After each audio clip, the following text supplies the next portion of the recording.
Understood. I will bear the Tsaritsa's decree in mind. And there we go, we're right back in it. Alrighty, hello everybody, and welcome back to, as you can see, Nod-Krai. We are here, right in the middle of the beginning of Act 8 of our Archon quest here in Nod-Krai. This is where we stopped after last time, because we did the entirety of Act 7, or close to it, I think, in that one video, so if you haven't seen that yet, go see that. And now we're going to continue with Act 8. At time of recording, I don't know if I'm going to do this as one big video again, or if I'm going to break it up as I usually do. Your guess is as good as mine right now. Well, actually, no, you would know, because you can see the video. You know better than I even. Wow. Anyways, with all that in mind, here we are in the Curatorium of Secrets. Arlecchino is delivering Child's message about the Tsaritsa's decree, and let's get going. I don't see what's so awesome about it, though. Does he really think everyone else is as immature as him? I'm not stooping to Tartaglia's level. Tartaglia is very excited because the decree was, if I remember, that basically Sandrone and Arlecchino, it's up to them to decide whether or not Dottore needs to be eliminated, and if they decide he does need to be, they have permission to do it. Seems like she's not looking forward to that, though. I guess because it's a lot of work for her if she does. I thought you might say that. How's your progress? Quite promising, actually. That alchemist Albedo gave me a few ideas. And I guess what they don't know yet is that we have already been rescued, so any research that was towards the efforts of rescuing the Traveler, we're good. We've been rescued. We're good to go. So I think this research is more in the direction of how do we stop Dottore? Remember how I asked you to look up some files for me? That stuff on the Nazi-Kreuz Institute. René de Petrichor and Jakob Ingold. It is Jakob! Ah! I'm so happy to hear his name said out loud. Alain Guillotin despised René's theories and methods, but he never managed to come up with better alternatives either. So I adopted some of René's ideas. Oh my goodness. Secret third option to our theories last episode. You know, what would have happened if Alain and René had continued to work together? And then with the idea of, I wonder if Sandrone was intended to continue Alain's work after his death. This is kind of our next best option, isn't it? They're both gone. But she can continue on their work in their stead, and she has decided to start working together their two theories. Well, fantastic. I thought Alain was like a father to you. Ooh. He and René were mortal enemies, were they not? I could definitely see it being the philosophy of the Guillotin family, though, to use whatever information is available to them, whether or not it came from their enemy. And what would you say if Lenny and his friends one day learned something useful from someone you utterly detested? Excellent example. I would applaud them for it. That would mean that they have surpassed me. Exactly. For all we know, Alain Guillotin might have thought the same thing. Not that it matters, though. He's dead, and I'm alive. So it's my call to make. It's interesting because in terms of her relationship with her father, Alain, oh my god, basically, I feel like she is very invested in his research and his studies. When she first started talking about him, she praised him as being an even better engineer than she was. So she has a lot of admiration for him. But at the same time, from this, it kind of seems like she doesn't base her own self-assessment off of him or trying to make him proud. She recognizes that he's gone, she's what's left, and she's going to keep working. I wouldn't be surprised if there's a little bit of an emotional element still working where it's motivating her to make him proud, but it seems like she has good control of it. You know, it's not controlling her every action. It's basically very much the mindset of a grown child of a deceased parent, you know? That's so cool. Once you die, it doesn't matter how great you were in life. Only the living get to decide what happens next. But this little bit of emphasis she's putting on, it doesn't matter, nothing matters because he's dead, shows us that she still has those feelings, you know? She's trying to push them away. She doesn't need to convince anyone, so why is she trying to, you know? Come on out. They're back. Oh, she sounds so happy! Huh? Hello! Oh my god, Arlecchino's smiling. Look at those heels, oh my god. You're back? And your head's still screwed on? And you still have all your limbs? Yes, I wasn't tampered with at all. Can you believe it? At least not that I know. You should probably check me for curses if you don't mind. What does it look like? Way to keep your composure, madam. Excuse you. I am perfectly composed. Hey, everyone. I'm back. Where's Paimon? Glad you're okay. Yes, it's a huge relief. Sorry for making you all worry. Worry? Oh, yeah, right. You think we, the Fatui, were worried about you? Oh, absolutely. We were worried sick. It's such a parent thing to say, too. Hey! The Traveler and I were already friends. You are free to join this mission in whatever capacity you please. Much like your tea parties. It's a laugh a minute with you guys. He says this sarcastically, but I'm giggling up a storm over here. I must say, I was quite surprised when Mr. Albedo told me he would need no additional aid. We discussed this on our way back as well. I am rarely so unequivocal, but in this case, we had full confidence in Hat Guy. This is such a powerful team. It's so cool. The unique skill sets that everyone brings to the table, and the demonstrated skill that everyone brings to the table. And yet, at the same time, it still feels like we're up against a mountain that is Dottore. Like, this is so cool. He said he knew what he was doing. Albedo and I pretty much had to just wait outside on standby. Meanwhile, Hat Guy broke into the energy field and rescued the Traveler solo. Thank you for that again. You didn't have to mention that. Well, I'm thoroughly impressed. You are a force to be reckoned with, Hat Guy. The pause before he said his name. Is she back? Is she really back? Paimon! Traveler! It's really you! Do I get another hug? I do! It's really me, Paimon. I'm back.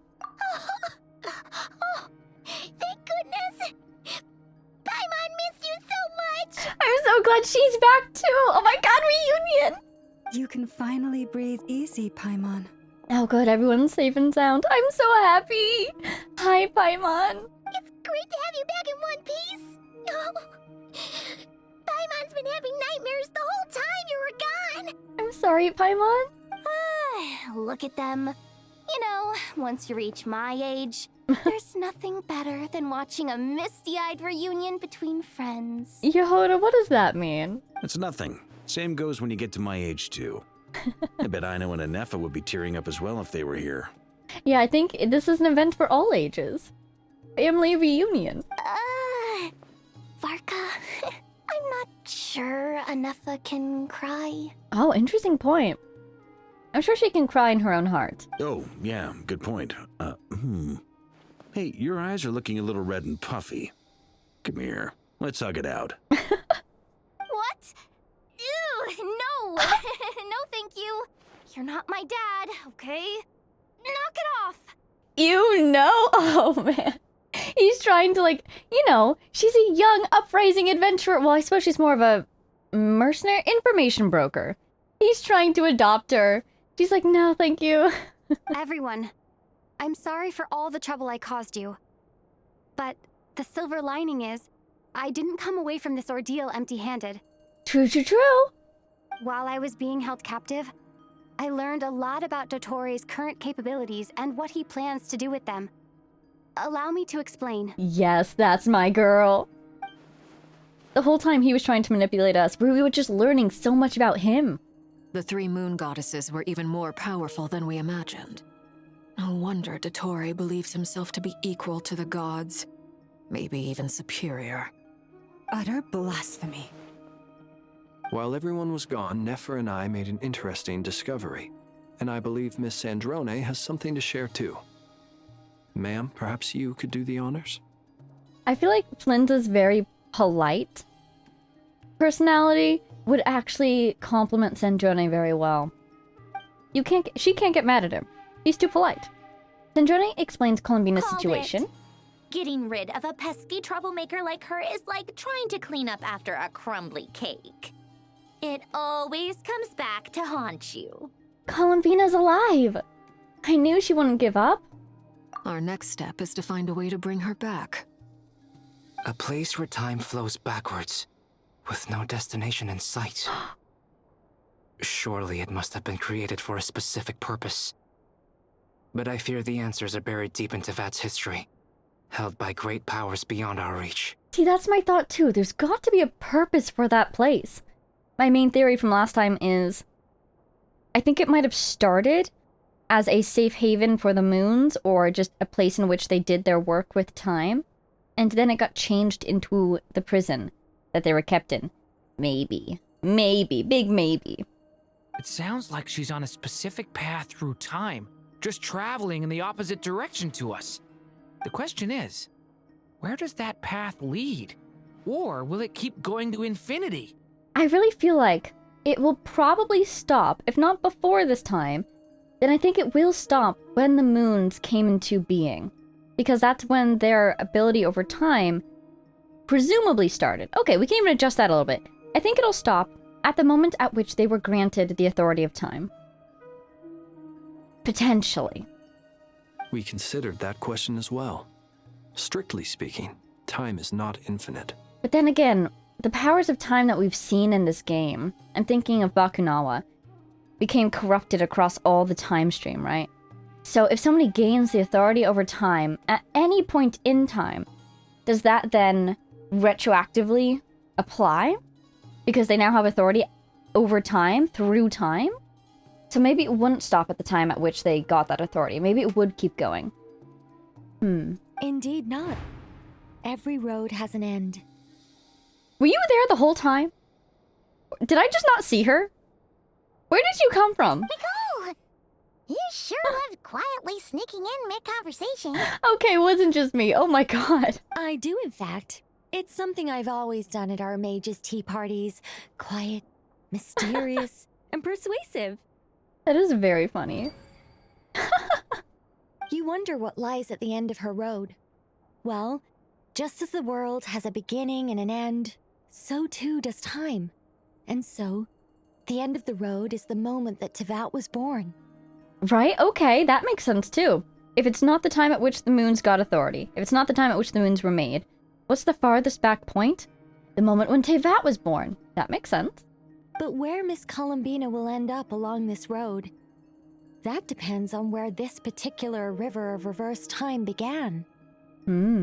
What about the original moons and the moon goddesses? Do they have a beginning too? So basically what she was saying in that last line, actually, let's go back a bit. So, the beginning of time in Tevat was the moment when Tevat was born. That makes sense. But this particular road might not go all the way to that point. It might indeed have an earlier, or later, depending on how you look at it, stopping point. And I think that would be when the moons were created, is my best guess. All things do. I think Lauma has the same thought. In the beginning, no moons adorned the sky. It was the Dragon King Nibelung who raised the 3 moons into the heavens, and thus were the moon goddesses born. I'm so happy Luanatar is still with us, because she's carrying Columbina's soul. I wonder if she can reverse her direction. Maybe she can use Luanatar as like her anchor. Fly back in this direction. They were shadows of the planet, born to wield Nibelung's authority and oversee the world on his behalf. They were extensions of his will, manifestations of his majesty. Shadows of the planet, cool. But then one day, they disappeared just as suddenly as they had once been brought into being. Nobody knew where they had gone. Not even you? Because my guess would be that they disappeared because they were imprisoned at that time.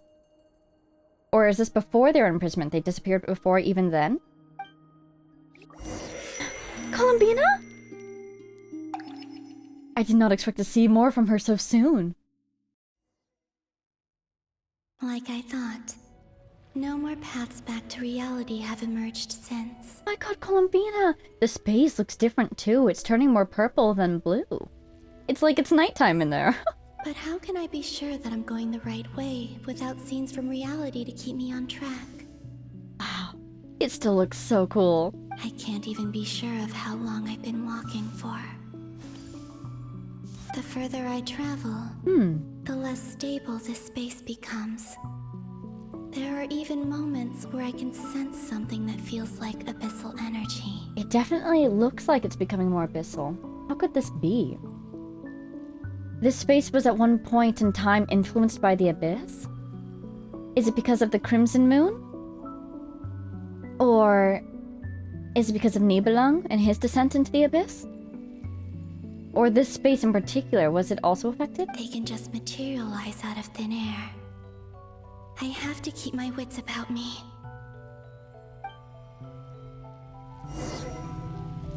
Investigate the anomaly ahead. Well, the little thing that was right behind us disappeared. So I shall assume that was our starting point. Oh! Don't get hit. Wow. That's so cool, the way it's like a crack beneath the surface. Don't want to touch it though, because it might hurt her. Another one over there.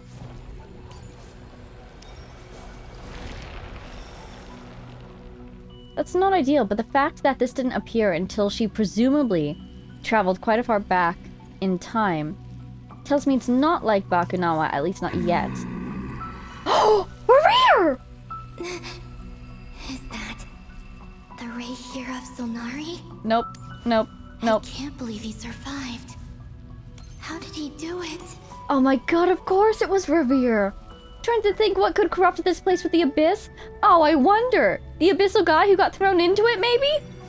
Oh, I don't want to send her over there, but... Man, I'm completely distracted. What was I just saying? Oh yeah, I was going to say, this Abyssal corruption at least hasn't spread out through time yet. It's still contained. Interestingly enough. It looks so cool. Hey! Long time no see! Oh.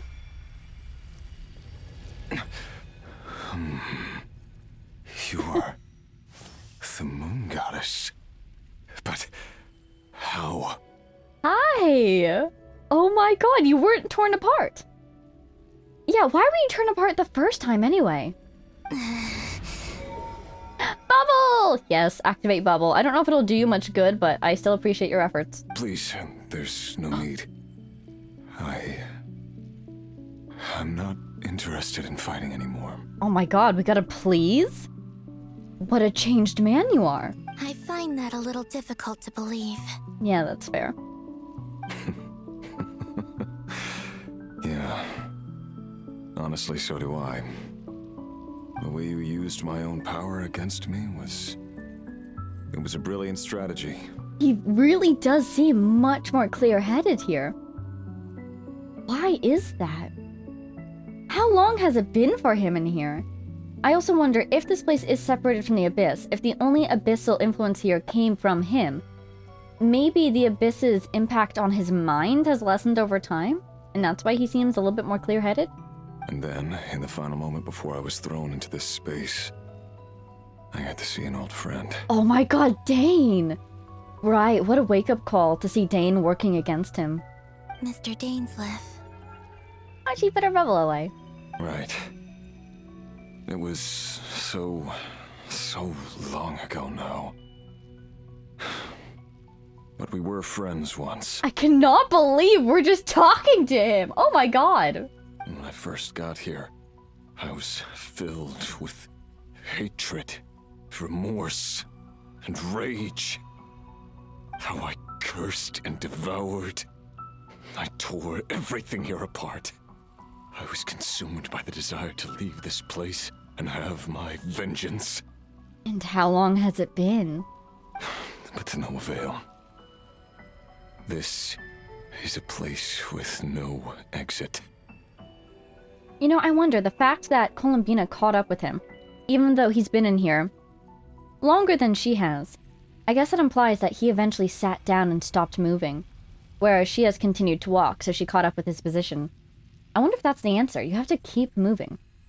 But you might also need to be a moon goddess, so I don't know if it would have helped him to keep going. This is the second time I've entered this space. Though I have no memory of the first. I was torn to shreds the moment I entered. Okay, yeah, this is important. Because we don't know exactly how he was destroyed the first time he came here. And we don't know how he left. It feels like this place or someone within it deliberately destroyed him. maybe a self-defense mechanism activated, but why didn't it activate the second time? Did it run out of power? But this time I survived. It must be partly because of this new body, and partly because of all the Kuvaki I absorbed in Nod-Krai. Oh, maybe it recognized him as being lunar. Cool shot though. That's a cool perspective. Are you the source of the abyssal power in here? Not all of it. Some is from when I first arrived here and tried to destroy everything. But there was already a degree of abyssal power here before I entered. And like a venomous snake baking in the merciless sun, it tried to slither into my shadow. Okay, is it just me or does his reflection not really match him? I guess Columbina's is also kind of doing a similar thing where it distorts here. But his looks much bigger. Anyhow, this concerns me. It sounds like some abyssal creature was trapped in here and tried to escape with him. Tried to. So, you rejected it? Yes. Because after that, the world suddenly became silent for a moment. What do you mean? The voices in my head, they were gone. The voices, plural? We know that he used to hear Vedifilnir. Potentially Vedifilnir from the future, right? And then I saw her. Thelindis? Her? Thelindis. My former lover. Never mentioned that she saw a memory of Thelindis leaping into the moon's reflection. More precisely, I saw her afterimage. I'm sure the real her is long gone. She was just an ordinary Conrian. She couldn't have survived here for very long. It's so cool to hear his voice again, now that he's not just screaming with rage every other sentence. But yeah, her afterimage, I suppose that does lend credence to the idea that this area might be a collaboration effort between the three moons. Because so long as you are a moon, you're able to open that gate, right? So I presume that the three moons all had access to the same area. And afterimages are pretty much a hallmark of the iridescent moon, right? So, I'm not surprised that she lingered here. Anyway. Potentially. Why have you come here? Didn't you know it was a dead end? Especially with her lineage, because she was descended from the Crimson Moon bloodline, wasn't she? If I hadn't escaped through the moon gate, my friends would have been in far greater danger. Oh, I see. Because of your power. The power of a moon goddess. What? What do you know? You'd like to know how I know, wouldn't you? The one who resurrected me said so. I could hear a deep lust for power in his voice. Confirmation. I forget which character was saying this, but a while back, somebody was saying that everything that happened with the Reverie might have been Dotori's work. You know, the first part of his plan leading up to where we are now, etc., etc. So you were deliberately resurrected by Dotori. Oh. Do you mean Dotori? Oh my god. Dotori. So that's what he's called. Oh, this might answer how he was able to escape this place the first time, though. Because my understanding is that he was torn to pieces. Those pieces were indwelled within the Wild Hunt, and then they recollected into him. So, did Dotori summon those pieces out of this space? Or did he put them into the Wild Hunt? They had this conversation at some point. But if he did summon him out of this space, then he could potentially do the same to Columbina, but maybe he's not bothering to, because he's got his artificial moon mirror already working now.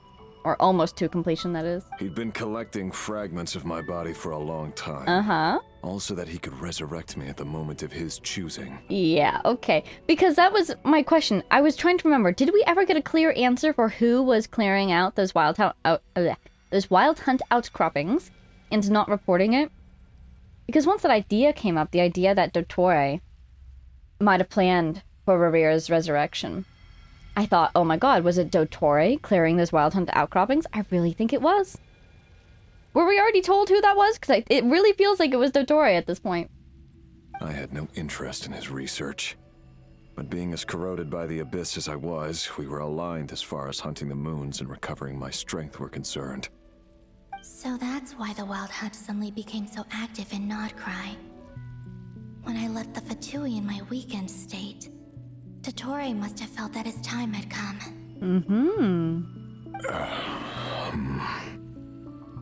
Moon Goddess?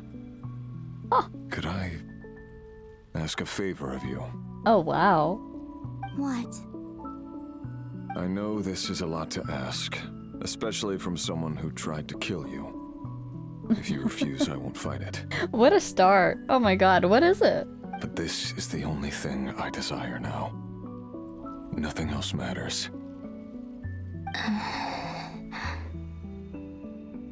What do you want? I'd like you to take a message to Thalindis for me. A message. I was thinking he'd ask to see her one last time or something. But no, he's not even saying bring her to me or me to her. He's saying just take a message. Wow. Thalindis? But... Because she's going to keep going further back in time, isn't she? She might run into her. Yes, she's dead. But like I said, I saw her after image. I can sense that some part of her soul remains here. Far, far ahead. Why don't you go and speak to her yourself? I can't. I don't know why, but I can't move freely in this space as you can. There it is. Yeah, you do need to keep... If you want to keep moving, you do have to be a goddess. Probably of the moon, specifically, naturally. All I can see is a glimpse of her walking away. Just like the moment when I last saw her in life. In return, I will clear these abyssal obstacles for you. No, not in return. I'll clear them for you. Whether you want to help me or not. It feels like something I ought to do. Wow. Wow. Why? Yeah. Why, indeed. I've been asking myself that question a lot recently. Why did I do the things I did? Wow. I'm tired of it all. Tired of the person I became. People used me. And then I turned around and started using others. I hurt a lot of people. I think I grew tired of it long ago. But I wouldn't admit it to myself. And ultimately, that's how I ended up here. Yeah. You just kept doubling down. Wow, look at that. Never thought I'd see this day. And Colombina is so empathetic. She feels for him. What do you wish to tell her? All of it. My past. My mistakes. Everything that happened after we were separated. He's finally going to tell her everything. Oh my god. Is it okay if I give her the abridged version? Colombina saying, I don't have 500 years to tell her stories. Yeah, I'm sure there's plenty you can skip over. Just tell her the important parts. Whatever you think that means. Like the part where you relentlessly tried to kill us? I think he'll say yes. I think he's trying to own up to things now. It's up to you. Or also letting her share what she wants to share, because that story affects her too. Love demands honesty. But my relationship with Thalindis was built on lies. We hid too much from each other. But after living my whole life in the shadows, I don't want to hide anything anymore. I feel like his reflection is clearer now, but it might just be the angle. But if that's deliberate, that's an awesome touch. I will do my best. He's doing something cool.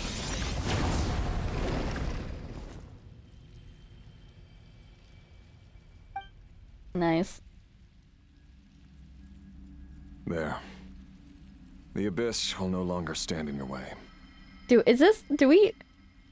we say thank you, Revere? At this point? Whoa. Even though Mr. Dainsliff felt he had to fight you, I think he still regarded you as a friend. Dane?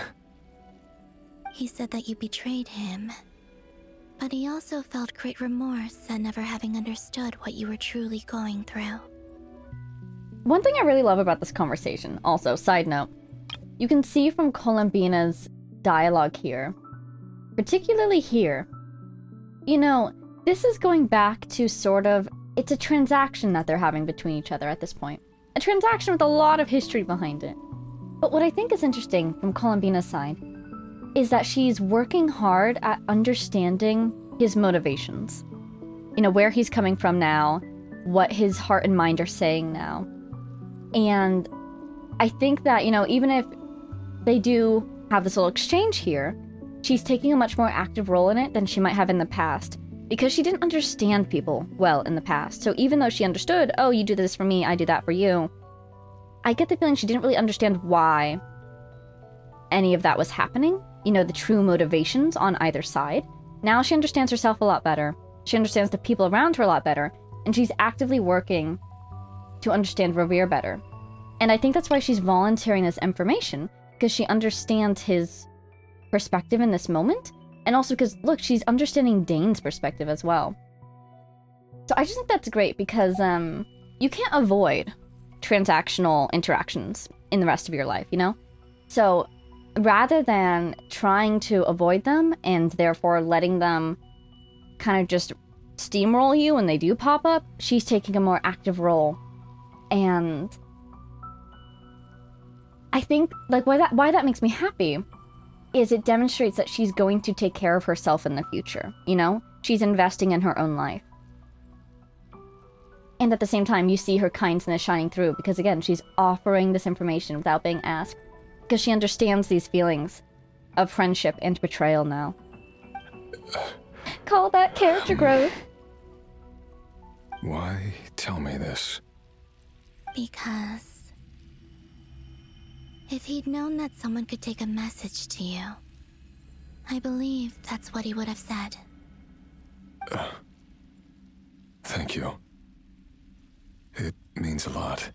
I think this whole conversation from her side is also demonstrating she's allowing herself to be connected to the world more. You know, that was a huge theme with their past interactions with the Fatui. Like Sandrone was saying, she was so distant, so disconnected. But all of this that I'm noticing here and that I'm talking about goes to show that not only is she more actively taking care of herself in the future, but she's doing that by participating in the world more. I know this will sound strange coming from me, but don't die, Moon Goddess. I can tell that you're determined to get out of here. He's gonna be stuck in here forever, isn't he? If she gains control of this place, will she just have a Revere in her pocket to pull from at any time? Pun kind of intended. Because he's not going to die. Belinda's died because she was an ordinary human.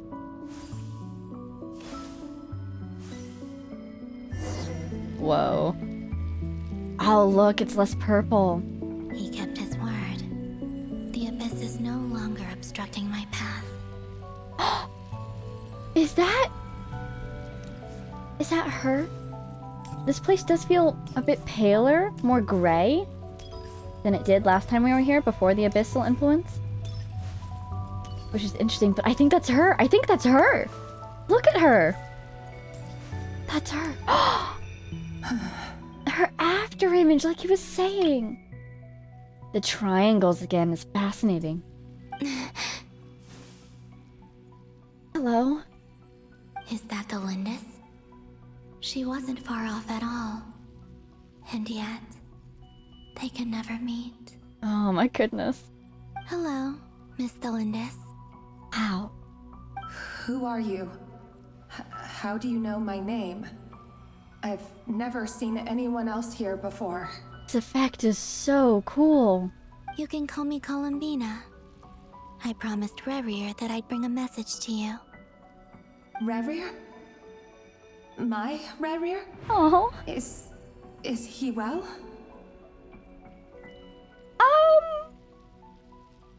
Well, about that.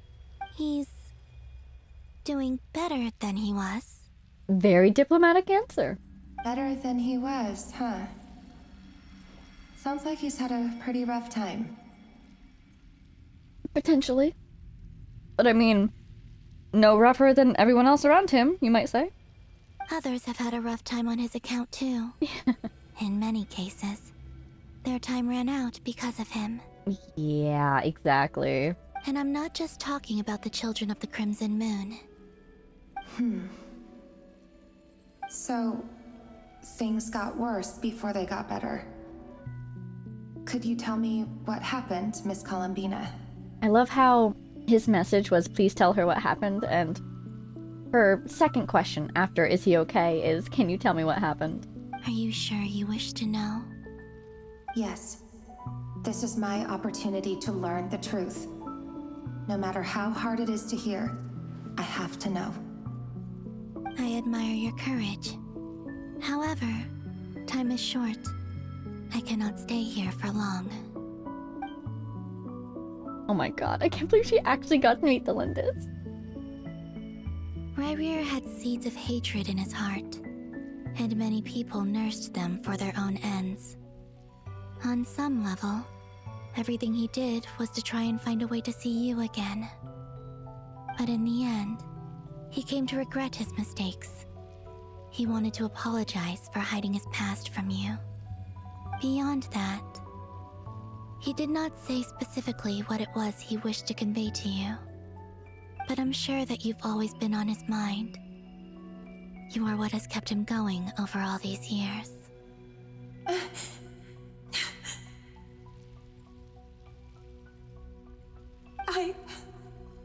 I'm sorry, Miss Columbina. This is so upsetting. I'm not sure how to put my feelings into words. It's all right. I understand. Well, that's everything from me. So, I guess I'll be... Wait. One moment. Well, no. That it's alright, I understand. I think that really just encapsulates everything about Columbina that we were just talking about. Time flows backwards here. The road ahead only leads further and further into the past. I know. I intend to reach the end of that road. Without a moon marrow, without the 3 moons' power, you won't make it far. Wait, unless... Are you one of the moon goddesses? That she is. You could say that. One of the 4. I see. I often think to myself, if life is like a train ride, why haven't I reached the terminus? Where am I even going? And it's not just me, it's this whole place. Wherever it is, it seems like it's existed forever. It's such a mystery. Where is it going? Such a cool question. I must seem so ridiculous. I can't answer these basic questions, and yet I jumped right in here without hesitating, only to be torn apart the moment I entered by powerful energy currents. Only my soul remains now. So that's what tore them apart. When Rerir entered the second time, though, why weren't those currents present anymore? Was it like a ripple coming out from an event in the past that then passed to them? Thinking back, I was suddenly overcome with fear and terror in that moment. Perhaps I too became bewitched by the abyss. I may have been the leverage it needed to control Rerir. Oh my god. She thinks it might have manipulated her to get her to jump into the moon gate. I used to be a researcher at the Universitas Magistrorum in Conria, researching the iridescent moon's marrow. Eventually, I came to the conclusion that time in here flows in reverse. Rerir was one of the Vinster King's retainers.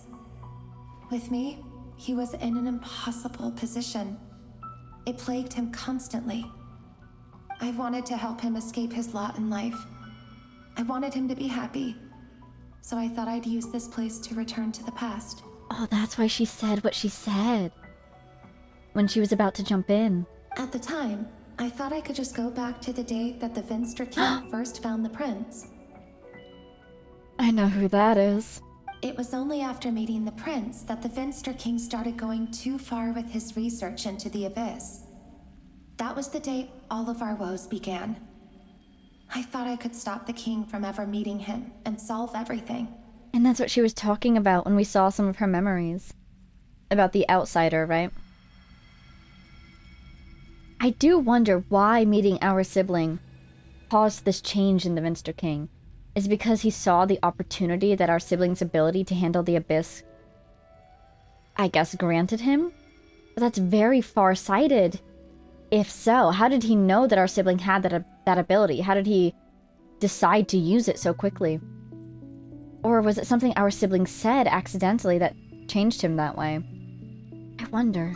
I couldn't kill the Vinster King himself, so I had to find another way to save Rerir.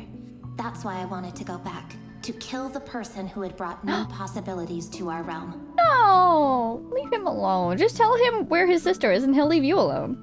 I'm sure it was a futile endeavor, but the abyss probably enhances the basest human desires. So I naively hoped I could change everything. I see. But I was simply too weak. Like a speck of dust against the whole universe. Look at me. I didn't even survive the journey here. Not physically, at least. I know I'm never getting out of here. But you're different. You can make it, and I want to help you. I owe you that much. How do you plan to help me? Have you noticed the golden energy that exists here? We sure have. Based on my past research and my observations since coming here, I believe they carry you forward faster. I can share what I've learned and help you understand the pattern in which this energy appears. Oh, okay. She's a researcher at heart. You just might... Now, I know you will be able to change the past. And she's had nothing to do but observe these patterns for 500 years. So, you know, who knows how much time has passed in here. That's helpful. That's very helpful. Also, I've been speculating about where this space ends.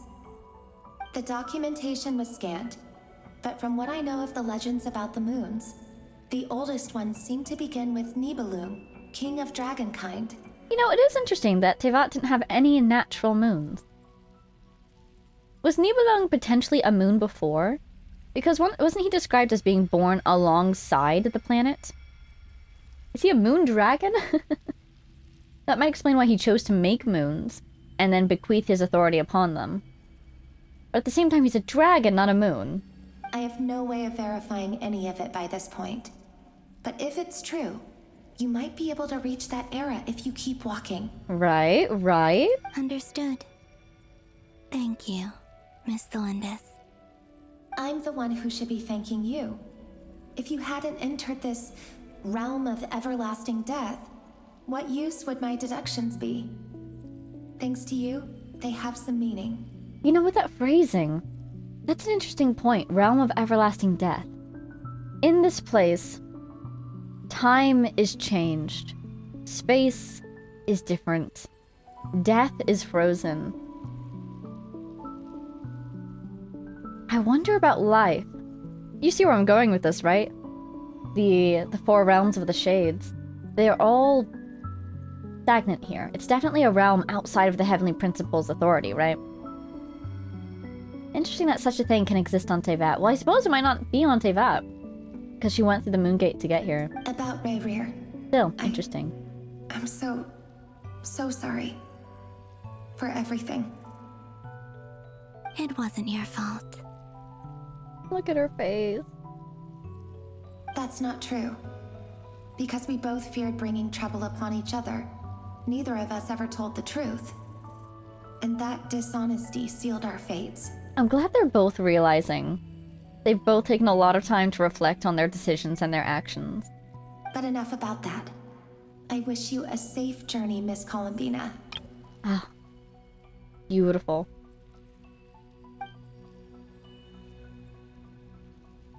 Bye!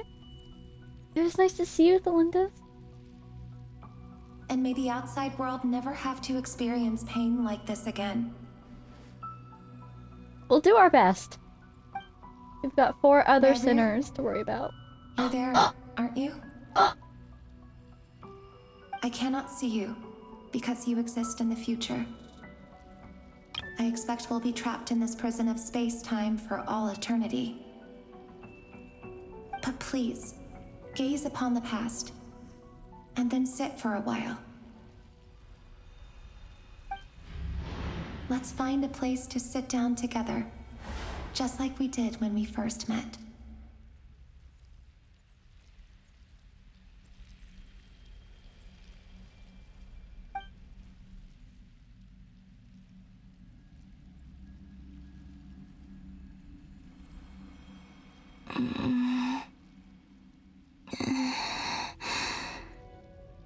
Oh my god. I was so happy to get closure on their storyline. They didn't have to come out at the end and punch us like that. This makes it look like we're underwater, though. With this floating feeling. Interesting. How long have I been walking? How much further till I reach the end? Wow, you can tell how much her feet hurt, how tired she is. Is there even an end to be found? Keep going, keep going.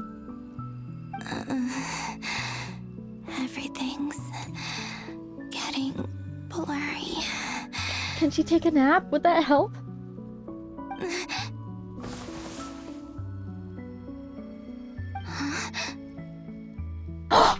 Oh my god, oh my god, I see a moon! I see moons! Who are you? Hi! She's not red. I was thinking iridescent moon would be red, right? But no, that's probably the influence of the abyss. Who are you? Who are you? Are you the iridescent moon? Are you alright, little sister? Little sister! Oh my god, and look at them! They're totally alive! This isn't really like a ghost or an after image or a fragment or a specter. She made it far enough into the past that she really did find them, didn't she? My god, do you think she warns them about their fate? Do you think they went to their end knowing what would happen? Do you think she even needed to warn them? Do you think they already knew? Have you come from the distant future? Whoa! Look at her hand! No! No! Columbina, come back! So, how exactly did the moons just disappear? Shouldn't it be a little harder to get rid of major creations like moons? I feel like, okay, I feel like that story ending into immediately cutting to Paimon is a fascinating choice. But at the same time... No! Send me back! Oh my god, oh my god. What are we even talking about? Yeah, the moons disappeared. Oh, Nicole was saying this, and I was wondering about, what about, didn't you say they were imprisoned? Was this before or after that? Has history already changed since Nicole last told it to us? Is that what's going on here? The world is a vast and ancient place. On a certain scale, all life lasts for but a fleeting moment. Miss Nicole explained that the moon goddesses likely perished in the War of Funerary Flame. The moons themselves were also destroyed at that time, save for the Frost Moon, from which a new moon goddess was later born. Right, right. Am I missing something then? 'Cause the stories say that the moon goddesses were born on the moon, but doesn't Columbina say she was born in Nod-Krai?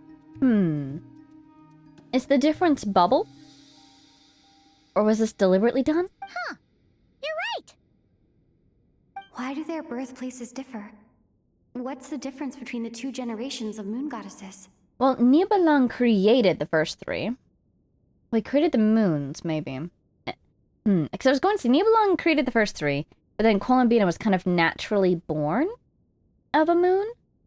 At the same time, if the moon goddesses were born on their moons, maybe he created the moons and then the moon goddesses were born of them, up there.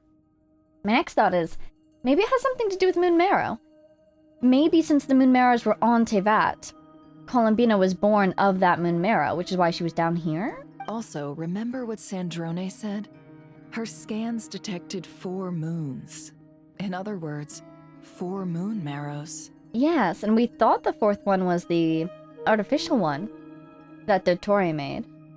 Technically, the result of the scan means that 4 moon marrows were detected and positively identified as moons in that moment. Yeah? In other words, this piece of information alone isn't enough for us to know how Miss Columbina is doing right now. Yep. We have no way of staying up to date on whether she's dead or alive. She's on her own for now. But at least she's trying her best to get back to us. Yeah. She's a tough cookie. And a sore loser, too. We have to trust that she'll find a way. Because we really need her power. For some reason, describing her as a tough cookie, that's really cute. As much as it pains me to say it, we've got no chance of beating Dottore in a straight-up fight. He's much too powerful. It wouldn't even be close. That maniac is going to devour everything in his path until he reaches us.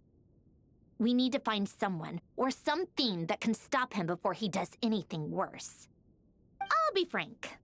Our only hope of defeating this false god is with a real moon goddess on our side. I'm not just saying this because Columbina's a friend and I want her back safe and sound. It's just the truth. You know what's an interesting idea? If Columbina does manage to make it back in order to help us with this fight, and she helps us win this fight, she could quite possibly be, in that moment, the most powerful moon goddess there's ever been. Because, I don't know, like, do you think the moon goddesses of yesteryear will bequeath onto her their powers? That would change the past, maybe, you know, in a way that feels cohesive.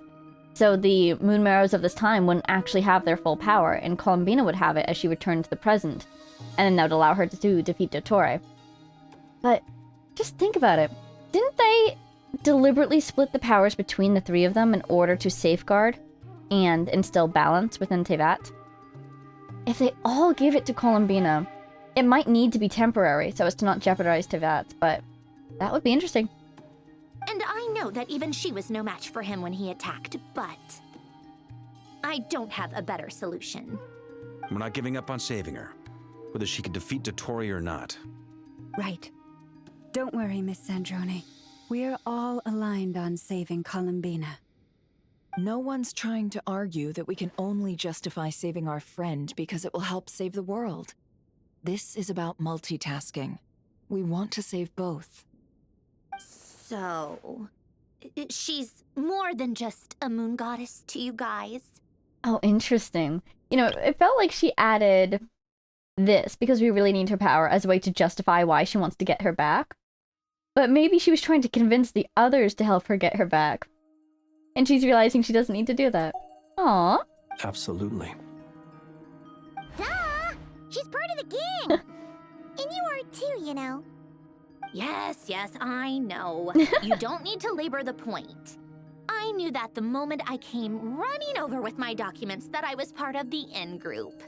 I mean, if Arlecchino can fit in, I certainly can.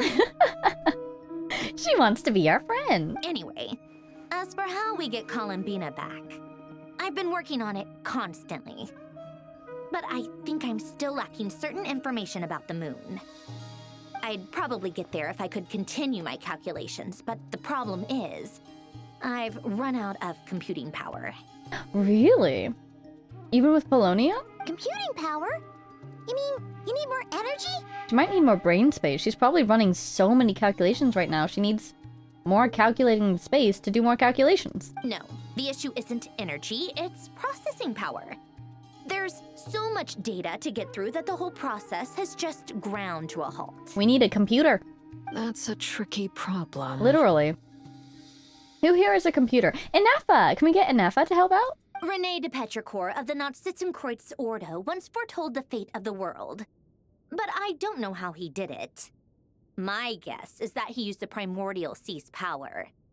However, that won't work for me. His methodology was vastly different from my own. What's worse, they're incompatible. And, to top it all off, we can't even leave Nod-Krai. Ugh, this is so annoying. If I'd known we'd run into a bottleneck like this... Well, no, the design bureau's a bust as well. Curse that Dottore! Couldn't have made this harder for me if he tried. Oh, what do we do then? How about we grab a bite to eat and take a break? Maybe something will come to mind after you've cleared your head. Would that help her in her case? You don't get it, do you? I'm trying to calculate the fate of an entire world here. And I need accurate results, not big prophecies. Where the heck am I gonna find the computing power for that? Oh, if Inefa can't help, maybe the Hexen Circle? Ahem. Anyway, time to shelve the discussion on technical difficulties. Being a killjoy isn't very ladylike, after all. Either way, we've done what we can. Rest well, everyone. Remember to let us know if anything new comes up. Oh, that's a signal. Is he hinting that we should talk outside? That's the talk to me over here, yep, go. Let's go somewhere a little more private. What do you know? What do you have? Oh, this I've got to hear.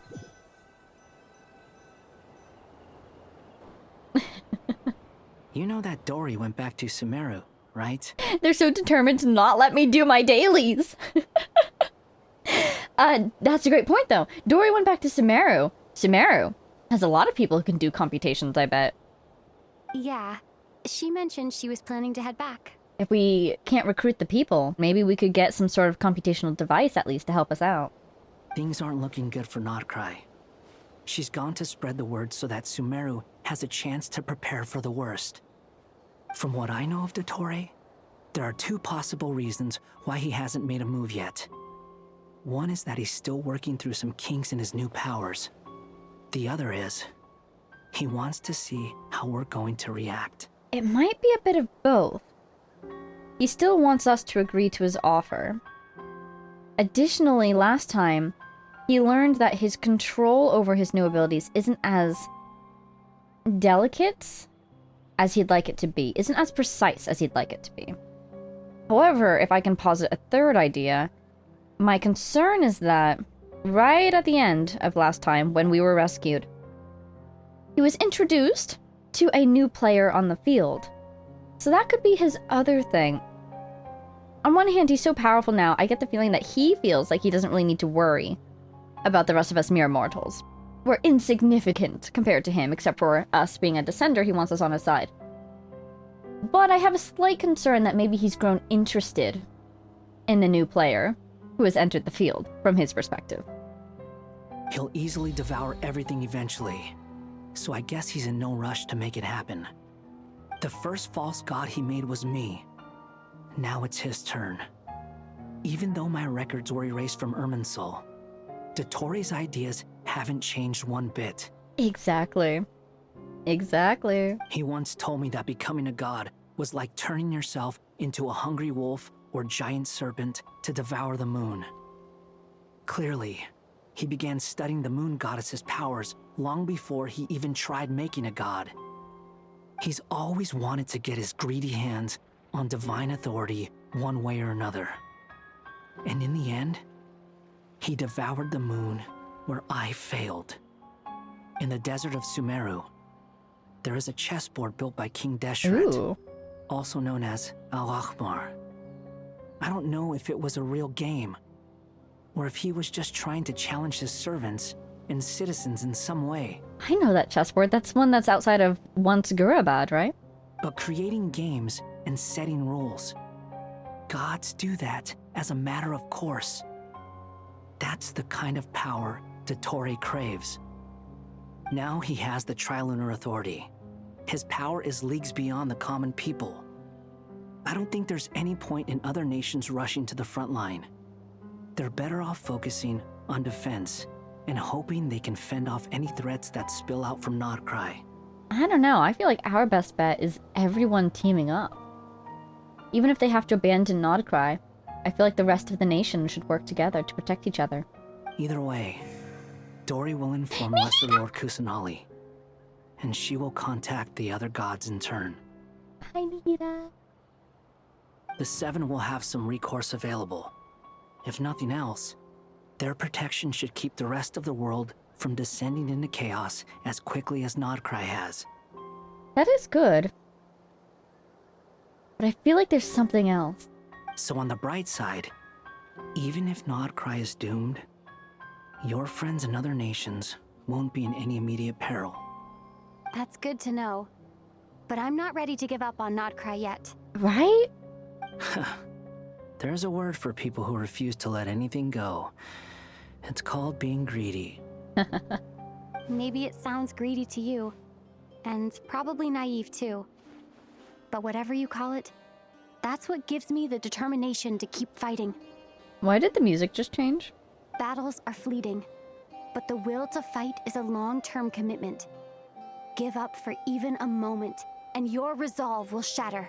They're giving us hype music. I love it. Why do you always feel the need to do the right thing? No one is born to be a savior. But she's choosing to be. She's choosing to do what she can to help. I mean, who's gonna criticize you if you fail or give up? Don't take this the wrong way, but Dottore said something similar to me. I guess the Fatui attracts people who don't believe in saviors. Oh, dang. Not necessarily. It's less about belief for me. I just want to know how determined you really are. After all, I don't owe anything to anyone else here. Only you. You look kinda worried. He's very worried. If your arch-nemesis was about to achieve their ultimate goal, I think you might feel a little worried too. Yeah, really. That's true. Dottore is about to become an omniscient, omnipotent deity. That's gotta be a bitter pill to swallow. Oh my god, imagine the person you hate the most becoming an omniscient, omnipotent deity. Yeah, that sucks. Still, you're calmer than I expected. Obviously. I have to admit that my past self was a reckless fool who misunderstood not only the point of revenge, but how to achieve it. He's also grown so much. Wow. Inasmuch as I want my vengeance, I know I'm not gonna get it by acting alone. If the world's taught me anything, it's to think before I act. Nice, nice.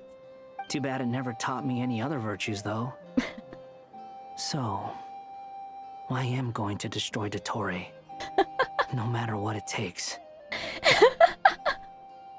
He's like, it's taught me to be calm. It's taught me to be patient. It's taught me to recognize the strength in my friends and my allies. Think before I act. Don't get overconfident. I'm still gonna kill a man, though. So, what's your plan? I'll get to that. First, tell me, what do you think of Sandrone? Interesting question. Just like Paimon said, she's a friend, part of the gang. How much do you trust her? Interesting question. This is a serious question. Think carefully before you answer.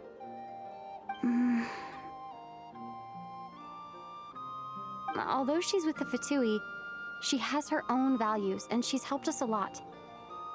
If nothing else, she's clearly going the extra mile for Columbina. Yeah, now that he asks, I have two concerns. The first is, we kind of touched on this last time. We don't know what her motivations or her goals are. If potentially she was given the task of, you know, continuing Alain Gaetan's research after his death, then presumably what drove her for many centuries was trying to save Fontaine. But we never saw her in Fontaine trying to help out. We never even heard of her in Fontaine when everything was going down. And additionally, that prophecy has now come to pass. So that situation is kind of over. So even if that was her goal, which I have doubts that it was, what is her goal now? What are her motivations now? it makes me worried that I don't know what those are, because then I can't fully trust what her true motivations are. Additionally, it's seeming more and more that she is indeed entirely mechanical. She's not even hiding it. We know this actually now. She's not hiding it anymore. We know that she was built by Elen.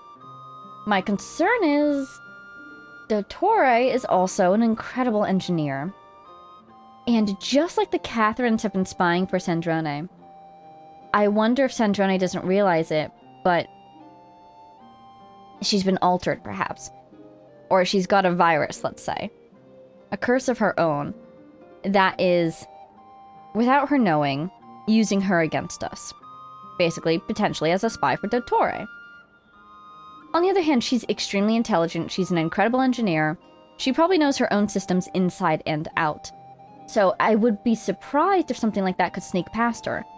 But that is kind of how things work in the real world, you know? You make things invisible to the computer that they're on. So that would be my concern, you know? Particularly because it's Wanderer asking us these questions. And the face that he had, it feels like he knows something that we don't. And not only does he know her very well, better than we do, but he also knows Dottore's work better than we do. Dottore has worked on him in the past. So if Dottore has worked on Sandrone, heck, I would probably know. On the other hand, ignoring the things that I don't know, the things I don't know, her goals and motivations, and what, if anything, Dottore has done to her. I don't know those. What I do know about Sandrone is that she does seem to care a lot for her friend. She blusters a lot. But it's the sort of thing that demonstrates that she does care a lot about them, and that's why her feelings are so hurt by the way that she was treated by Columbina in the past, for instance. So, she is definitely helping us because of Columbina, and also because she doesn't like Dottore. So I feel like I can trust her motivations in this moment to be exactly what they seem to be. She wants to help Columbina, she wants to stop Dottore. I feel like that's true. So I guess my main concern will just be if there's anything going on with her that she doesn't even know about, mechanically. You know? Could she be manipulated against us? I don't think she could be convinced to work against us, but perhaps she could be outmaneuvered, because she is very driven by her emotions, and Dottore probably knows that.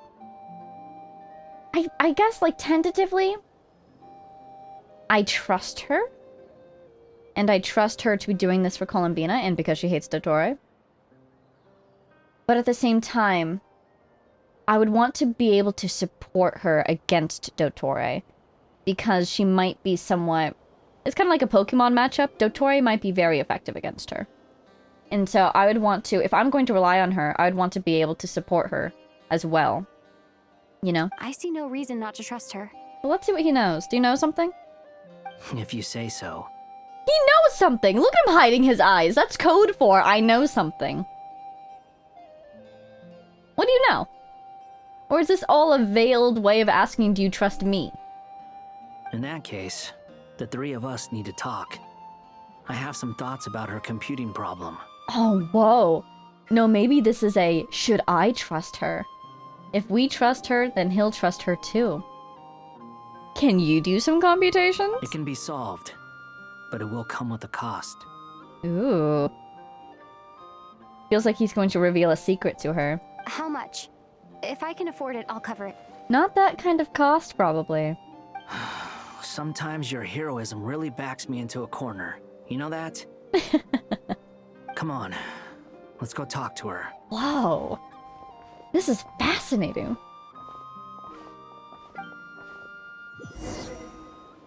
Wow! I'm free! Except not really.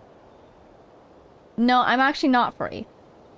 What is the thing for my battle pass? Is it F3 or F4? Let's just open one of them, and I'm gonna listen to the music. I think it's F3. Oh, I'm so scared it's the wish menu. That's the wish menu. Nope, nope, nope. Okay, F4.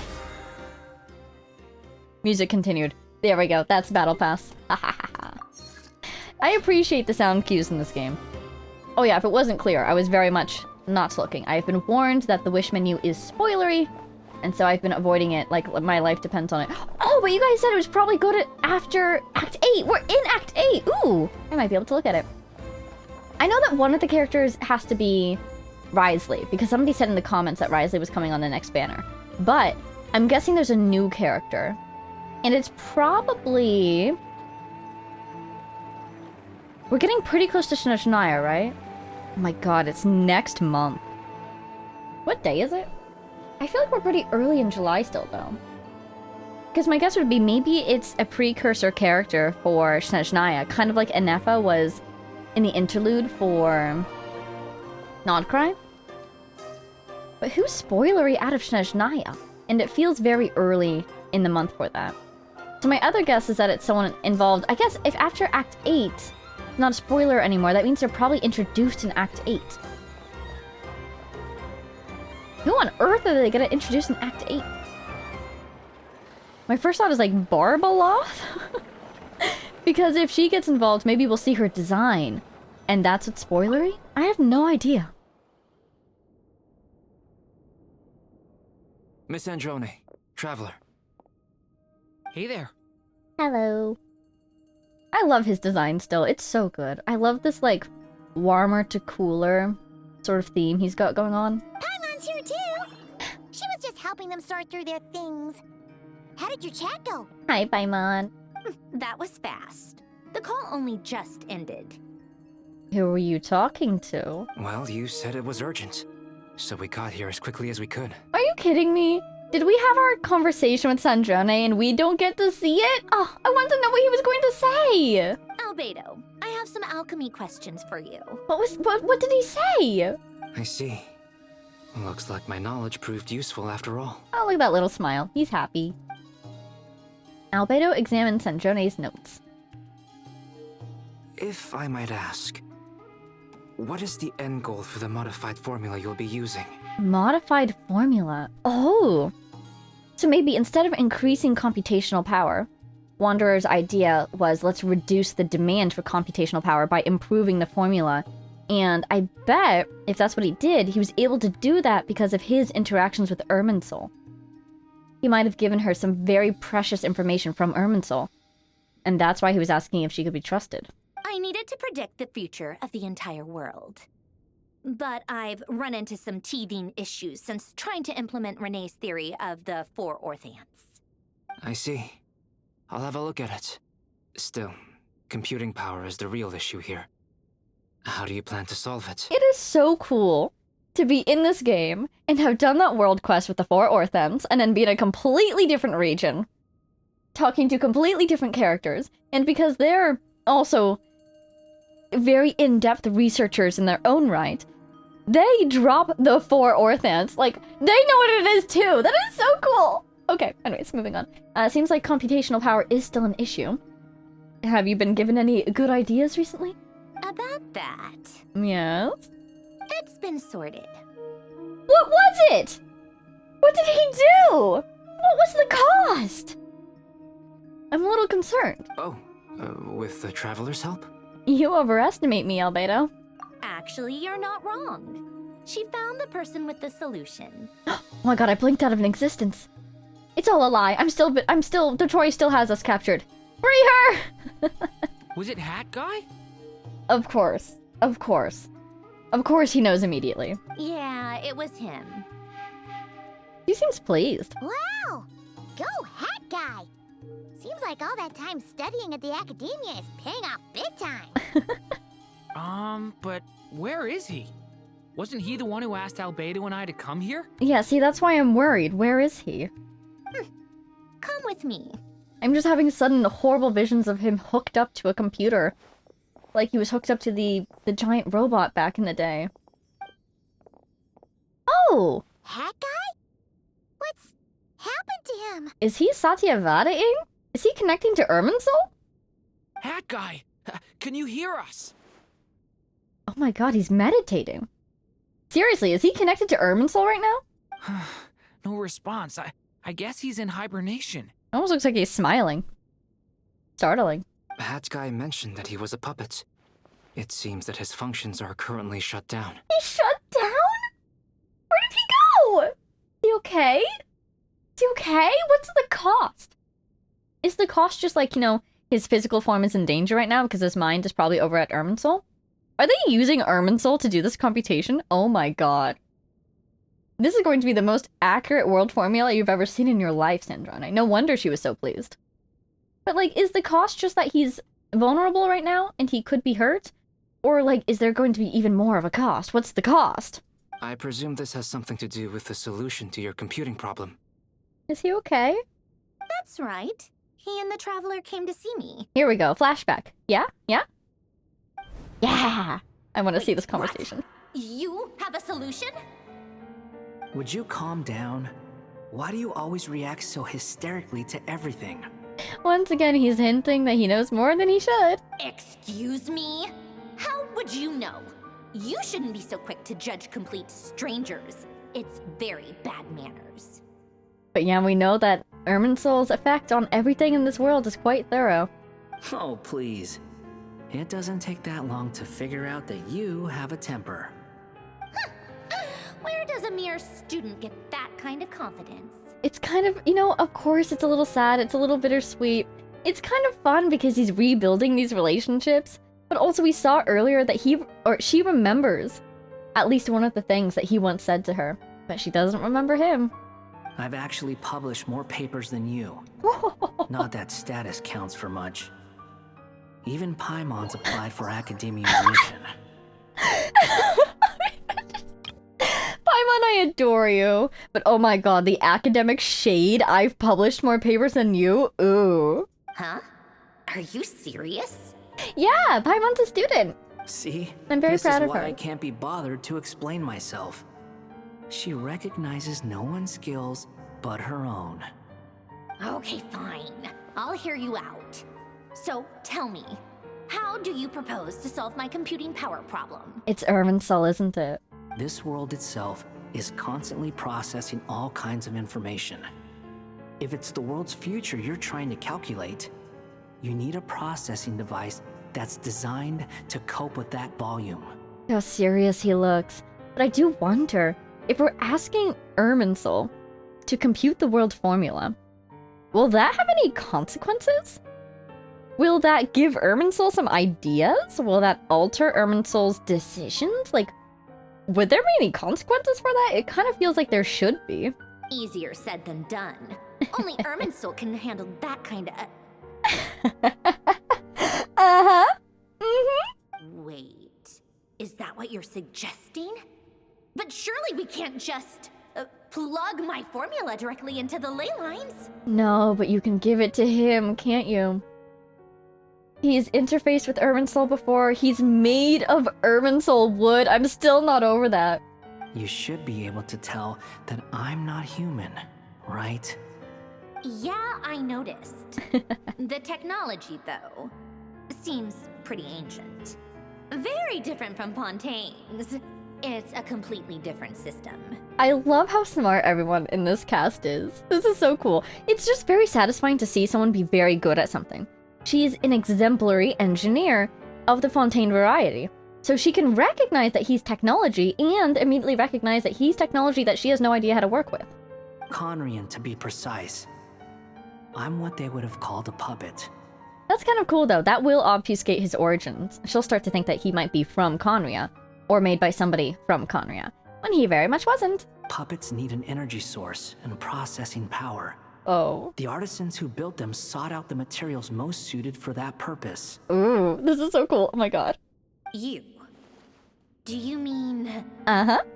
Mm-hmm. The Traveler and I have talked it over. She's willing to vouch for you. So, I'll allow you to borrow my core for your calculations. No way! Computational hub over core. No way! What? What? Oh my god, oh my god. Traveler, do not leave his side. Stand there with your sword in hand, if you don't mind. Where's his core? Where is it right now? Where did you put it? Like, is it still in his body? Or is he shut down because you removed it? Like, oh my god. Look at his face. It was built using wood from a silver white tree, which makes it a small part of Irminsul. His computational power might be more than Sandrone's. I wonder, is he even connected to Irminsul right now? Or is he just completely processing this on site? You know, is he using the cloud or a personal server? Conrian technology and Irminsul wood. Who in the world could have built you? Oh gee, I wonder. I certainly don't know. Are you sure about this? A puppet without its core will cease functioning completely. And if it's left in that state for too long, it might not recover. You could die if you do this. You do realize that, don't you? Oh, this is stressing me out. This is stressing me out. Of course he's going to do it though, because he refuses to back down at this point. And, you know, all the people he cares about are involved, and it's against Dottore, the person he hates most in this world. Oh, this is stressing me out. I can put 2 and 2 together. Yes. No need to rub it in. I wonder, he's still wearing his vision, isn't he? In his shutdown state. I wonder if we could keep track of his vitality by looking at that. If it starts to flicker. I won't lie to you. This has never been done before. I cannot guarantee your safety. I'm stressing out. I am stressing out. Doesn't matter. I'm prepared for the worst. Weren't you the one just talking about heroics and being a savior? Like, Did you two actually talk this through? Is he... Are we really considering this? I'm so stressed right now. Yes, we discussed it. The bottom line is, he trusts me and I trust you. Exactly. Oh man, she feels the weight of that trust, the responsibility. Let's give it a shot, shall we? And just do it quickly. Oh my god. Honestly, I have no clue where this kid even came from. But for whatever reason, he lent me his core to use in my formula. So seriously, where is it? Do you have it? Or is it still, like, in him and he's using it? Like, I feel like it's still in him, it's just been disconnected from his own systems and, like, run as its own little mini thing to be a computer. But, like, please be okay. I'm so worried that, like, Dottori's going to attack in the middle of this and he's gonna be swallowed by a bubble and then, like... I'm very close to finishing my calculations now, and the core is currently in use. So I'm sorry, but I can only show you a sketch right now. A sketch of, like, what it's doing? Look, his vision looks healthy. That's good. That's crazy! Oh my god! Oh my god! This is what the core looks like. Oh! Wow, it's beautiful! Is he okay with you showing this to us? It looks like, the drop from a specter. Doesn't it? Wow, as soon as I get my inventory back, I'm searching through that entire thing to see what this looks like. Doesn't it kind of look like a drop from a specter? It's so beautiful. It's fascinating. So this must be Irminsul wood. And do you suppose this is more wood suffused with energy? Or is that some sort of crystal? Or is that like his soul? It's beautiful. Wow. It probably has a whole sorts of symbolism packed into its imagery, but I'm not really distinguishing anything. I guess these kind of look like leaves. This kind of looks like a face. A bird, perhaps, a beak. This, to me, invokes balance, tranquility, maybe. Ah. A silver-white branch. It certainly matches the legends told about Irminsul. I'm so stressed. Is Hat Guy gonna be okay? Is he okay? Is he okay? He's not gonna die, right? Right? How's the computation going? Like, can we get a progress bar? Like, is it almost done? Is it going slowly? Is it going quickly? In theory, he should be fine. As long as we put his core back in time. Yeah, so where is it? Beyond that, all I can say is that I'll try my best to avoid risk and make sure the core doesn't sustain any damage. That's a possibility too? Why would it sustain damage? From, like, overworking it? Or, like, dropping it? Don't you dare drop it. Where is it? Does Polonia have it? Where is it? I think I know why you called us here now. Someone needs to watch over his body and make sure it's protected until the process completes. Please do. Correct. He Correct. said that the only ones he trusts here are you two. And the Traveler.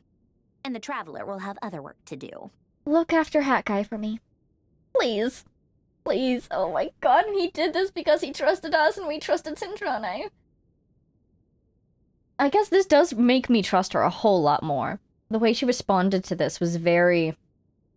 She appreciates the gravity of this gesture. Oh, I'm so stressed. He will have our undivided attention. Thank you. Aww, Hat Guy. I don't want to leave. I want to put him in a bubble. On a more positive note, things are progressing steadily on my end. I'll call everyone in for a meeting once the results are out. Part of me is wondering if he's ever done this before. But the other part of me is saying no, knowing his history with the Fatui, he wouldn't have done this before. There was no one he trusted enough to do this for before.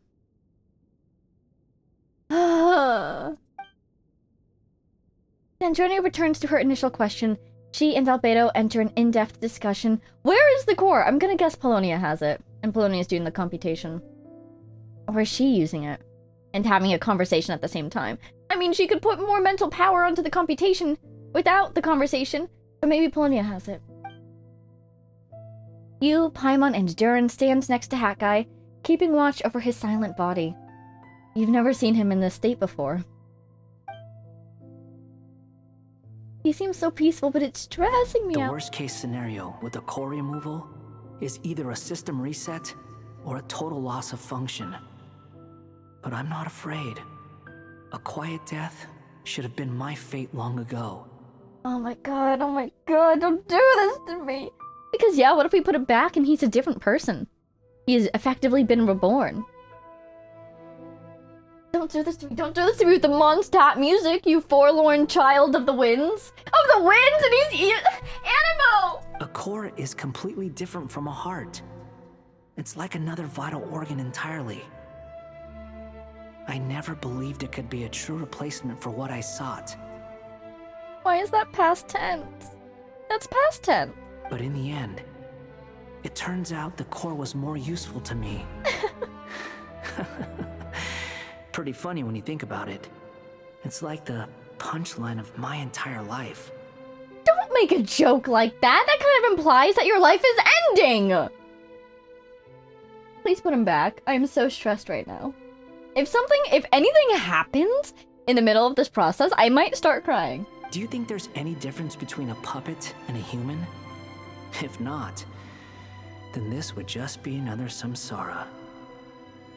I have already experienced both a past life and a next life.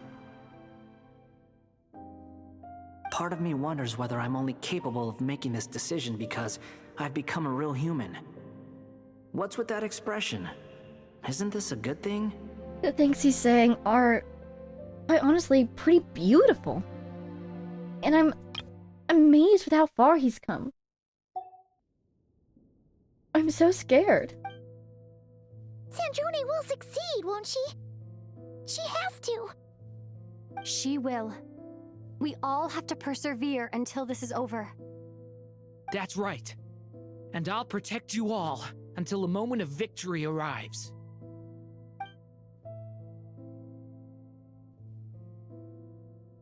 You suddenly feel like the concept of time has become blurry. It rushes forward for you, yet marches backward with every step that Columbina takes. Silent, yet turbulent. Dottore words echo in your ears. These 4 divisions anchor the world and shackle those who live in it. I feel like we're leveling up as a descender in the midst of all this. We're coming to understand time better. He may be deranged, but he understands well the rules of the world which now test you all. What is this? What is this? What are you doing? Where are we going? Who are you? I completely forgot about this part! I was so invested. Her dress matches Columbina's. I was so invested, I completely forgot about this part. Hello? Columbina's older sister? Call me Sonnet. You have the same power as Canon. Sonnet! Arya, Sonnet, and Canon. Canon must be the Frost Moon. Are you the iridescent moon? She's pink. It's not red, but she's pink. Pink and purple. Foreshadowing for the Abyss? The same power as Canon. Oh my god. Sonnet. What? Sonnet. She really is! So, you're the goddess of the iridescent moon? That makes so much sense because then she says to her later, you came to see us. You came to see us, right? Are the others around? If not, it makes sense that this is the one that we speak to because she's the one who recognizes Columbina. Oh, goodness. You recognize me? Well then, what's your name? Look at her moon. It reminds me of Dottore. Look at this. It reminds me of... the Lindis? Did the Lindis have a similar headpiece? Wow. Oh my god. She seems so happy. Does she not know her fate? Columbina. Columbina Hyposelenia. Look at her. Hyposelenia. What a lovely name. Did you choose it yourself? That voice does sound familiar, doesn't it? That's the voice, isn't it? And of course she likes Hyposelenia. And she calls her that, doesn't she? That's why she called her that when we saw her marrow. It was a joint effort between me and my friends. Wow. Friends? You mean your friends in the heavens? And the 3 elemental symbol matching Columbina's. These are interesting. They almost are reminiscent of shackles. Huh? Oh, sorry. You must be exhausted. I apologize. Oh my god, oh my god. Hang in there. Let me introduce you to my older sisters. Because we know the Frost Moon is the biggest, the Eternal Moon is the brightest, or at least the oldest, and the Iridescent Moon is the smallest. Do you mean the other 2 moon goddesses? Arya and Canon? Wow, you sure know a lot. Hey, does that mean that our story goes on into the future? Her eyes, the little moons in them. I wonder if Columbina has moons in her eyes. I've actually never looked. It feels impolite to look upon her eyes because I haven't seen them yet, you know? Oh, I guess that wasn't the best question to ask. Do you want to know the answer? It's alright. We were prepared for that possibility. So they didn't know the answer, but they kind of understood what it would probably be. You could say we were too prepared. I can't even remember how long my sisters and I have been here by this point. So is this your prison? Or is this the place you took shelter in? I haven't forgotten the fact that when we had that conversation back in the Kiratorium of Secrets where Nicole mentioned the moons disappeared, she didn't specify whether or not that was before they were imprisoned. I really wonder, do you think Columbina will change the past, give them a warning, and they will flee to this space before they were ever imprisoned? If so, that would be the one instance of Columbina changing the past that it's not a closed loop. She has actually changed something from our timeline that we just experienced. So why are you here, dear Sonnet? What is this? When did you get here? How long has it been?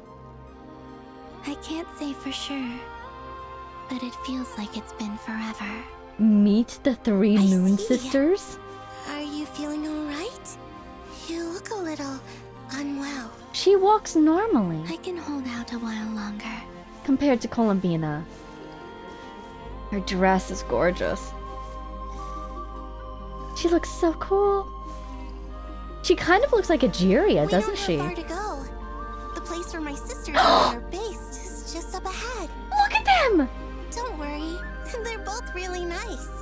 I'll introduce you. The Sonnet has a right moon, the golden one has a left moon, and the blue one has a bottom moon. Does that mean Columbina will have a purple top moon? A white top moon? White being the combination of all wavelengths in physics. Oh my god, oh my god, oh my god. But yeah, doesn't she look like a Jiria with the dress? Oh, she looks like Focalors, excuse me. And Focalor looks like, not a Jiria. Focalor looks like... What is her name? Shade of Life. She got absorbed. So much is happening, my mind is completely blanking. Shrine Daughter, who did you eat?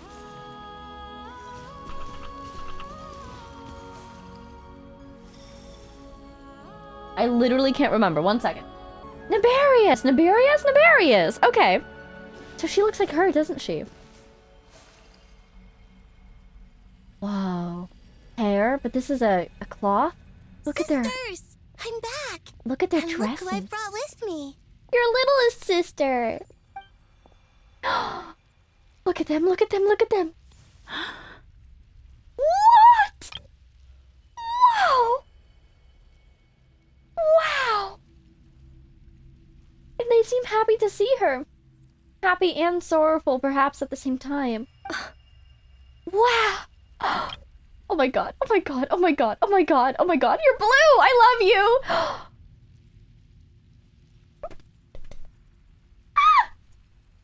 Oh my god.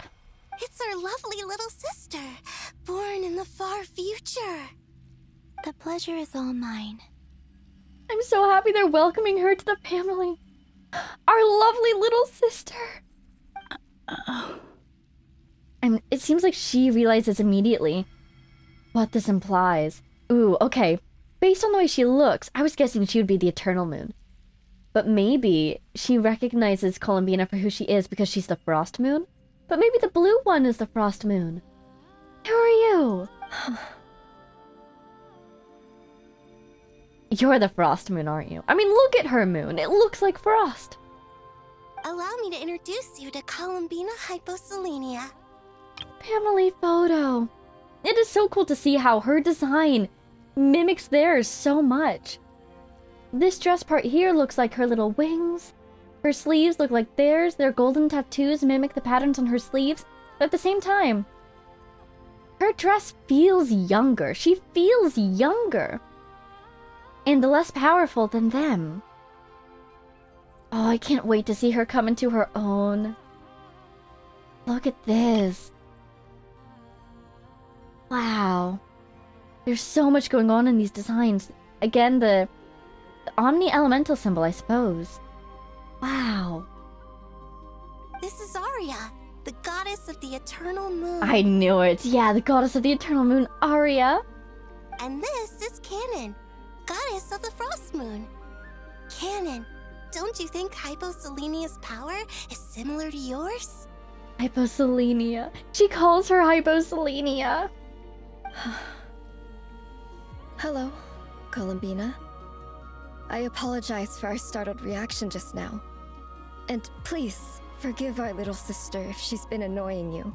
She tends to talk a lot. No, she sounds so solemn. She understands what it means that Columbina's the new Frost Moon, doesn't she? Wow, look at her. She's got a single wing compared to your Canon. No, your Canon. She's Sonnet. Look at the way the power goes through them.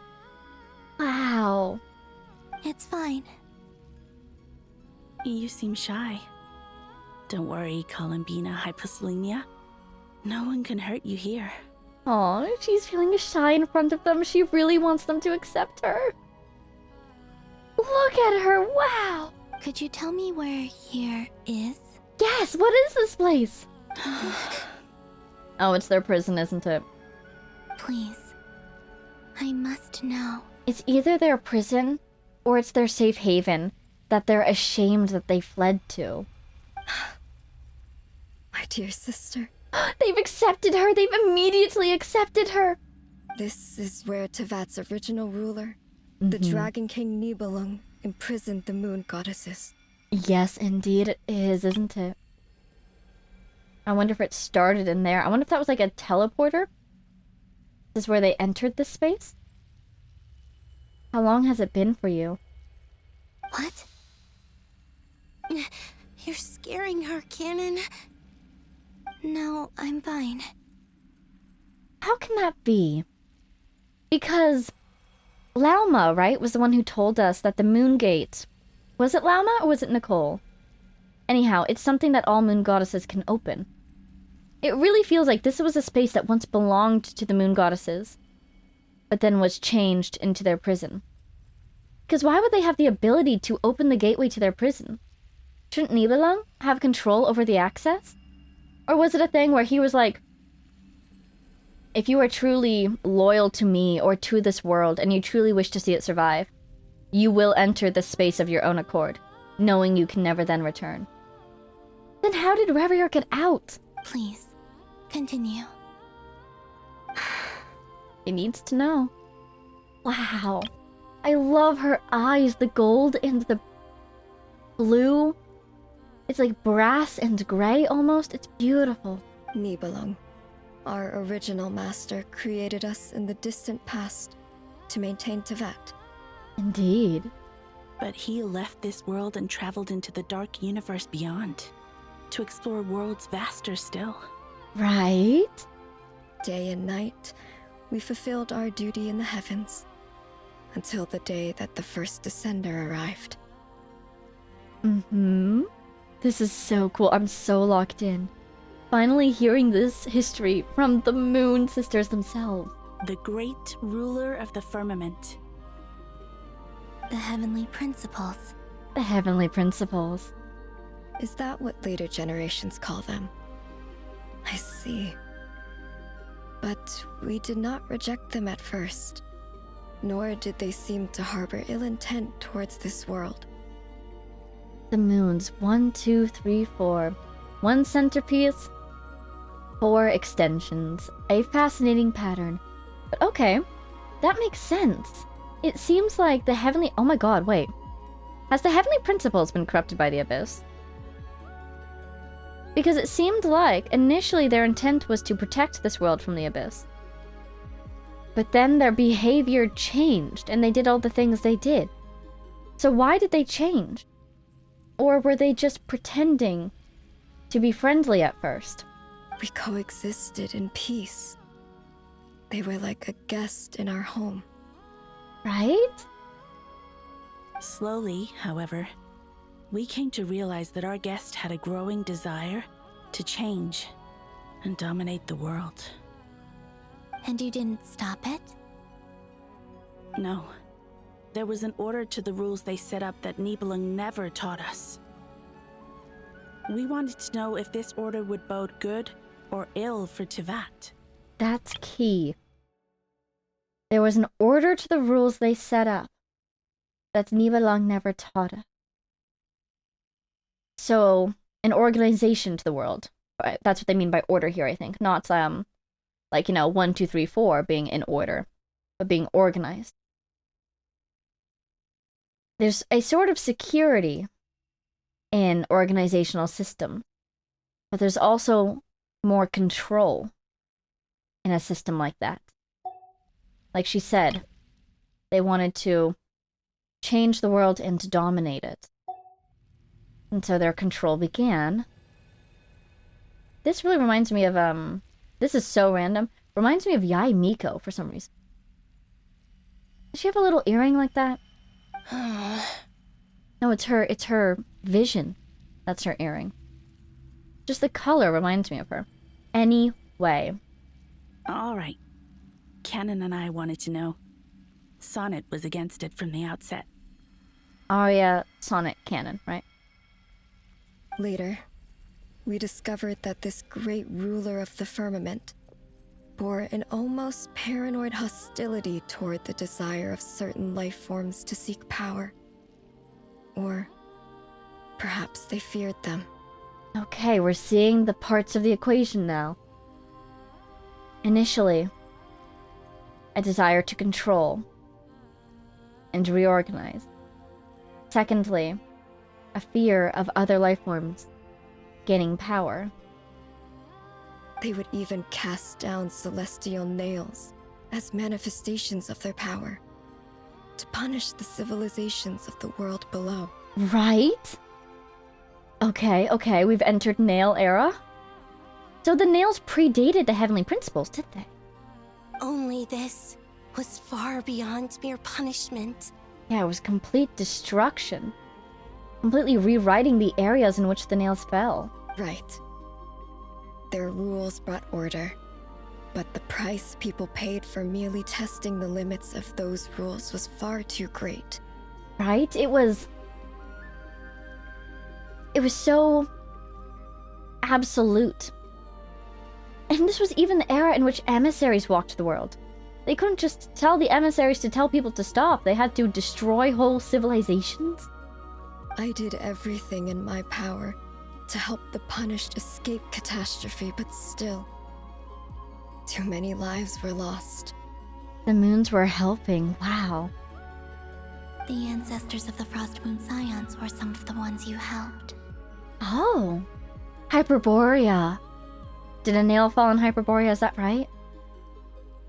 I wouldn't be surprised. Okay, this is finale of the Deep Galleries era, isn't it? Because... Ooh, I wonder if they'll talk about the Voyager. Because the Voyager indwells within a human boy. Inspires the first angel to rebel. The galleries start churning. And I believe a nail is dropped in response, right? And that's why Hyperborea fell. But just when we had decided to take countermeasures, the Dragon King, Nibelung, returned. Oh no. The funerary flame. And so began the War of Funerary Flame. So, that's the name the world gave that war in the future. Can you imagine? The war where everybody died. That's basically what that name means. Well, who won in the end? They never saw. As far as I know, the Heavenly Principles won, although it came at a great cost. They remained in Teyvat, where they continue to rule to this day. And the world's original master, the Dragon King Nibelung, was destroyed. Yeah. And what of the moons? Are there still 3 moons in Teyvat's skies?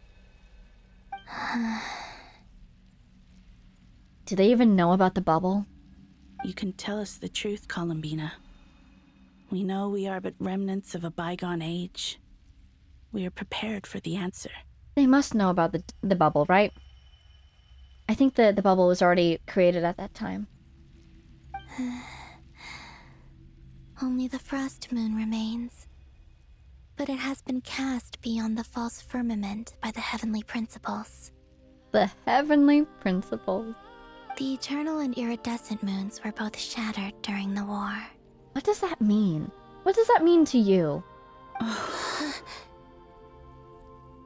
Like, are they sad because, you know, those are their homes? Those are their physical forms, in a way?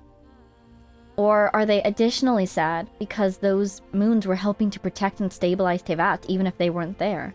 So death finally came for us in the end.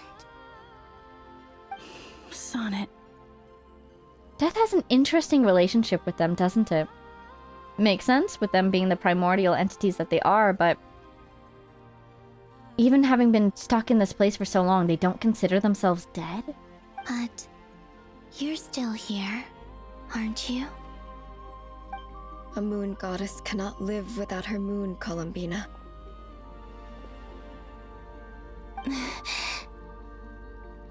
She's right.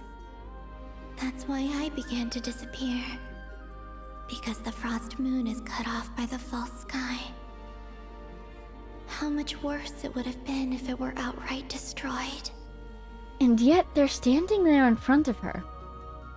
I almost wonder, in a way, did this prison keep them safe? Is it keeping them alive? If those moons were to be refashioned, and then they were freed from this space, would they continue to live? Or are they essentially dead? Our souls may endure within this lunar palace, but if our moons are destroyed... Lunar palace is what they call it. Then we shall disappear the moment we depart from it. Yeah, that's about what I was picturing. So what if those moons were not destroyed? What if they were remade? I'm sorry. There's no need to apologize to us, dear sister. This is so cool. You're kidding me. You're kidding me. Look at them. If anything, we owe the world an apology. Look at them. The 4 of them. If only we'd decided to act sooner, rather than arguing amongst ourselves. So how did Sandrone's scan detect 4 moons? I mean, at this point, I'd almost expected to detect 8. But was her scan powerful enough to reach this place? Surely not. The moment she did her scan, was this place open somehow? What is going on? All the more reason not to spend this time in regret and repentance. Instead, we should focus our efforts on how we might help our future sister.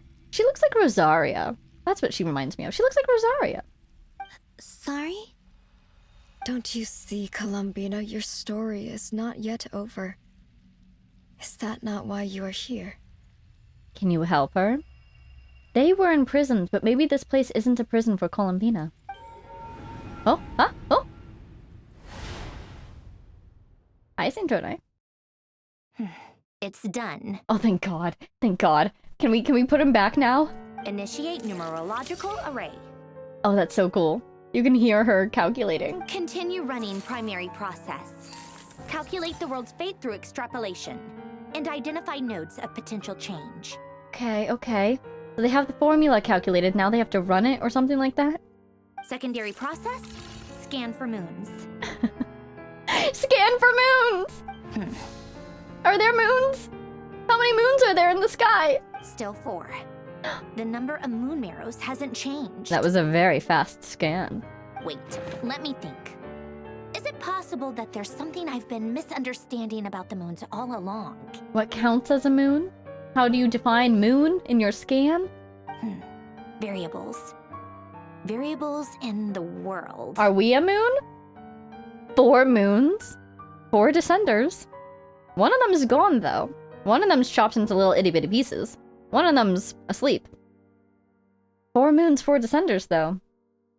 Variables? I know where potential variables within the world come from. So what about the moons? Are there any variables there? I feel like, for me, my biggest question at the moment is... how do you define a moon? Do you define it as the physical body? Do you define it as the goddess? Do you define it as the moon marrow?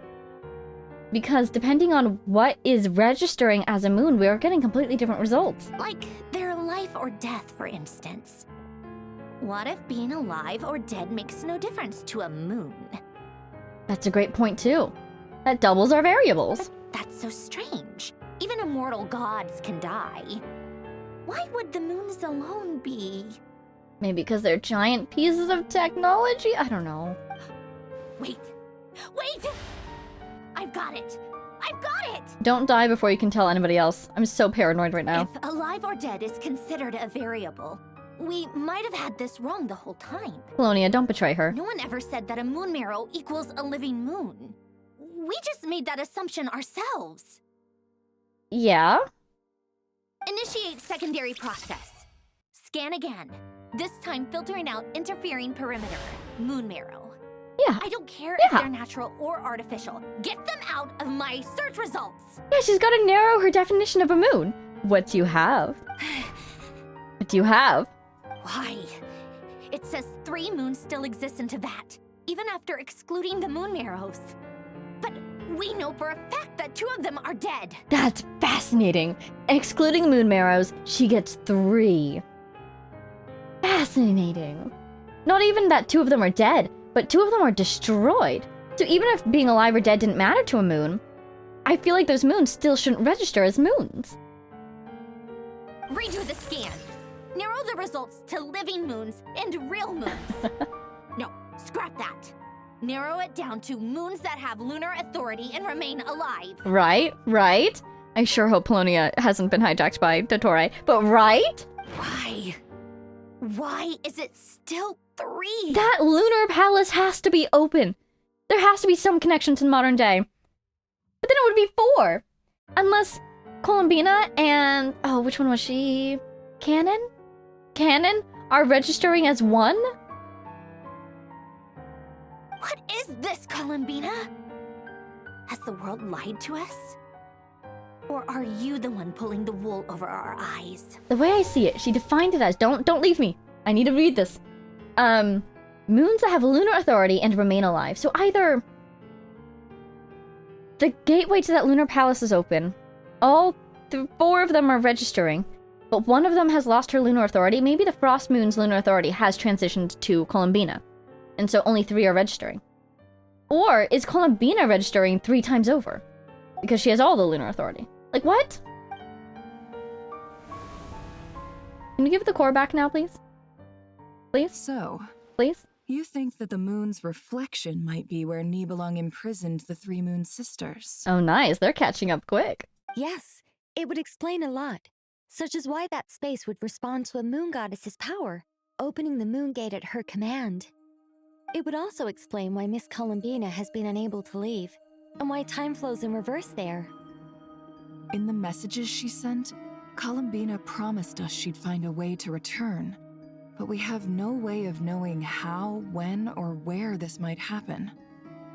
The fact that she still has yet to reappear in this world indicates that returning from that place is no easy feat. We cannot afford to simply wait for her. Okay, because other possibilities. If she finds a way to escape, could she bring the other moons with her?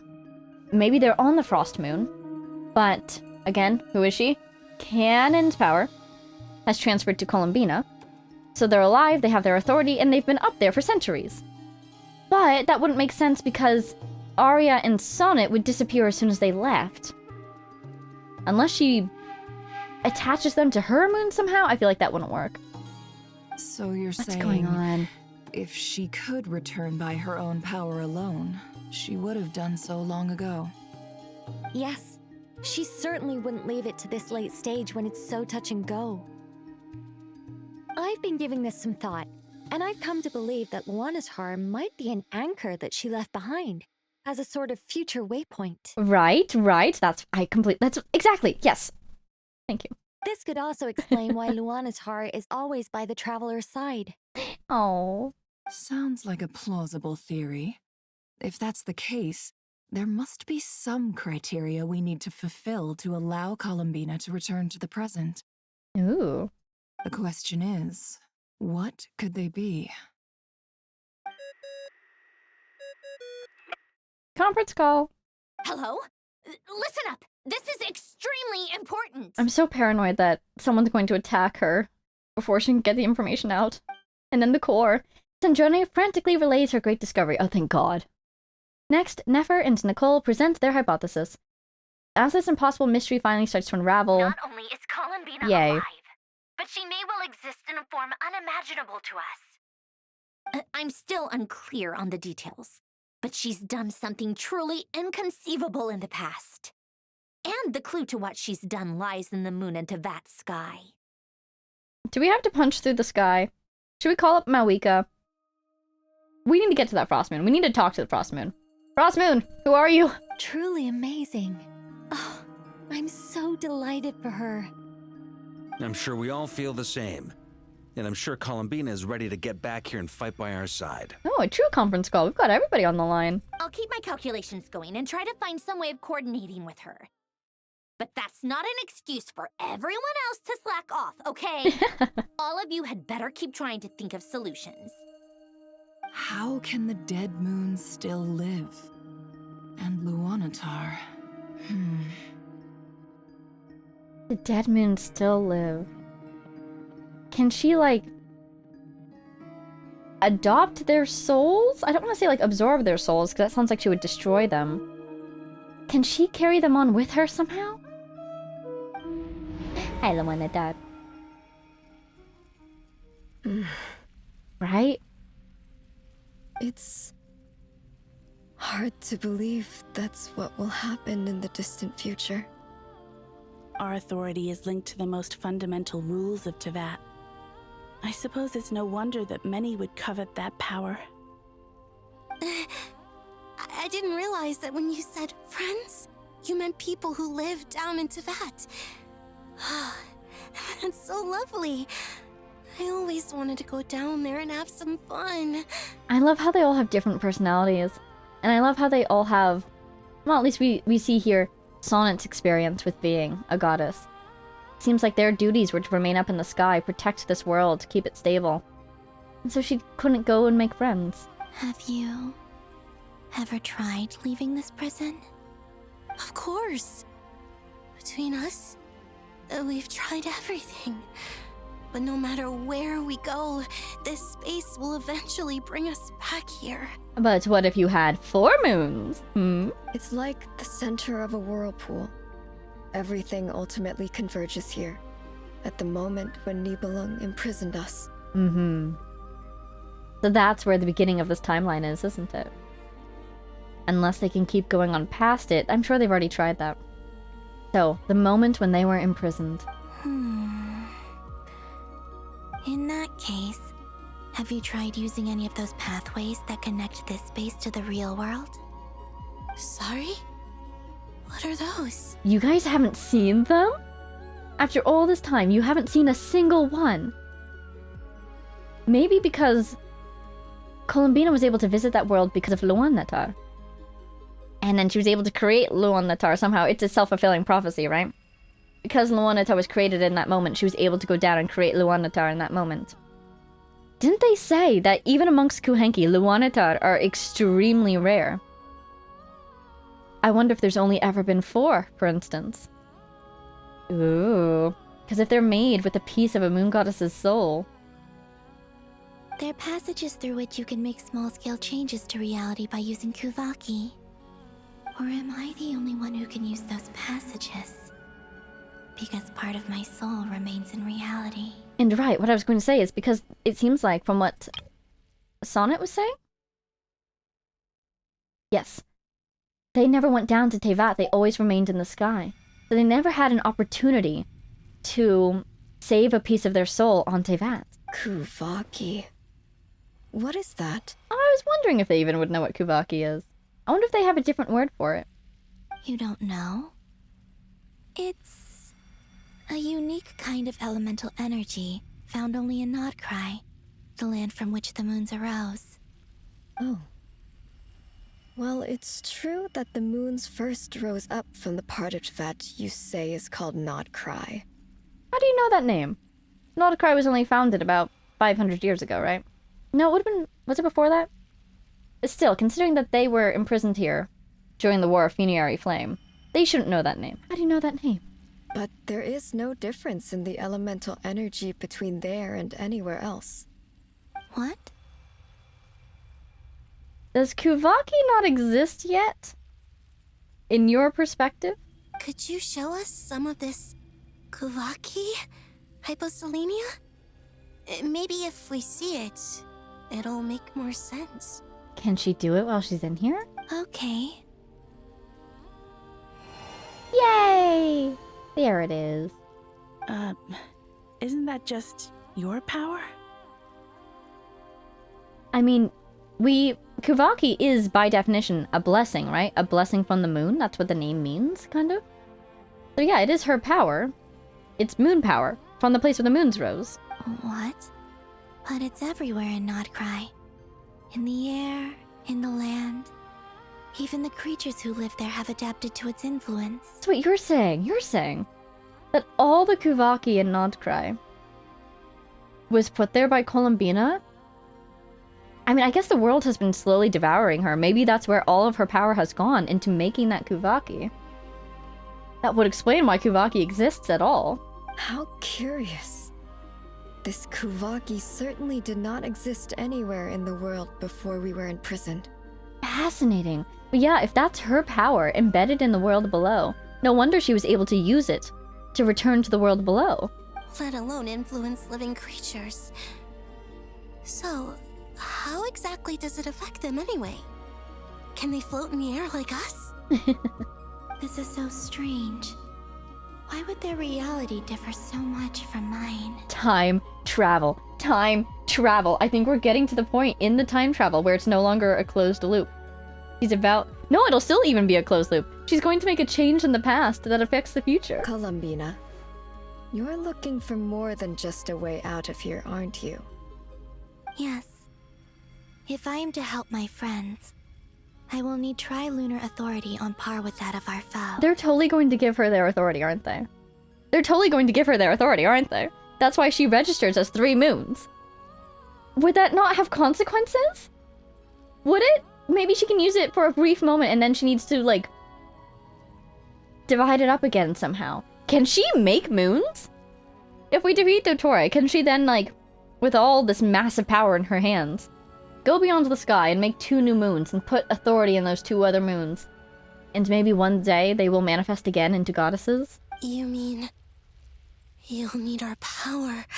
Oh my god, can you give it to her? Can you? Will you? Would you? Please? This sounds extremely risky. Right, because one of the things, again, that we learned is that it was deliberately divided up.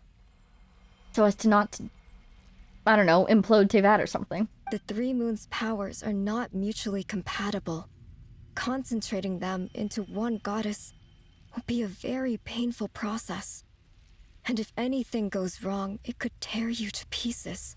I know. But I'm willing to take that risk. Columbina, you're so brave! Even so, let's say we successfully transfer our authority to you. How will you take it outside this prison? Great question. Nibelung constructed this realm specifically to prevent us from using our powers to interfere in his war. So where exactly was the part where they were turned into weapons? Was it the physical moons themselves that were turned into weapons while the goddesses were kept away? No moon goddess can leave this place alive. Is that the key? Does she just need to be defined as dead? What if I don't leave alive? Yeah.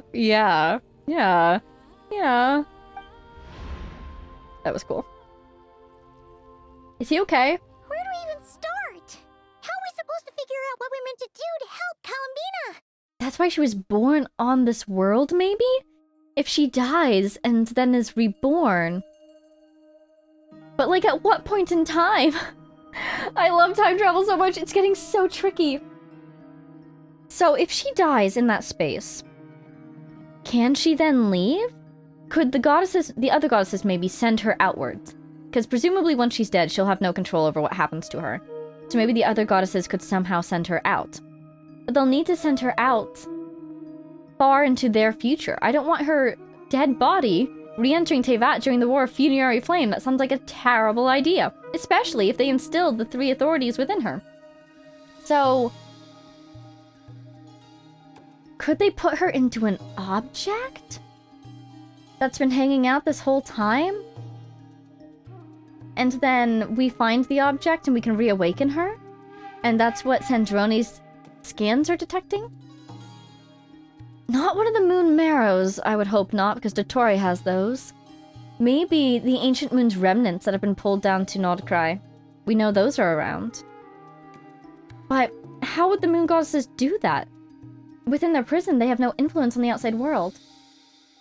Columbina might be able to use her Kuvaki to arrange something that will then hopefully work whilst she is dead to get her to where she needs to be. What on earth? Hey, Luanatar. Oh my god, it's little moon thing. It's just like the moon things of the goddesses we just met. I wonder if it was Sonnet's was on the right, Arya's was on the left, and Cannon's was on the bottom, right? I was wondering if maybe Columbina's would match Cannon's because they're both frost moons. Columbina, what do you need from us? What can we give her? Kuvaki? Can we control Kuvaki? A little bit. Maybe. She taught us how to use it a little bit. Can we give her prayers? Would that help at all? Could we give her pure primordial power? I feel like the Traveler hasn't yet figured out how to use that. Do you want a hug? If she really got to the beginning of time in there, how do you think she'd leave us a message? You don't think she'd write it down on a stone tablet somewhere in the hopes that we'd find it, do you? Oh my god, just like the riddles in Time Trekker. Written down on stone tablets scattered across time. Seems unlikely.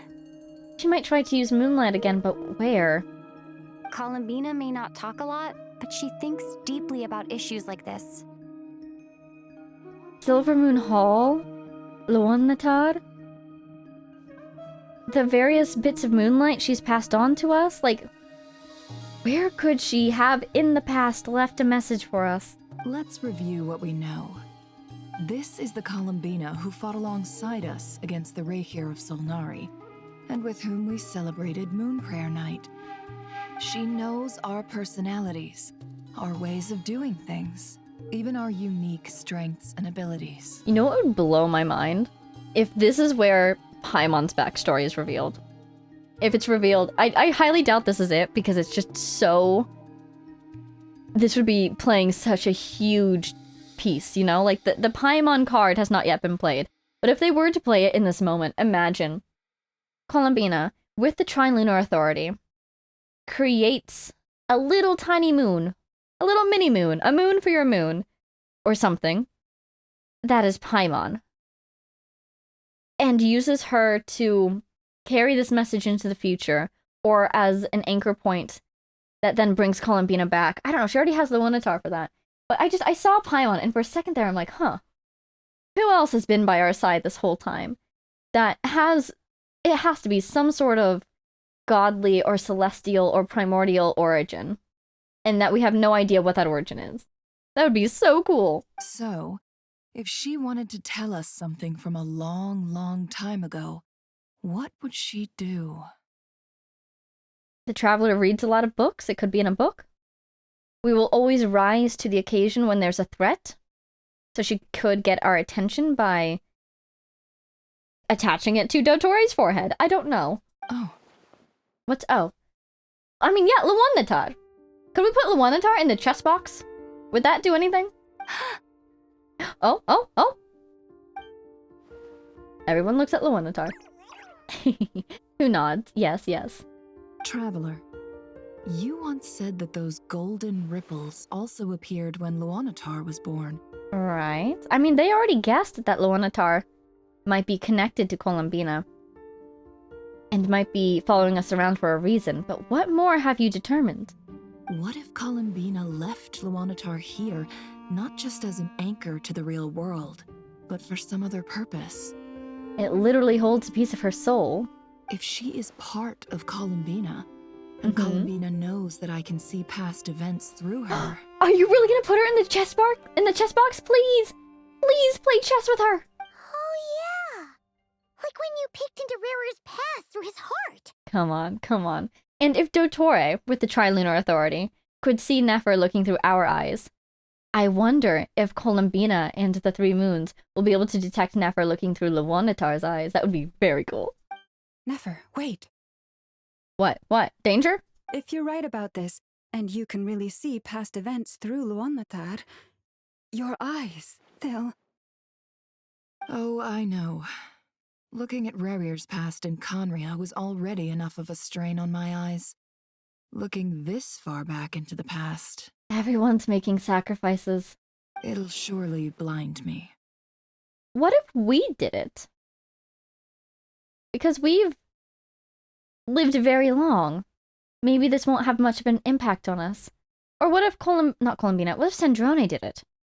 She presumably has artificial eyes she might be able to replace. But it's our only chance. This is the only way. I assume the chess box is, like, attuned to her. Boss. We spoke about this once, a long time ago. Do you remember what I said, Yehoda? The day I lose my sight, the Curatorium of Secrets will be yours to run. Of course. Of course, she's her heir. But... What's wrong? I'd be overjoyed if I were you. This day's come a lot earlier than either of us expected. Something has to change. They have to do something. Maybe if she reaches all the way back into the past, the moon goddesses can bless her eyes or something. I need to know you'll honor our agreement, Yehoda. Promise me. She's smiling at her. Yes, Boss Neff. I promise. Are you sure you don't want some time to think this through? What is there to think through? I should have gone blind after our battle with Rerir. Frankly, it's almost criminal that I got away with it for this long. Then at least let me take some precautions on your behalf. And if you really do lose your sight, I'll visit your office every day and make sure you're well looked after. She will. She will do it too. Oh, please, anything but that. I was actually ready to go through with this. Are you trying to scare me into backing out? As if I could ever scare you. I'll assume you're just joking to calm your nerves. All right, enough chit-chat. Let's do this. I adore her, actually.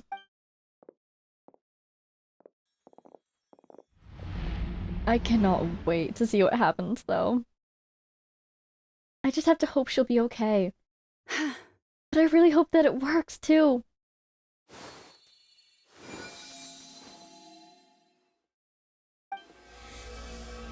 I hope she gets to see them, you know? All done. Good. Now give me some space. This is going to be so cool. Come on, come on. Come on then, little one. Show me what happened in the past. Here we go. There's really all sorts of conference calls going on in this one. I want her to just pop up in the middle of the I don't even know what to call it, the meeting with the moon goddesses. There she goes. Between the Trilunar Authority, Kuvaki, and the sole surviving moon, the Frost Moon. Oh my god, oh my god. I think I might know how to get back. But I will need my sister's help. Time to go talk it over with them. He wants to be born, basically? She can't be alive when she leaves. So maybe she doesn't even need to be dead, but rather unborn. The Frost Moon last, huh? Yeah, the Luan-Matar's moon actually matches Sonnet's, doesn't it? Interesting. Hi, Sonnet! Hmm? Have you decided what to do? Where is Nefer? Is she watching right now? I so badly want to see her appear. Well, I so badly want the moons to realize that she's there. I just think that would be so cool. Dottore could do it. Why not them, you know? I hope it's not too dangerous. You really scared me when you said that thing about not leaving here alive. Come on, let's go find the other two. But yeah, if they could like turn her into a little moon marrow or something. Something that is not by definition alive. And then cast her down onto the surface of Tevat via the Frost Moon somehow? I wonder, because they can't influence things from inside here. But somehow she is born on the surface of Tevat. And it seems like the surviving Frost Moon is part of her plans. Hi, Arya! I love her design. That is just incredible. It seems you have reached a decision. I'm all ears. What do you propose?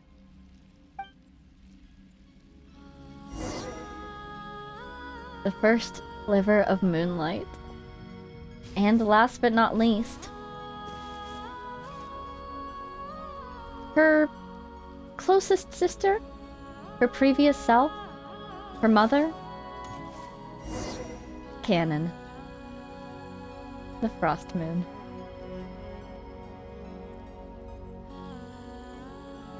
Have you figured it out, Columbina? Look at her best design. No, I love all their designs. They're just so good. Tell us, how do you plan to leave this place? I need to get all the family photos I can get while we have them, you know. I don't suppose they'll ever meet again. Except for she meets Sonnet again as her marrow. I intend to die here, in this moment. And then be reborn in the future with the help of my friends. This is going to be so cool. So tragic, bittersweet, but so cool. What? What are you saying? How can the dead be reborn? And how will you inform these future friends of your plans? You can't exactly leave oracles. Nothing can escape this place. Not a single ray of moonlight. And yet memories might be able to. You know what I just realized? Her voice reminds me of Nahida. That's why it kind of sounds familiar. And I have a sudden memory. Wow, I feel like my brain is really locking in. That's how good Nod-Krai has been. All of a sudden, all these things are coming back to me. In Sumeru, the moon popped up. In the Samsara, we had that whole discussion about the moon pie, didn't we? And like how people of Tevat know about the concept of crescents. But the other thing that's coming to mind is, didn't Nahida say at one point, I don't even remember the conversation, but she said like, I suppose that makes me the moon? Or I'm like the moon? Oh man, what's the connection between the moons and Wisdom, Irminsul, Dendro, Nahida? Why does she sound so much like her? And even if you found a way, what if they never find the message you left for them?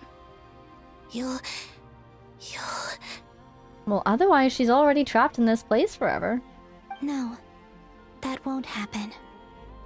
Come again? They will find my message. I'm sure of it. Oh, she has so much faith in us. I'm not following.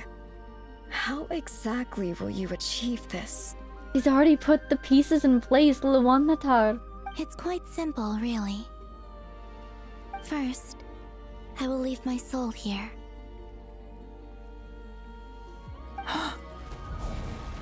Oh. Did she see it? Did she get it? Did she hear the whole thing? Did she get enough? I see it. And her eyesight's fine? Are you okay? Your soul? You mean your divinity? There we go. She's definitely caught up, at least to this point. Did she hear the earlier part? Yes. I once left a portion of my soul in the future. One so small that this prison barely noticed anything.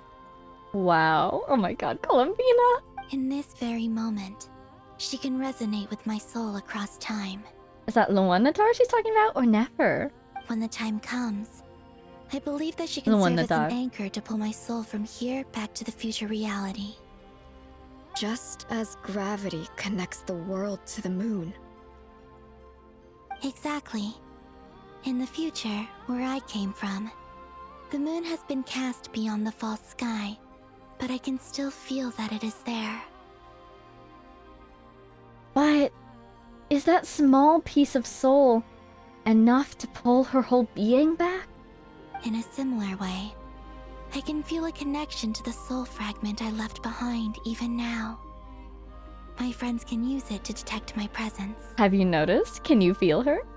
But how do you just leave your soul here? Is that even possible? On my way here, I met an ordinary mortal who entered this place long before I did. Oh, and her soul was even still lingering. Her body is long gone, but her soul remains. And before that, I encountered an old enemy whose entire soul survives here intact, while the power that once corrupted his body has faded away. She's really... Oh my god, you're so smart, Columbina. She's really figuring it all out. So, perhaps this space is specifically designed to imprison divinity and authority, but not the physical body. Really cool shot. But yeah, okay. I follow. So they get her body out. And then... option A is she'll just use the small bit of soul that Luanatar has kept for her to be her soul. But can she survive with so small a soul? Can a soul heal over time? Or, if she is remerged with that soul, she reawakens, can she then summon the rest of it back? Still, even if your body can escape, would it not just be a lifeless husk without the soul inside? Wait, is that what you meant when you said you wouldn't leave alive? And we already know this is going to work. Because of Sonnet recognizing Columbina when she saw her as a moon marrow. Because if you can think of this being her divinity, and that moon marrow being basically the remnants of her body, but with perhaps a small bit of her soul inside, that moon marrow had memories from this time. Something like that? Yes. I shall turn my body into moonlight and pour it over Nod-Krai. Are you telling me that all the Kuvaki that's existed in Nod-Krai this whole time is Columbina? It's not even just like her power that's been suffused into the environment, it's her? That power shall protect the land and quietly blend into it, awaiting my soul's return in the future. And like Rerir ate it, and then we stole it back, and then she reabsorbed it? What on earth? I mean, if this works, her power level is going to be tremendous. But oh my god, I love time travel. What a twisty thing to think about. That was her the whole time? In the plants, in the animals? She is Nod-Krai. However, I cannot do this on my strength alone. And that explains why she was able to interact with that world through Kuvaki in this space and Kuvaki interacting with that space, because if Luanatar, being part of her soul, can be her anchor, then of course Kuvaki can be her hand stretching across time because it's her. Oh my god. Oh my god. I would need your help to do this, so I'm humbly asking for your assistance. Oh, dear sister, you need not be so formal. As I said before, we are but remnants of a bygone age. You, on the other hand, were born alone in that distant future, and you have walked a long and lonesome road since then. How could I bear to let your story end here in this dungeon? I love them. They're so wonderful. Don't forget, we are your sisters, your family. Exactly.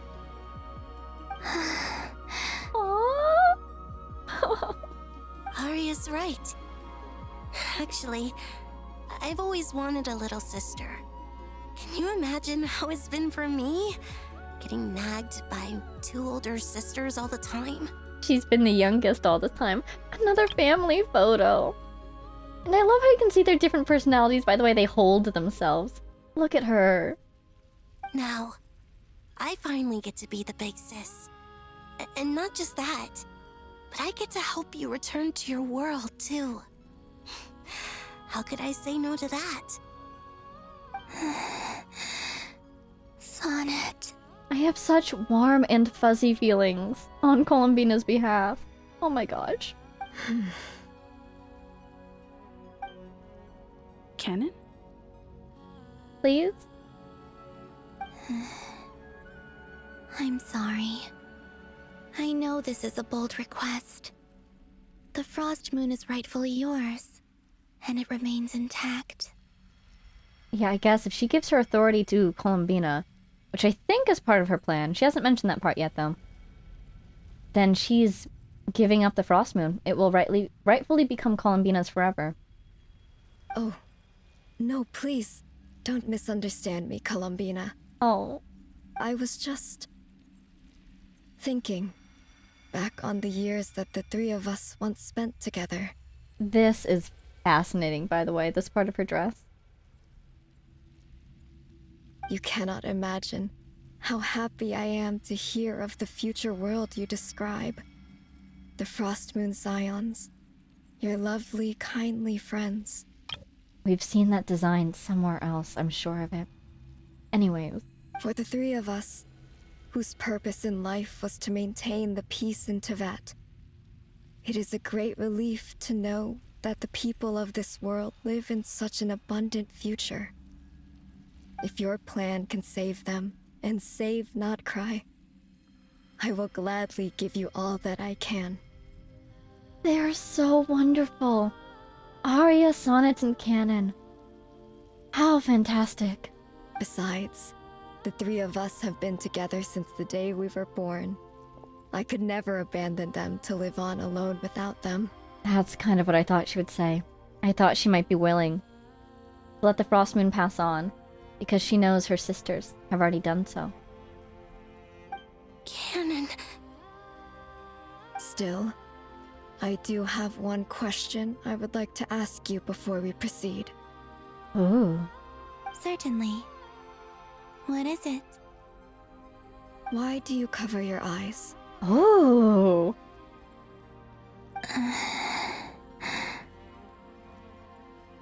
I wonder if it represented her not wanting to be a part of this world.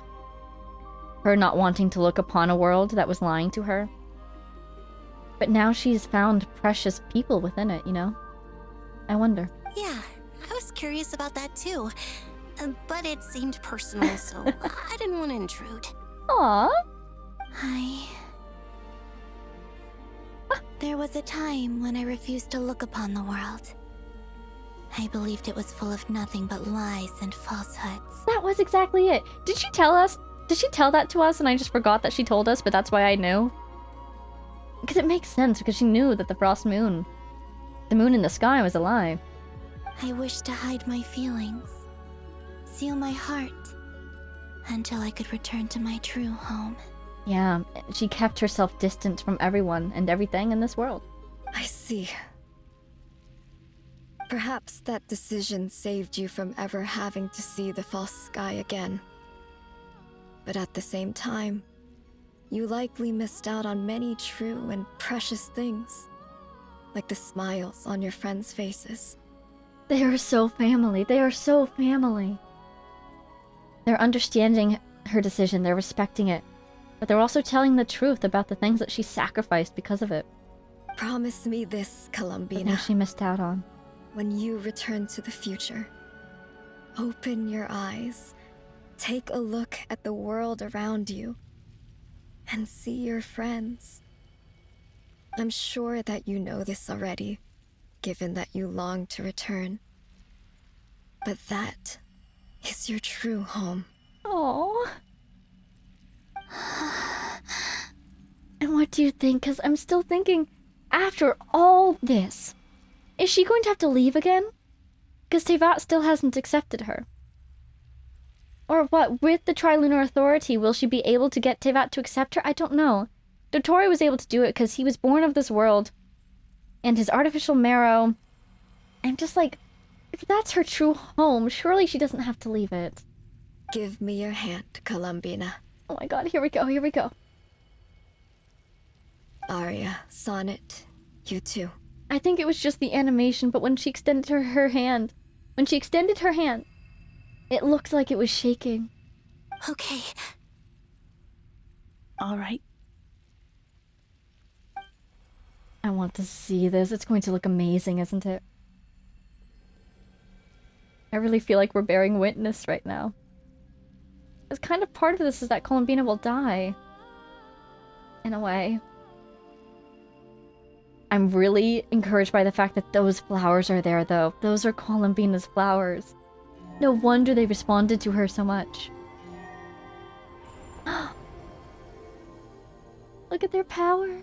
We once were the songs sung for eternity, but now it is you who must continue to sing. The song, you say? Arya, sonnets, and canon. We once were the tides in the great river of time, but now we subside, and you arise. We were the messengers of madness and inspiration, but now the lies have faded, and your truth must endure. We are souls awaiting the sun. You must return to be with those who smile when they see your face.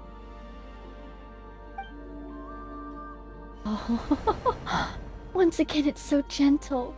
It's moonlight. They gave her their authority. That's what that means, doesn't it?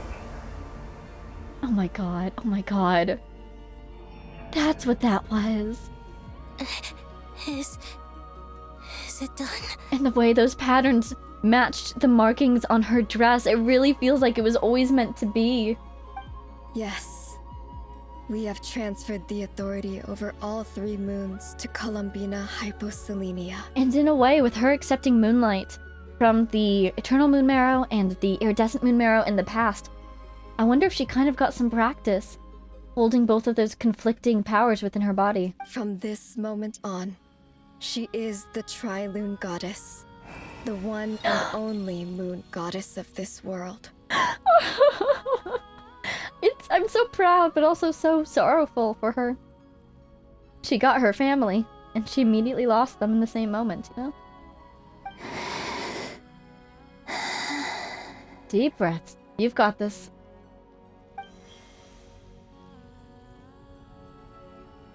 Thank you. Thank you, my sisters. She's so little compared to them. Oh my god. Precious little sister. Now go. And do what you believe is right, Columbina Hyposelenia. Their entire moons disappeared. It wasn't just the markings, the tattoos. Wow. Be aware that we cannot grant you the power of the 3 moons beyond these prison walls. The conflict that arose over their remains following our disappearance will still take place.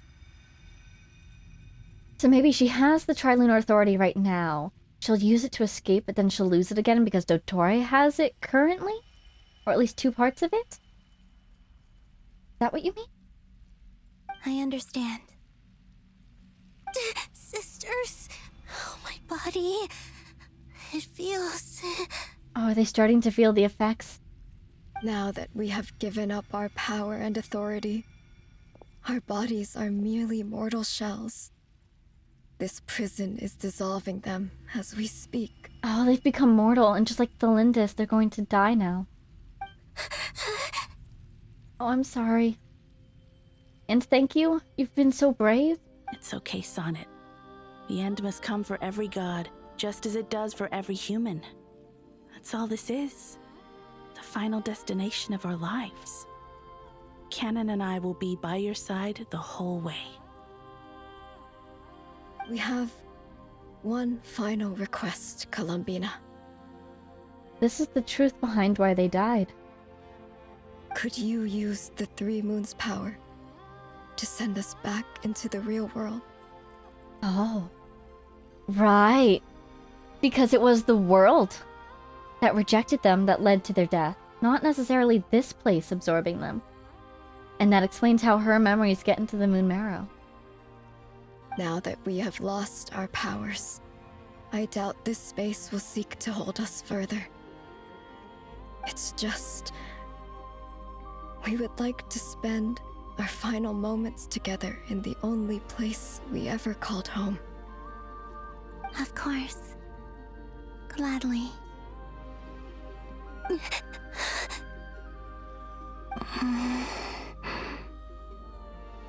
Sonnet. Yes. He's scared. So I wonder... Don't... I wish I could tell her not to give in to the abyss. Not to be afraid. But is this really what I should say at this moment? Don't forget. I'm so glad to have a big sister like you. No, Hypo. Thank you. That's what she said. That's what she said, and that's why she said what she said. Oh my god. I'm okay. I'm not afraid. As long as my sisters are with me, I won't be afraid.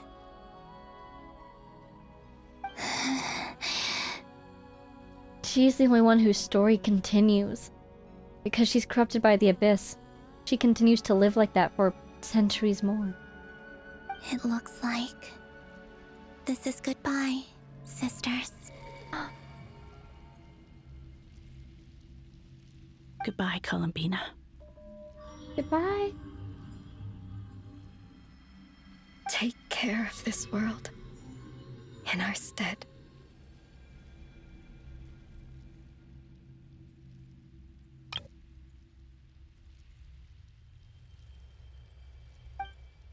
I will.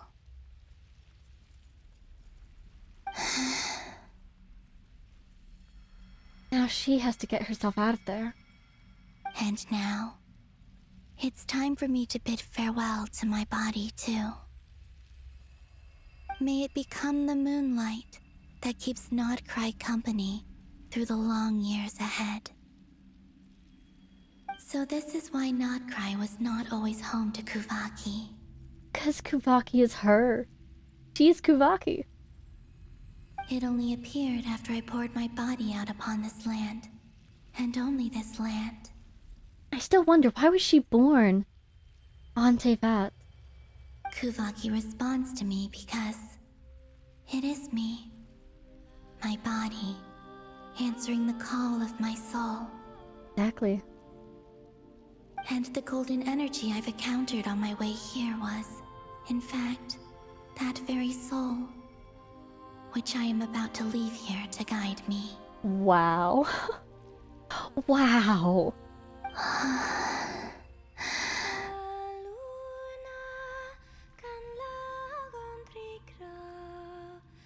O power Trilune, eternal moonlight.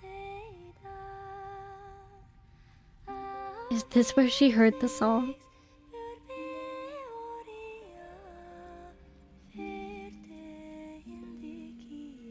I think that's a different voice.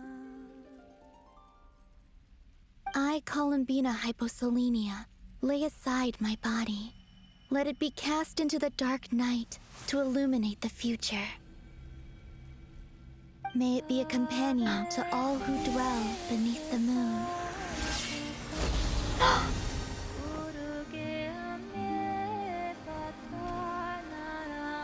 Until the time comes for me to return home.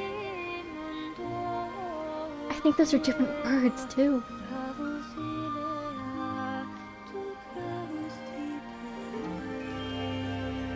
Oh my god.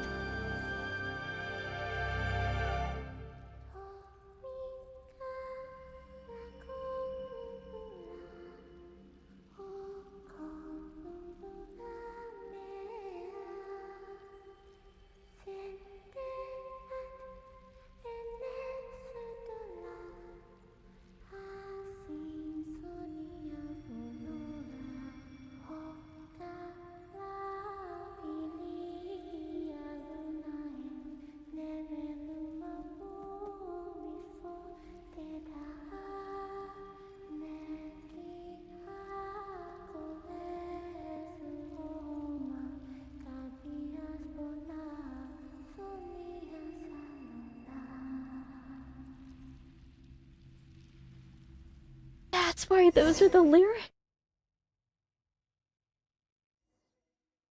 Oh my god. Boss! That was crazy! Were we even allowed to see that? Is anyone? Is she okay? Can you still see? How many fingers am I holding up? I see 2 fingers, and a look of sheer terror on your face. Truly astounding, Miss Nefer. Your eyes have glimpsed the very ends of the world, and yet they remain as sharp as ever. Or is the credit for this miracle due to Miss Lauma? It seems that even time itself is no match for your medical skills. Surely you jest, Mr. Flins. I suspect we have Columbina to thank. She must have realized the immense toll that the ritual would take and purposely set aside some of her power in the past to protect Nefer's eyes when this moment arrived. Would be my guess too. I think she noticed her. There is always a great price to pay for witnessing the truth, but it seems that this time, Columbina has shouldered that burden on our behalf. She chose the perfect method of getting a message to us.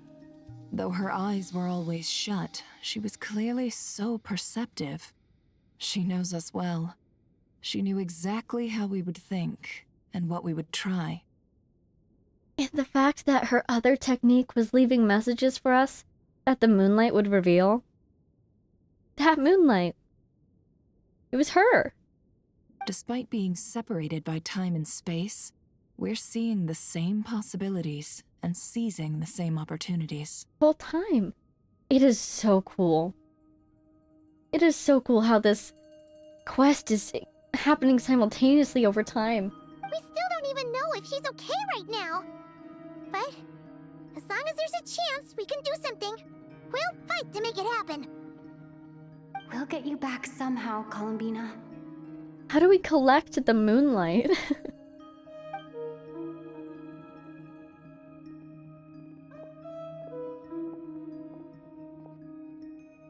Are you done with your calculations? Well, based on the information we now have, let's figure out our next moves. Can we put the core back first? Can that be our next move? Thanks to these gentlemen, we have a much clearer picture of the situation with Dottore. That startled me. The civilian population has been moved to safety, so we no longer need to hold back. Miss Androne, how are the calculations going? Yeah, how are they going? So far, so good. I'll keep seeing how far I can push the system, though. Can't have Hat Man being powered down for nothing. For some reason, Hat Man and Hat Guy have two completely different feelings to them. There's still a long road ahead. Where should we begin? That's the Traveler's Party joining line. There's still a long road ahead. Right? Something like that? Everyone exchanges looks, then starts discussing a plan of attack. What about Columbina, Into the Moonlight, Into Lunatar? Is there anything we can do about that?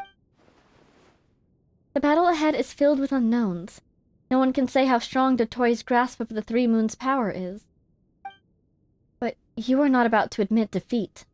Everyone is united, and knows that no single person can accomplish the task ahead alone. Your only chance of victory relies on everyone working together. And maybe, just maybe, as a team, you can reach the moon and bring your long-lost friend safely back home. Our plan is clear.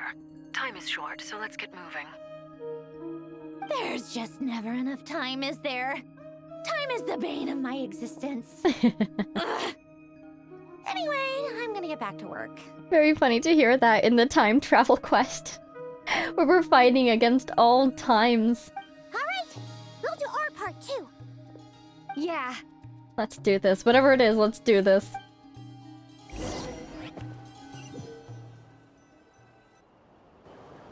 Albedo's theory says that elemental energy can dilute the light realm's power. It's been 34 years since I last had the open world at my fingertips. And still we're in another cutscene! Kind of ish. Anyways, I mean, I'm definitely gonna keep going. But I miss her. My spaceship is out there somewhere. Alright, eye on the prize. Elemental energy can dilute the light realm's But I'm power. no expert in building elemental defenses. Sounds like something out of the advanced elemental theory section of the library. Whew. Maybe we should ask Aino? Nicole! You seem quite troubled. Well, yeah. I mean, who doesn't get a little flustered when they're completely out of their depth?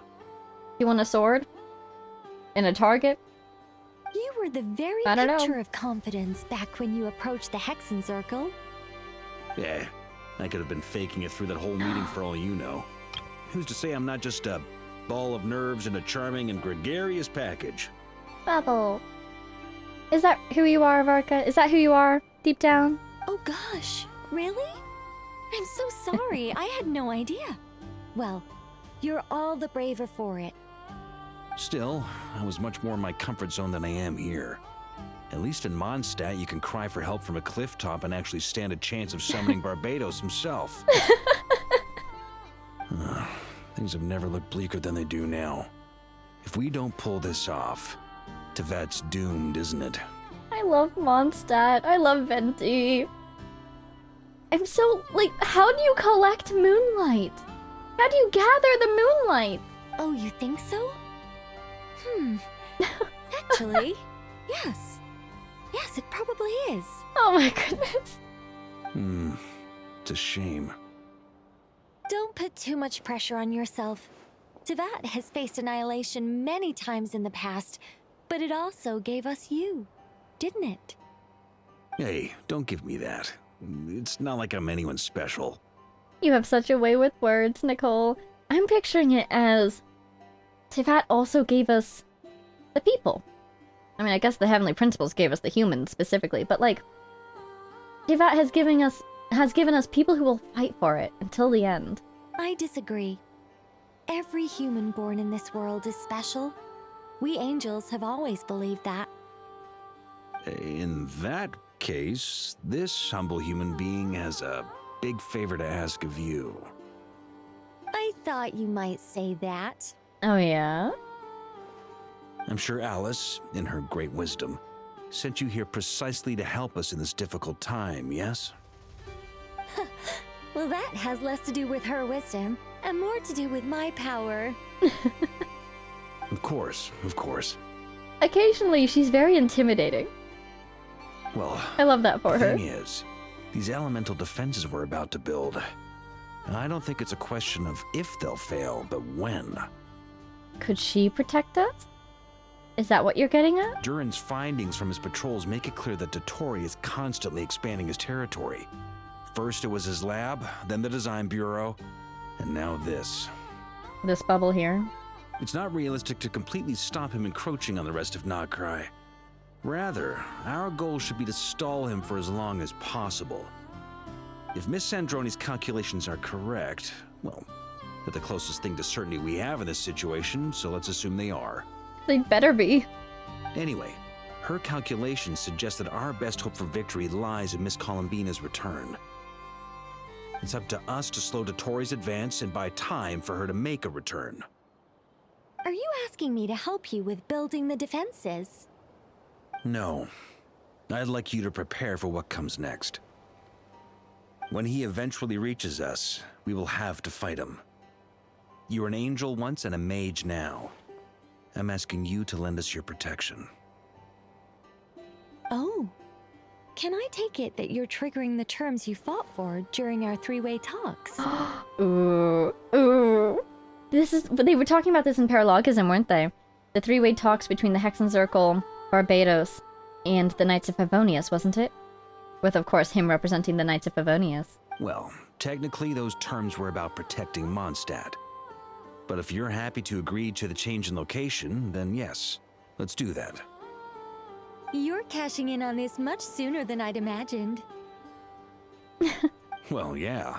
The way things are going, I might not get another chance. Very well.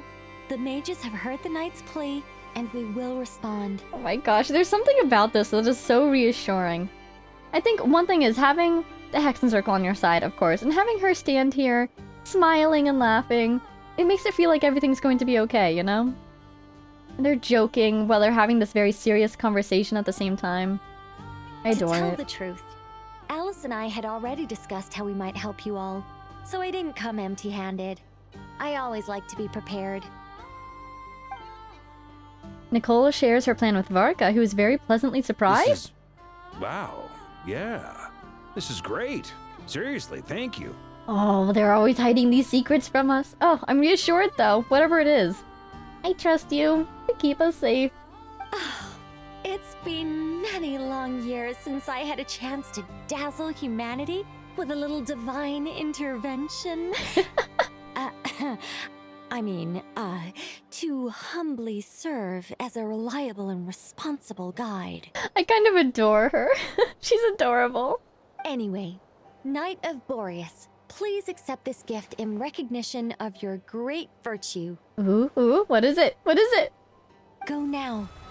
May the angel's Yay. blessing deliver you safely to your destination. That looks like a shield around the curatorium and around the cannon, I think.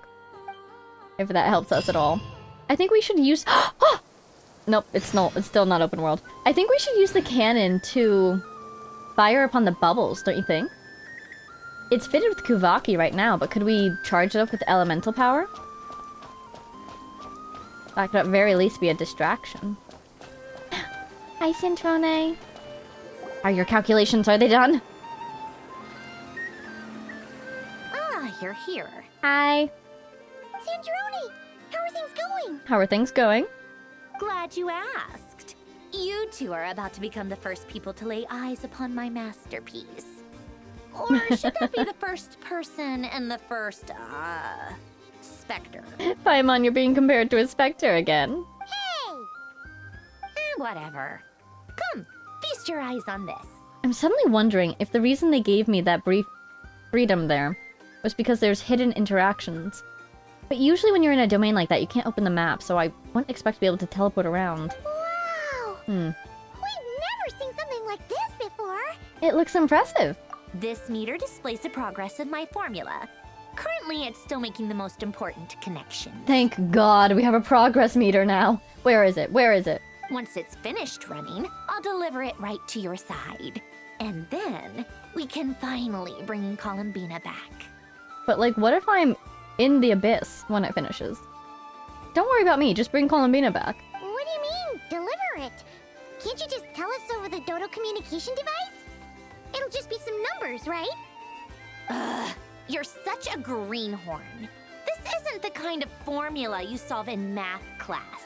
It's a highly complex algorithm capable of constructing a framework of rules. Yeah, it's predicting the future. I'm not expecting numbers, I'm expecting sentences.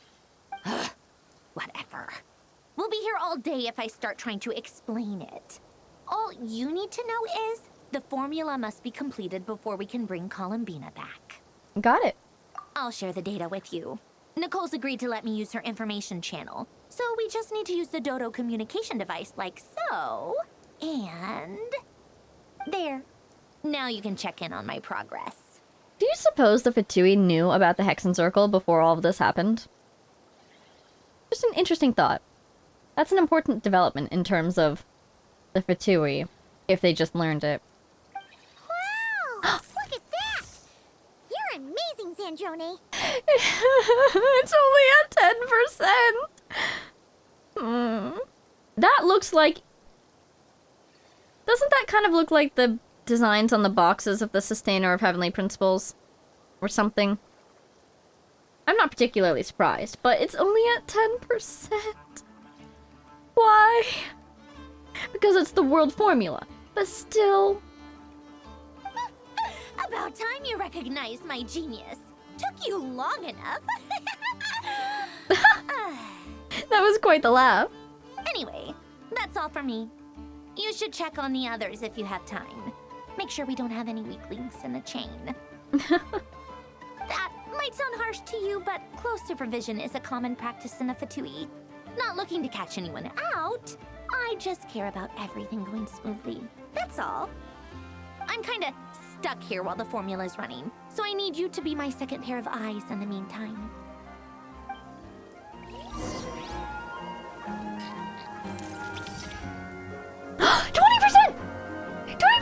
Okay.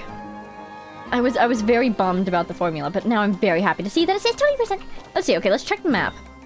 I can map. Fantastic. Alright, but they're giving me a bubble. I mean, they're giving me so many bubbles. Look at all these bubbles. Looking at my exploration progress, that's really funny, actually.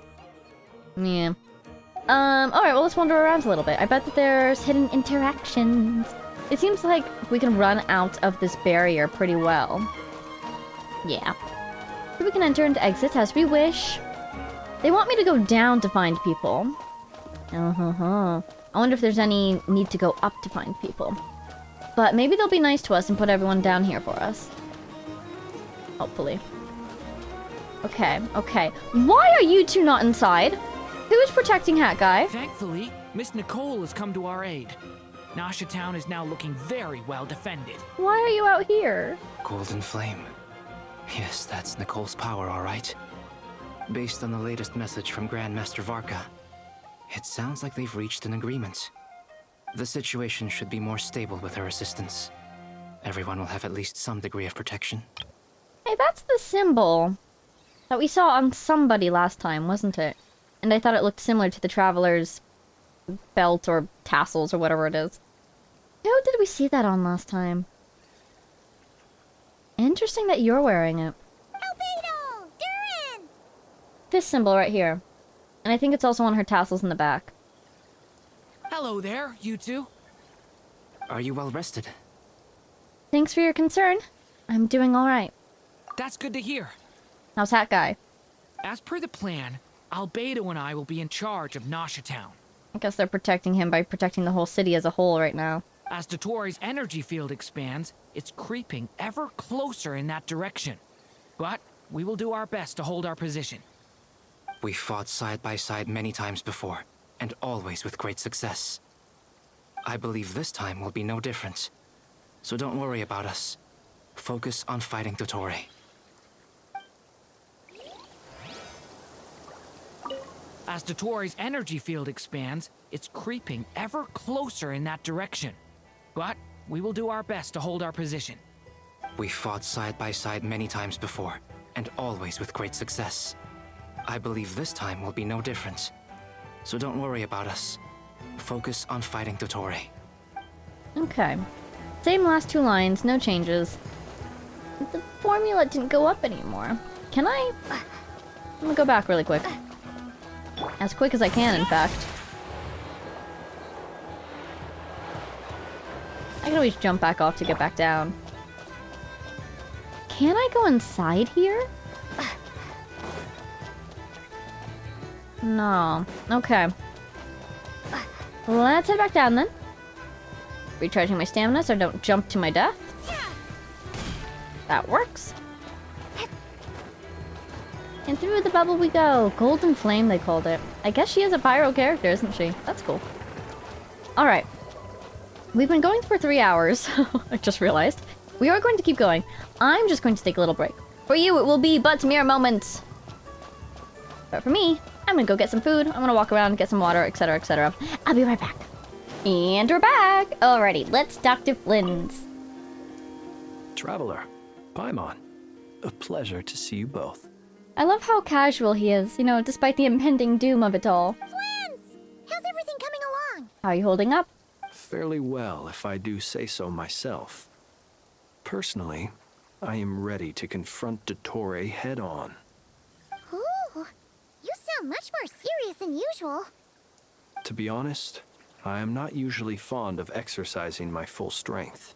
For one thing, it's hardly conducive to maintaining a low profile. Besides, I believe one should have the right to choose when to show their hand. I do suddenly really want to see a showdown between Flint and Dottore. But at the same time, I think not even Flint is strong enough to take him on by himself, you know? That's kind of the issue here. We need to work together!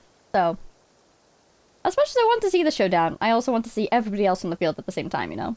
I am conserving my strength until the moment of battle is upon us. Anything to boost our chances of victory. Seeing you get into the zone like this really puts Paimon at ease. Huh, Traveler?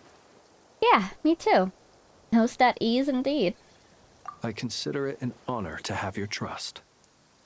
Oh my gosh. Rest well. I look forward to seeing you both in your element during the battle. Kinda sounds like a pun. What do you suppose is my element, Flint?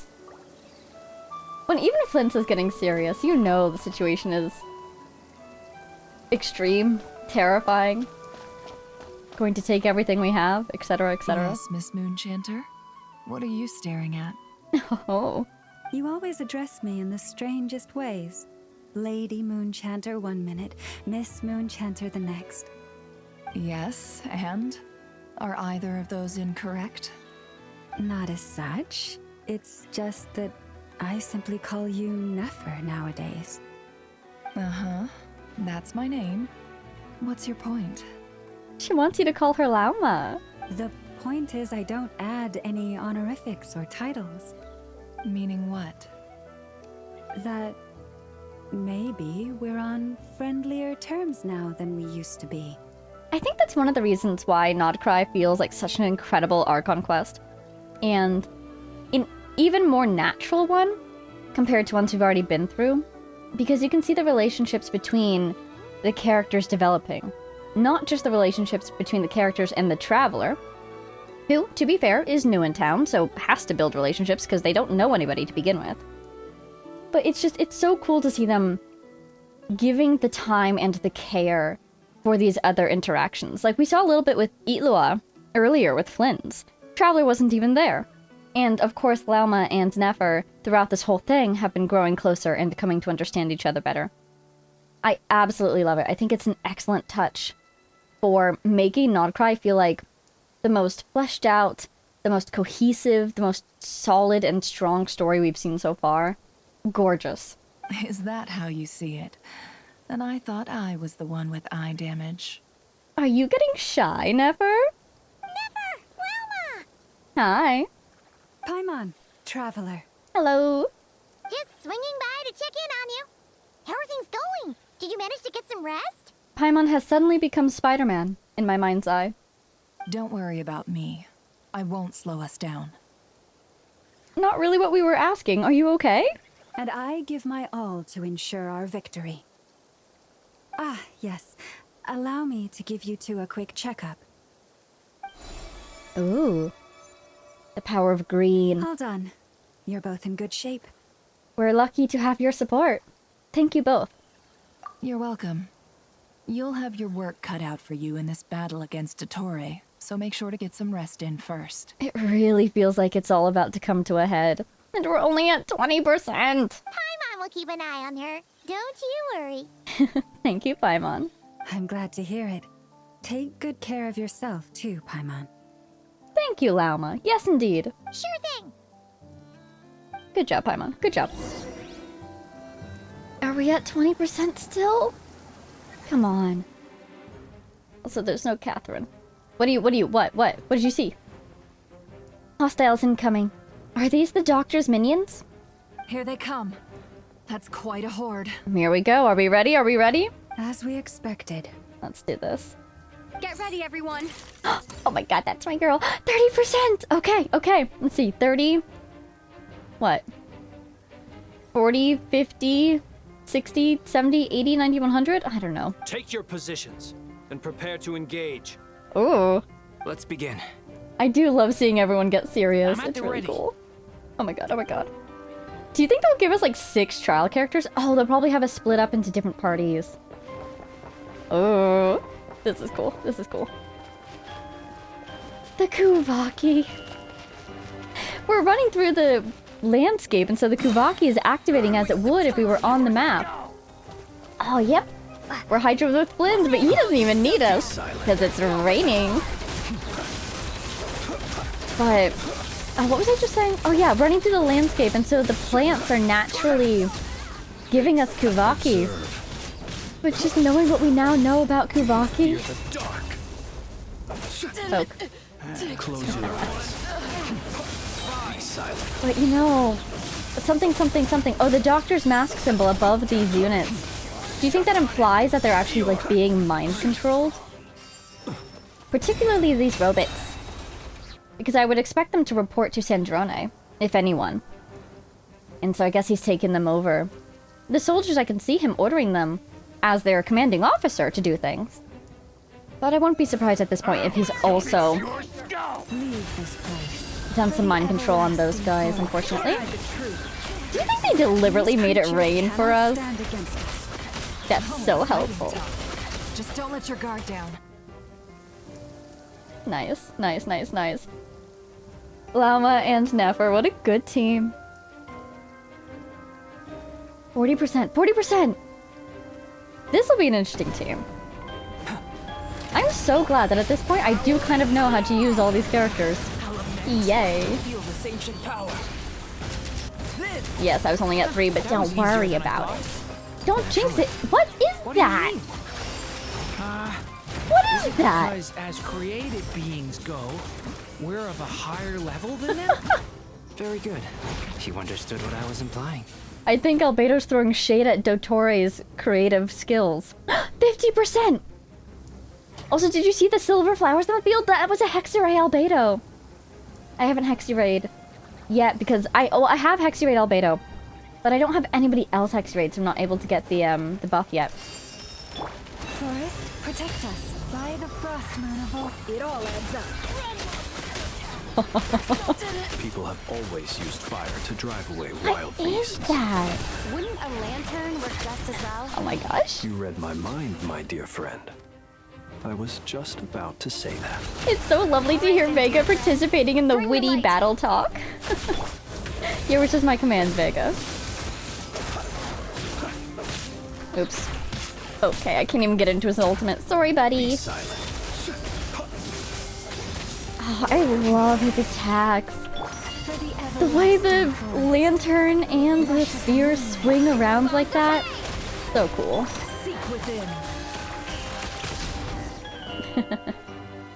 Frozen, but for a fraction of a second. 60%! 60! Oh god, he came to us. Please tell me that's not the real him. Well, I trust you've had a good couple of days. Darn it. He's got the moon thing. It's probably the real one. So it's been a couple of days, I guess. Makes sense. Dottore. Hi. It's actually a good thing, in my view. If the subjects of my experiment were to die prematurely, it would throw quite a wrench in the works. And so, I must thank you all for your resilience. He came straight to us. What's he going to do? Is he going to open one of his bubbles right here? Why would he come to us if not to either end things or be a distraction? Is this the real Dottore? We are no longer on the same level, but you are nonetheless worthy of my respect. A creator god should be merciful and gracious after all. There he is with his power trip. And in any case, it is only right that before I end your lives, the world is informed of the arrival of their new god. What are you going to do? That's a domain sound. Where are you taking us? What example are you trying to make? Ooh, cutscene. What? He gave himself a makeover! I mean, you can't fault him. If you've got suddenly all the power in the world at your fingertips, you could make yourself look a little cool. That's sick. What? Oh my god, did he split the false sky? That's super helpful for us, potentially. If he messes with gravity, though, that's Columbina's domain. Leave it alone. What the heck? What? Oh my god, it's the palm of his hand. I was about to start asking, where are we? It's the freaking palm of his hand. What is he doing? The experiment begins. That looks so cool. That's the frost moon, though, isn't it? Is he leaving? Is he just gonna leave? Oh, no, no. What? What? Ah! Hide, okay. Do I need to climb or just hide? What on earth? Look at that. Ah! I'm kind of too scared to fight right now. Hydro, okay, sure. Do not face the doctor or gazing directly upon the god. Like what? Don't look at him? What? I turned my camera away. I don't know if that's what they wanted me to do. Ooh, scary, scary, scary. Sounds like the moons are coming down again. Do you want me to hide? Nope, it's gonna try to crush me. Great, thanks. I'm honestly just going to use ultimates. Too much is happening. What? Ah! Help. Nope, nope. Definitely don't want to lose Lauma because she's my healer. Where's Flint's? There he is. Do not face him? What does that even mean? Don't look at him? I don't understand. I don't understand. I don't. Oh god. Okay, I was going to. Oh my god. I've been moved inside another space, and it's sealed off. This is so cool. The structure of it seems like Dottore intends to trap us here. This is so cool. There's no exit. Our endurance is about to be put to the test. Well, did they switch me to my food gadget, or was I on that already? Because I was about to switch to it, and it was already there. Ducky! Why can't I switch to Lauma? Oh, because she's on 3, not 4. Where did he even go? There he is. Oh, yikes. I need more Hydro. Ooh, out of the way, out of the way, out of the way, out of the way. I'm so glad I know what iframes are now. Am I using them properly? I'm trying to. But I'm just so glad I know what they are. I willingly took that hit because I was not about to run out of the zone with... What? What's happening? That was the moon marrow that he summoned. This is so cool. This is so cool. He switched my sense of direction? That's sick. Is that a moon marrow up there that he's using to fire a laser at us? Alright, it's gonna land there. Great. I can do this then. Oh! Why? Why? No, no! Oh, we got Lauma. Okay, so he's targeting specific people. No, no, no, don't do this to me. I can't see a thing. She keeps running in the direction I tell her to, but then she stops running. So I can't tell. What's happening? Oh, hey, Vega. Okay, so he's dividing us. I have to say, that ability to switch directions is like the coolest thing I've ever seen. Oh. His abilities look so cool. Ouch. Sorry, Vega. Oh, get out of there. We don't want to be in the circle when that hits. What's this little circle? Oh, I think it's Ducky, actually. I think we can stop... That's Lens! Nope, nope, that was him. Never mind. Don't look at him? What does that even mean? How do you know if I'm looking at him or not? Did I do a good job? I think I succeeded. This is sick. This is so cool. You are actually kidding me. No, no, no. The design of these attacks is so cool. I keep seeing Ducky's range and being like, oh god, attack! Oh my god, Nefer is really carrying the team in this Archon quest. Oh my god. I call this character growth in my own part because I used to have no idea how to use her skills, but I've definitely learned. No. There she goes, there she goes. What's this supposed to I want to go... I don't even care.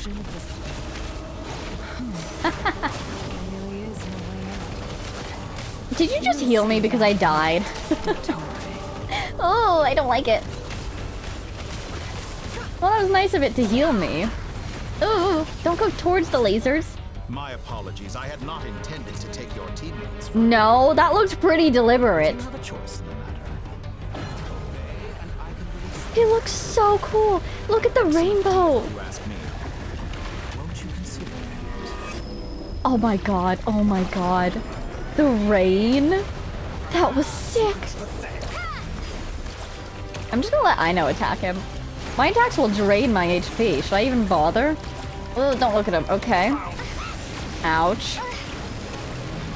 Where even am I? Whoa, that was cool. Look at him! Look at his arm! Reminds me of Urban Soul. Some little tricks to surprise me with, but it appears that none of them have come to fruition. This reminds me of something too. Some sort of weapon. Look at him! Look at his. Look. What? What? What does it say? Wait, what did it say? Heretic of the False Moon. Oh, this is so cool! My guess would be that you're trying to bring Columbina back. Look at this area. Where is Sandrone? Huh? Or are you trying to buy time for her? Darn it, he knows. Look, he's got long hair! He noticed. Okay, that's not good. I always found their friendship to be a curious phenomenon. Two highly incongruent personalities, and yet they share a deep connection.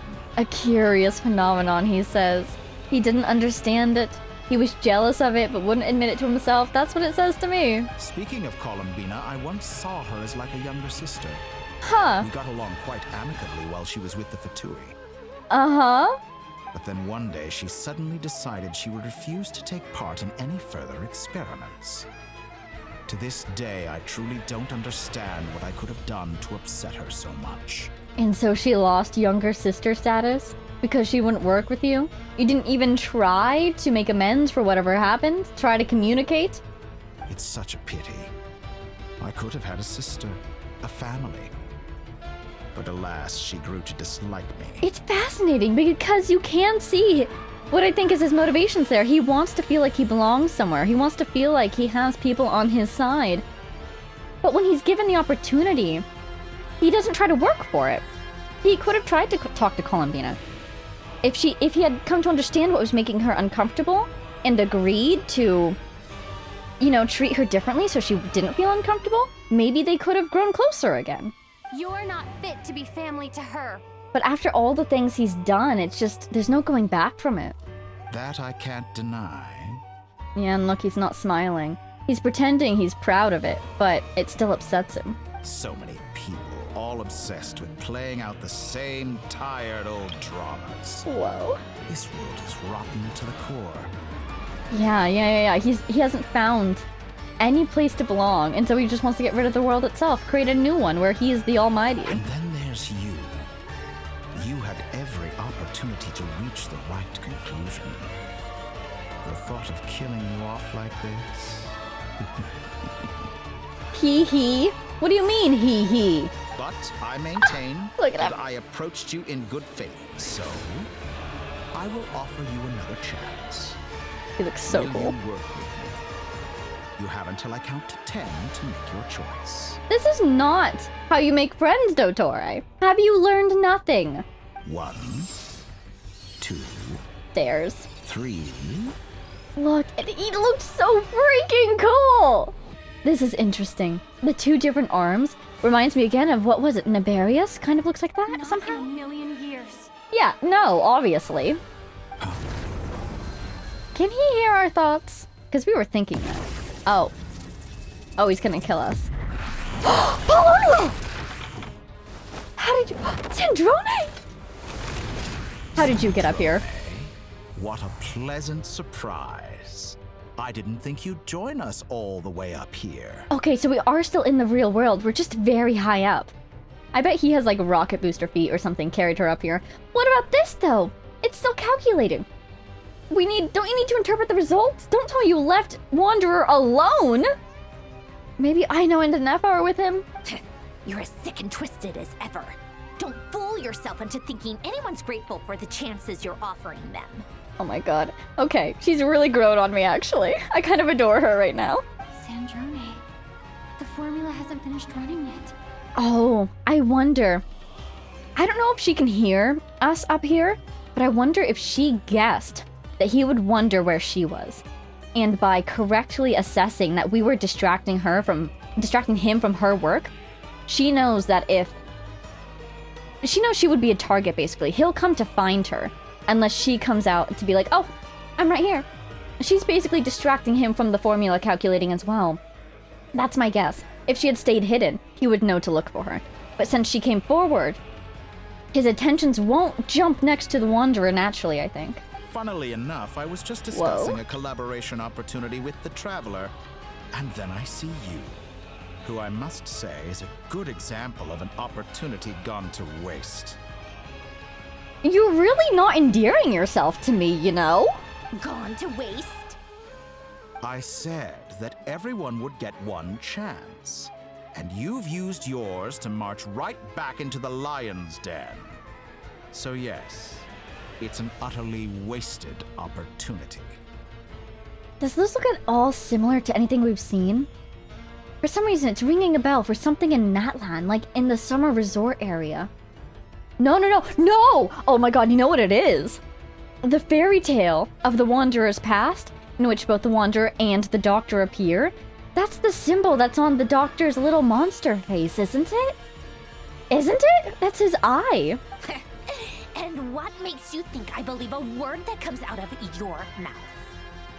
I was planning I'm on so disposing of tense. your little formula after wrapping up more urgent He business. knows about here. it.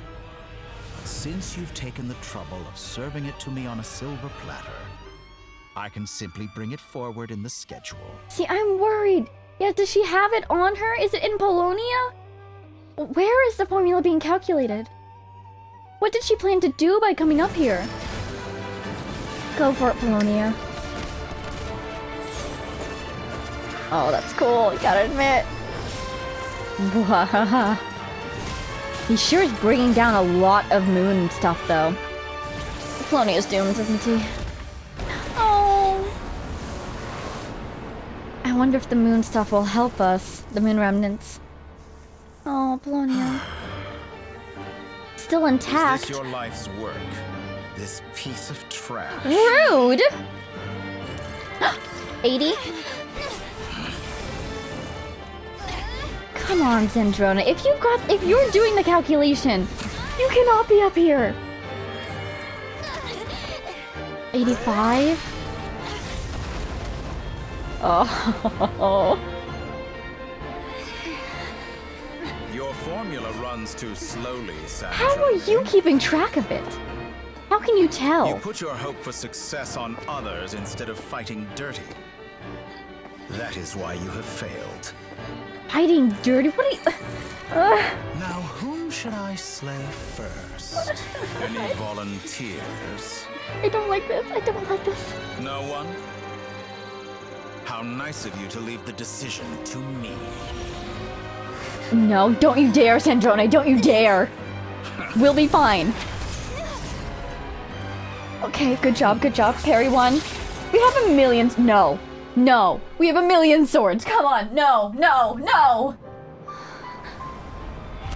Oh. No. No, I freaking knew it. Oh, how unexpected. Sandrone, any last words for me, comrade? Come on, come on. No, no, no. Is there anything you wish for? Ellen! Not really. But I've always known what I don't want. Go to hell, Dottore. Oh my god, is that machine oil? That looks like blood. No! Oh my god, oh my god. They really did it. Oh. And now... 90%. You have failed. Don't let him get it. Don't let him get it. Oh my god. Oh my god. 90% and it came to a halt. Now you see how fragile mechanical contraptions are.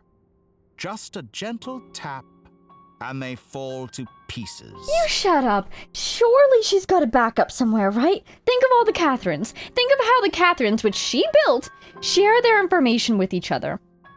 My first thought when we met Columbina, well, I don't know what became my thought, but my first guess when we met Columbina was, surely there's an original, and this is like her forward form, you know? That's, okay, to be fair, that's when I thought she was originally human and that she'd built like a robotic version of herself, but still the idea stands. What if she has a server that all of her memories are always being uploaded to? Just, right? Come on. She built the Catherines. The Catherines share information. They're a hive mind. You can go to Inazuma and then go to Layaway and they'll talk like you were just talking to them. So, she'll be okay. She'll be okay. I'm convinced. She's gonna be okay. We've got to get that formula. And where on earth is Wanderer's Core? However keen of an inventor Sandrone may have been, her death spells the end of the formula that was running inside her body. I don't know. Until I see that piece, that little data chip that fell down, until I see that thing broken or lights off, in my mind it's still alive. Of course, I have to commend her for making it this far. As her colleague, I have to admire her stubborn tenacity. Now, it is time for you to take your place by my side. Really? You really think we're gonna do that? My count was interrupted, but the second chance I extended to you still stands.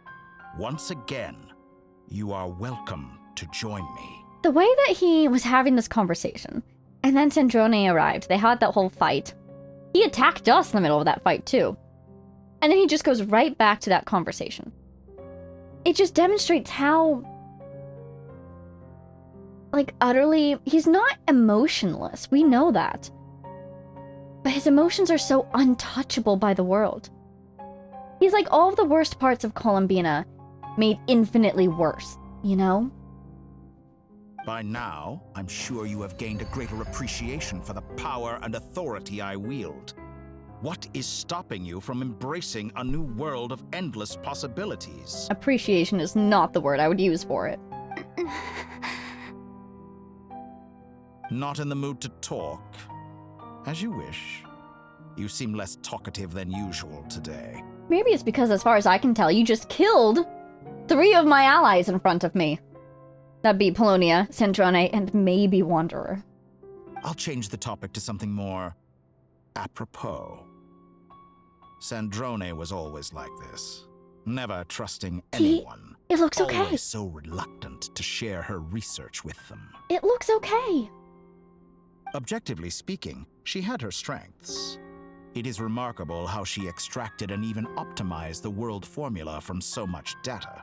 And she did that under pressure. Just in such a short amount of time. But her inability to trust was her undoing. Had she allowed someone else to monitor or run the formula for her, you might still have a chance at victory even now. See, here's the thing. One, the reason she was running it was because we trusted her. Two, oh my god, she wasn't running it at all, was she? I mean, Polonia's here in the foreground. At first I thought maybe Polonia was doing the calculation. The chip did fall from her, but regrettably, she was a stubborn fool. As much as it pains me, she had to go. we never saw her insist that she be the one to run it. So maybe she wasn't. She did insist that she come and deliver the results to us in person. Why? Dottore. Where is it? Please tell me somebody else has it. Maybe this is news to you, but people can change. Columbina surprised you when she escaped, and I think Sandrone would surprise you too. Change? Yeah! The thing you should have done centuries ago! You can twist the truth however you want, but I see it clear as day. You're the one who can't trust other people. The Kuvaki theme of the red and the blue. Thank you, Vega. I was waiting for her to get up and just tell him everything he needed and refuses to hear. That's his problem. He never wanted to change himself for other people, because he could never trust other people to get close to him in return. Is that how you see me? Yeah. I mean, among many other things, that's definitely one of your major flaws. By this point, what can you hope to do about it? Oh. Cutscene. It is pointless to fight on. You've already lost. Oh. Wrong. You can't win this. That's my girl. Dottore. Yeah. Come on. Distract him. Is that the moon? What? What are they doing? Are they pulling the moon down? Oh my god. Nicole as an angel. Her wings, her halo. My formula can get us 90% of the way. She's trusting other people to get us the rest. To Columbina. Then, I will bring the formula's output to the traveler's side. That's why she said she had to bring it to us. That's why she came to us. Do whatever it takes. Just bring the moon down. Oh my god. Oh my god. They're really bringing the whole moon down. Oh my god. That's Nicole's power. Whoa! So she knew it would never reach completion. That's why she came to us. Because it was about to be as complete as it would get. What's he gonna do? Close the sky again? No. Can we interrupt him? Traveler, you've got a million swords! Get another sword and stab him!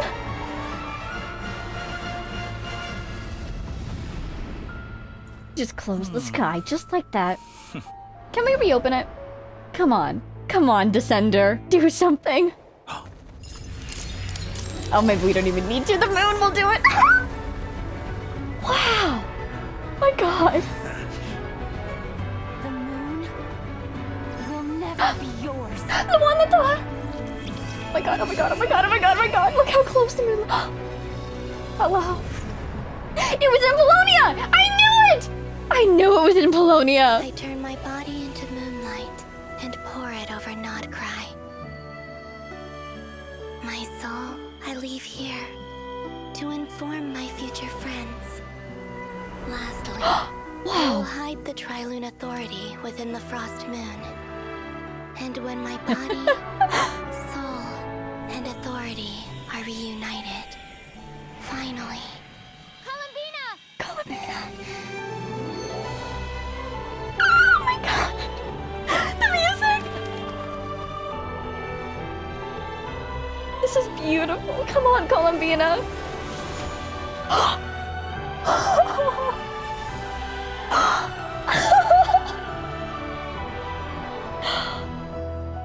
Oh my god. She does have a moon! In her eyes, there's a moon! Oh my god, she kept her promise to Arya! It's been too long. I'm back. That's what her eyes look like. Oh my god, oh my god. Stay focused on the battle, Traveler. What a touching reunion. Though I personally find myself repulsed by the sight of Ooh. weaklings huddled together for war.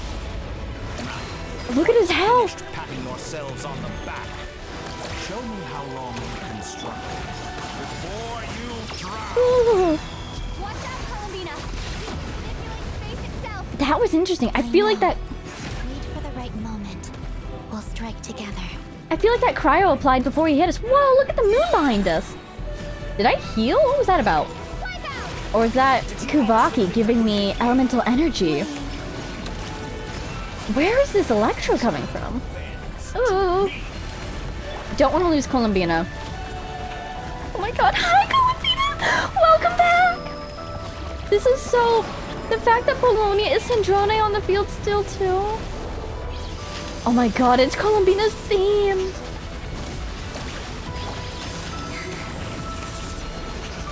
That's cool, though. We can use his own Electro against him. Oh my god, the drums! The drums! Like an ant in my paw. Oh, oh! Whoa! Look at that! Oh my god, the moon in the background! It's a battle of the moons! It's a battle of the moons! He's got the moon marrows, but one of them's false. And none of them should have any authority. Look at that! Look at the moon! There are two moons! There's two! Grant you the new moon's blessing. Oh my god, a thing popped up for like 1 second. I have no idea what it said, but I have a Hydro Infusion apparently. What is that? What is this? Oh my god. Oh my god. I feel like my skills have kind of... Obviously they've changed. Can I dodge through this? Nice. Oh my god. Oh my god. The music is altering in the background. Now we have the power of time on our side, don't we? Oh my god, the singing in the background. What? No longer must the world cower in the cold night. Oh my god, the singing in the background. It's beautiful. And the way that time distorts every time we use that skill. And we're in a constant Columbina ultimate too. The flowers on the ground. I love that sound. Oh, excuse you. It's like the opposite of, in one of Dotori's bubbles, where the music distorted and it sounded horrible and creepy. Is he healing himself? I feel like I keep seeing his HP. But yeah, look at that. Whoa. Oh. I want to hear what he's saying. This is uniquely satisfying, though. Ooh, ooh.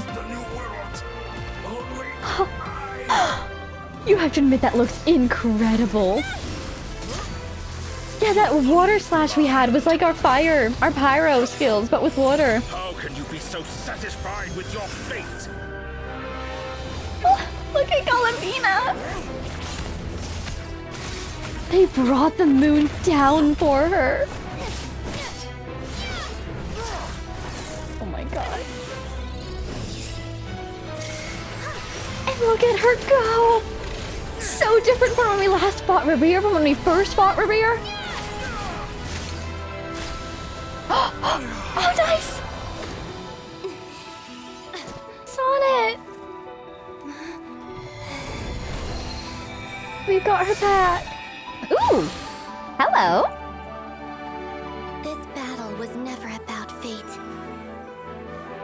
It's about friends, family, and the home you stole from them. She's really coming to her own. Only the weak rely on each other for comfort. What is this, phase 2? One Once I transcend fate, you will be nothing but fodder for my grand experiment. That will never happen. Yeah, really. At this point, you've already lost one of your marrows. And at some... Oh, that was sick. Oh, I was watching. Oh, no. That was close. But at this point, someone's gonna notice what he's up to, right? Talking about transcending fates. Oh my god, that was sick. This is so cool. She looks so polite as she runs in to destroy you. Arya! Geo Traveler! The moons, oh my god. The moon lights up this world once more. Whoa, whoa, whoa, whoa, whoa, whoa.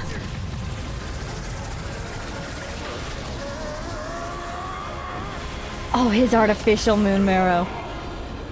This loathsome world. Can't stand a chance against the real thing.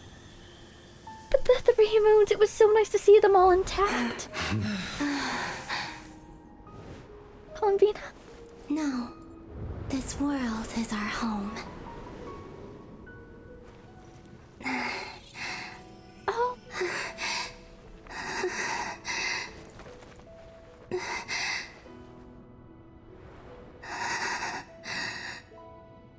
Oh. It looks like she's about to cry.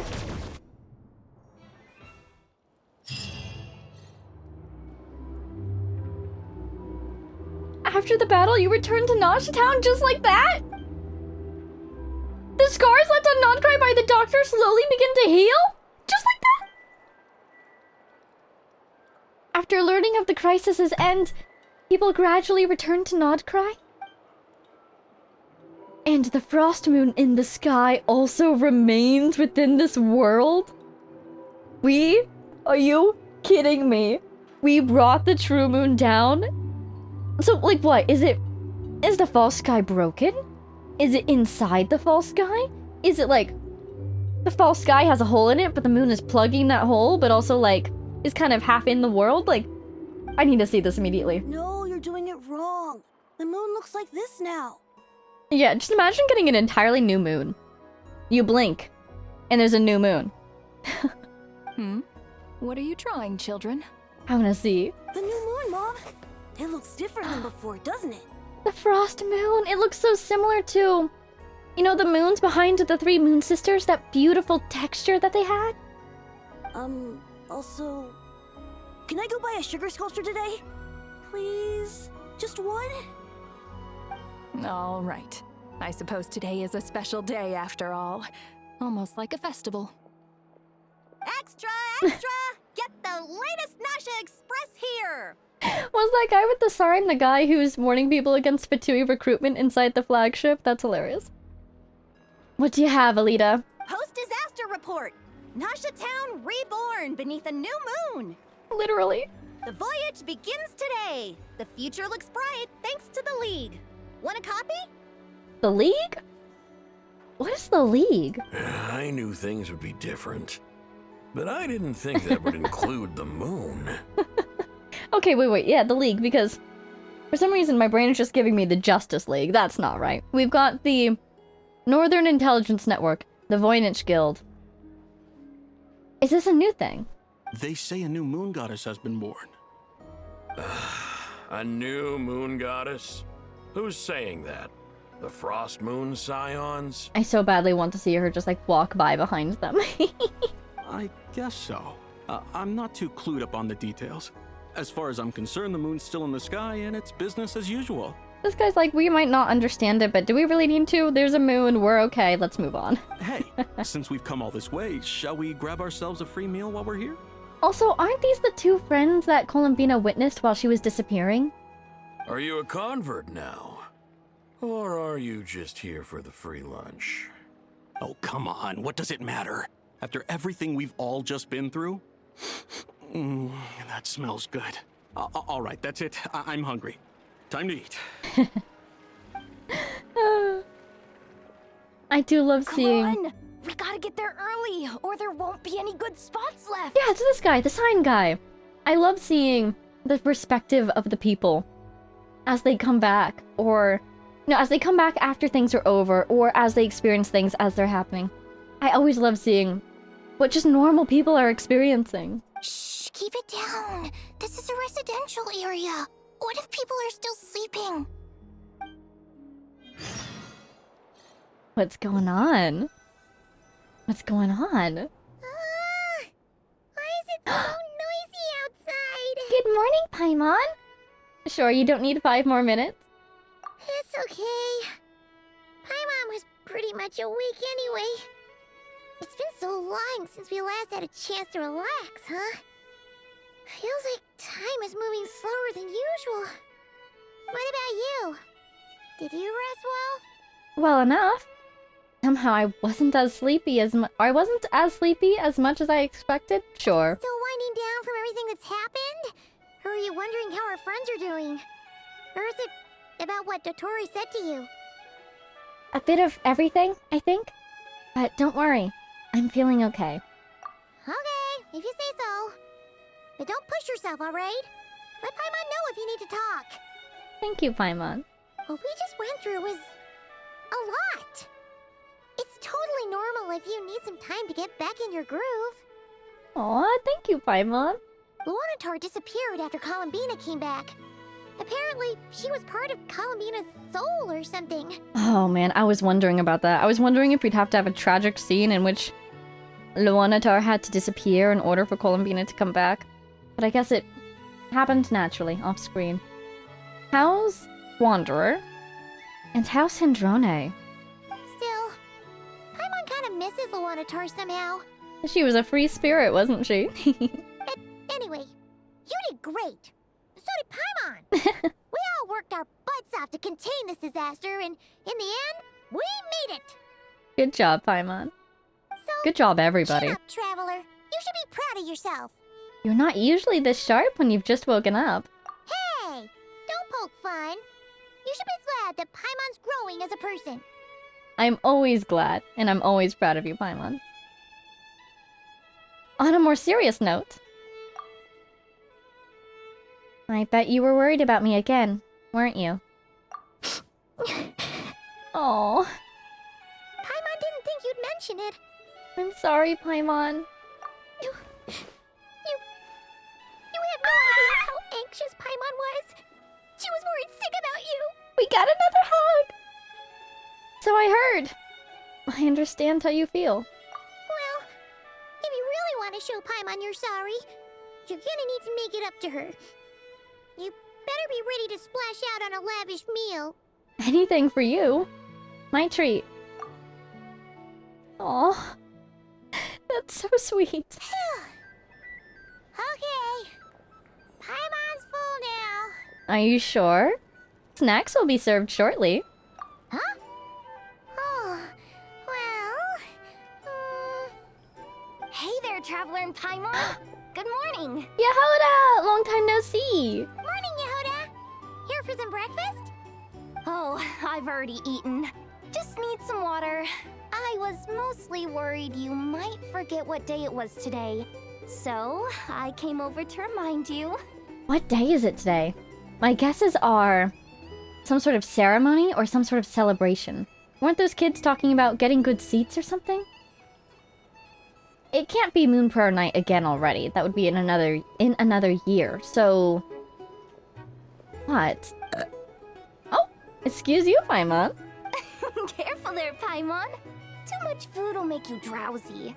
Don't let anyone catch you hiding at the back and nodding off during the League meeting. Seriously, every time I see that word, I just think Justice League. League?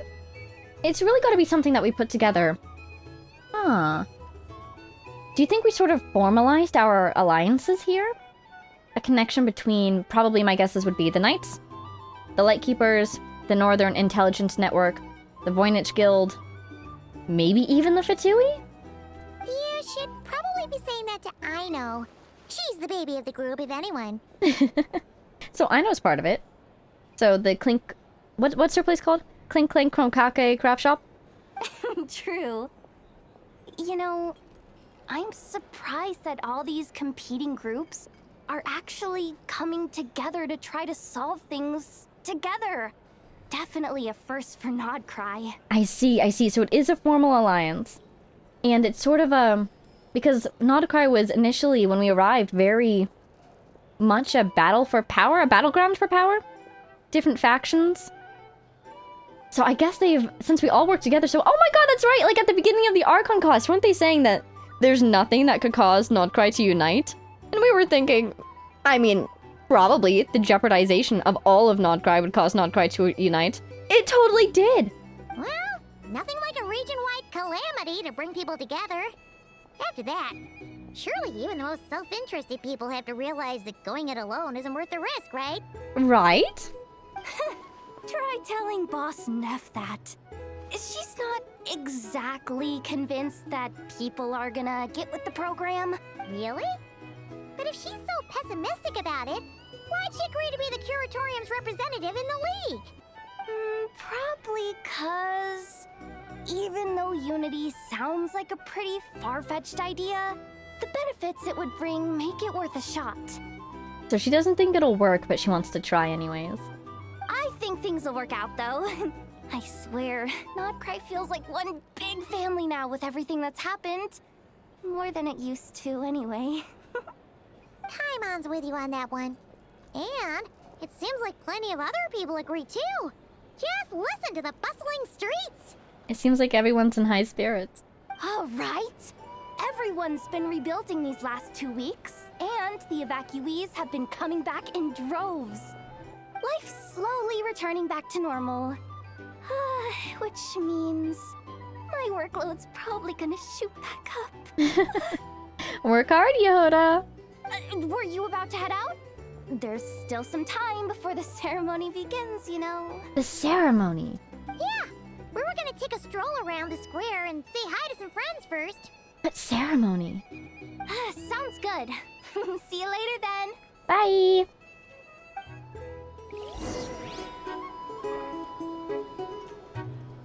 Ah, full control. It's been so long. We have our entire game back to us, thank goodness. Let's head back this way and see if there's anything interesting. Any secret things we can do. For instance, any messages from Columbina? I wonder if that message is still there. It'll probably last quite a while. Maybe she can take it away now, though, that she knows it's no longer needed. Or maybe she'll just let it naturally fade away. That Varka's room, I think? Pardon me, Varka. Sorry to intrude. Alright, let's see what's going on outside. Yes. It's been so long since we've been out in the world. Oh. Please accept today's boon. Have a nice day. And it will be longer still. Are Paimon's eyes deceiving her? Or is that Inefa handing out food for the Frost Moon Scions? It truly is a new world indeed. Inefa has a new job. Does this mean Lauma is working for Aino now? Hello there. Would you like a feast of the moon, along with some snacks of the day? Sure, thank you. Also, I want answers. What's going on? So, what's new, Inefa? It was only a few days ago when we last saw you, but it looks like you've joined the Frost Moon Scions in that time. And Hi, Aino. too? Oh, I see. They both got a new job. What are you talking about, Paimon? We're just here to help. Duh. Yeah, everyone's working together now. In the wake of the disaster, it's all hands on deck. We responded to Lauma's request for support. Aww. At times like these, the smallest good deed can inspire others and help them through the hard days ahead. And we're using eggs and heating tubes to make that a reality. In true Kromkake Craft Shop style! Great work, Aino. Inefa! Did you hear that? The Traveler said I did good. The Traveler! I'm glad we can bring you such delights. That's because it's true, Aino. Proposal. If you can resist eating today's dessert, I will provide you with compliments, too. Ooh, compelling. No way! Oh. Well, that proposal proposal got shot down quickly. Yeah, really. I need something to get me through the hard times too, you know. Mom! Yes, dear. Go right ahead. Is this about the food or is this about the people? Excuse me. Could I take a photo with the robot lady? It's about the people. She helped us get safely out of Nod-Krai, and she helped us get back home too. She's the best. Oh, these are people that she helped evacuate. And then she helped them come back. Of course she is. And since I'm the whiz kid who built her, that makes me even better than best, right? But you stole my snacks though. Oh, betrayal of the highest order. I think you've lost this time, I know. Oops. Shall we move to the open space near the center? The view there is better. I can't help but notice there's a lot of people over there, though. I'll take the picture. Thank you.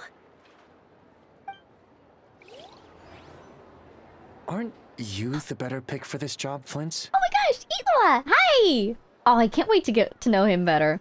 It's really nice to see him in the Archon quest. I thought we'd only see him in that world quest. So I'm so delighted to see him here.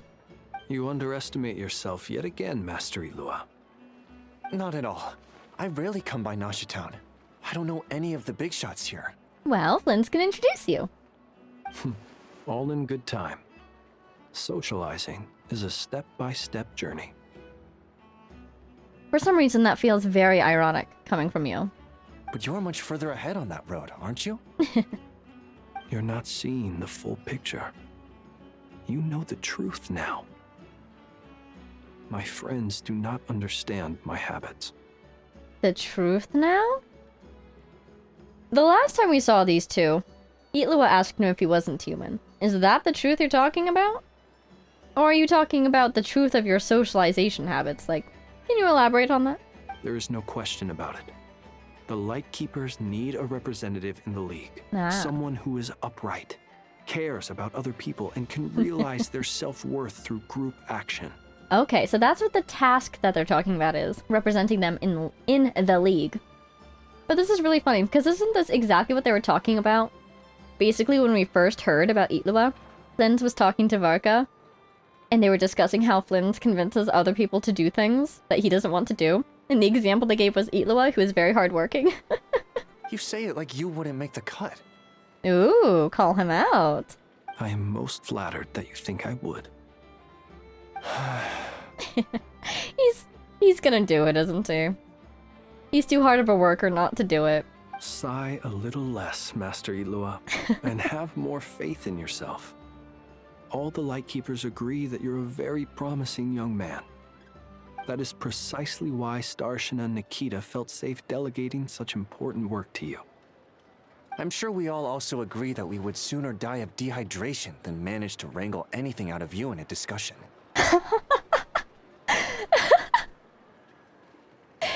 That's really funny. He's going to do it not only because I feel like he's the type of guy, based on what we've seen of him so far in the Archon quest and in that world quest, that he has that sense of responsibility where he doesn't want to shirk responsibility because then he's afraid that it won't get done by anyone, you know?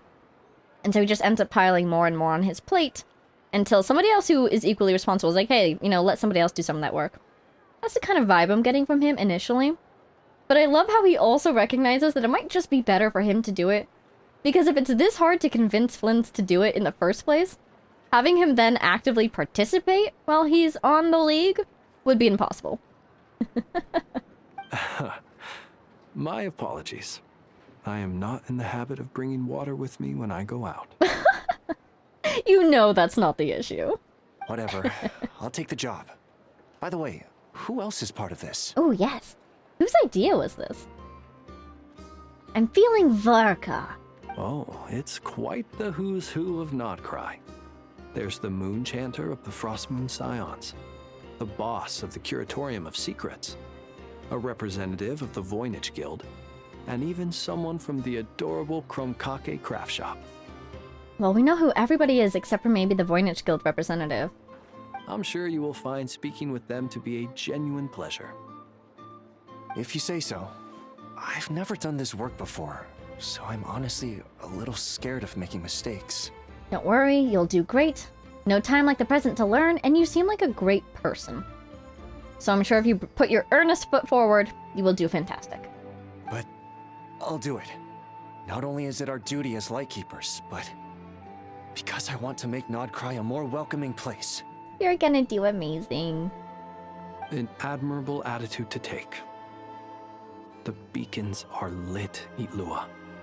We're but one step away from breaking through the blizzard. Now that's a nice Lightkeeper metaphor. We have the chance to band together and build our shared homeland into an Elysium. This is unprecedented for Nod-Krai. An opportunity not to be missed. Yeah. You're right. I'll do my best. Quite a few familiar faces have arrived. Let's go, shall we? Buddy, you'll probably want to hold still if you want to get your picture taken. For a split second there, I almost expected to be Itlua. You look so cool when you fly, Miss Robot, and when you use your spear, too! And even though you took my snacks, it's pretty cool that you could build stuff like this. You've got so many inventions. It's amazing! Also... Calm down.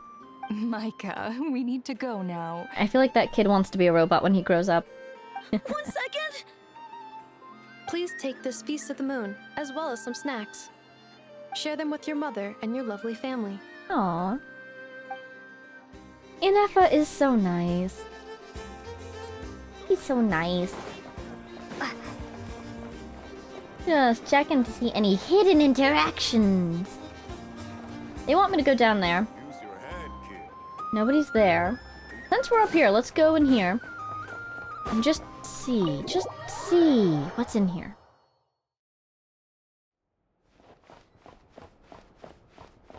Yehoda! Oh my god, oh my god, oh my god, oh my god, there really was somebody in here! Yehoda! Boss Neff will be okay, right? I know she wanted me to stay at my post, but... Screw it, I'll knock off early and go see how she is? If she's still not feeling well, I might have to go ask Lama to have a look at her? What happened? Oh my god, what happened? Is she not feeling well because of the events of the Archon quest finally catching up to her? Or is it just a genuine sickness? Sparkles, you letter? They appear to be letters that have been sent to the Curatorium of Secrets. It wouldn't be appropriate for an outsider to read these letters. Oh, you need Nefer. Maybe I shouldn't read them. I wonder if Yehoda would also work, though. Definitely a very Nefer symbol. But they said Curatorium of Secrets. A chest that contains some part of the Curatorium of Secrets' finances. Looks like there's no way to open it. Perhaps this chest can only be opened by the staff of the Curatorium of Secrets. That feels like stealing, so let's not. Sparkle? Nope. Just shiny stuff. What on earth happened? And the fact that she wasn't speaking, is that... Archon quest development, or is that not related?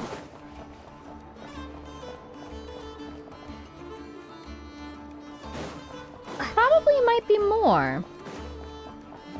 If we go this way. We were just in here, but I wonder. Never hurts to look, right?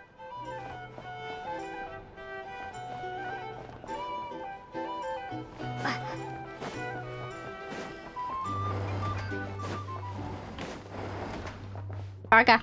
No Varka. There isn't a third room, is there? No. Okay. Yes, yes, indeed. Back in your day. Our drink recommendations? I kind of wonder, if I speak to a random NPC, will their dialogue be different than usual? Nope. She still wants to join the treasure hoarders. Or treasure hunter? I wasn't even reading. Sorry.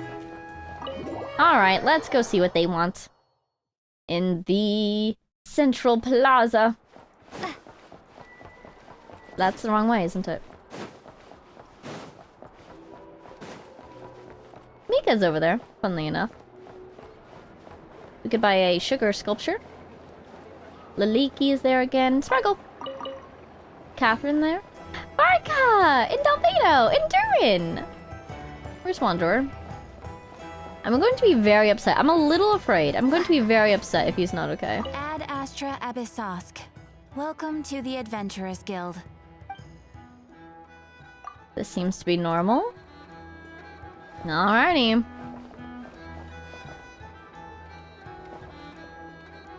Don't see anyone else. Do you suppose I could go all the way to... here? Would there be something interesting to do? Let's try it. I can always teleport back. Now that we have the open world, I can always teleport back. Ah! Don't fall. Also, does this place look any different now? I wonder. Oh wow, look at the verdant crests, I believe they're called. Probably collect some of these. I don't have a lot left. Nobody yet. I just want to go up to the meeting point. Ah! I'm on the wall!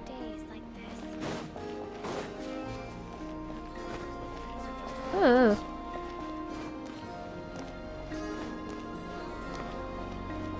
Where even am I?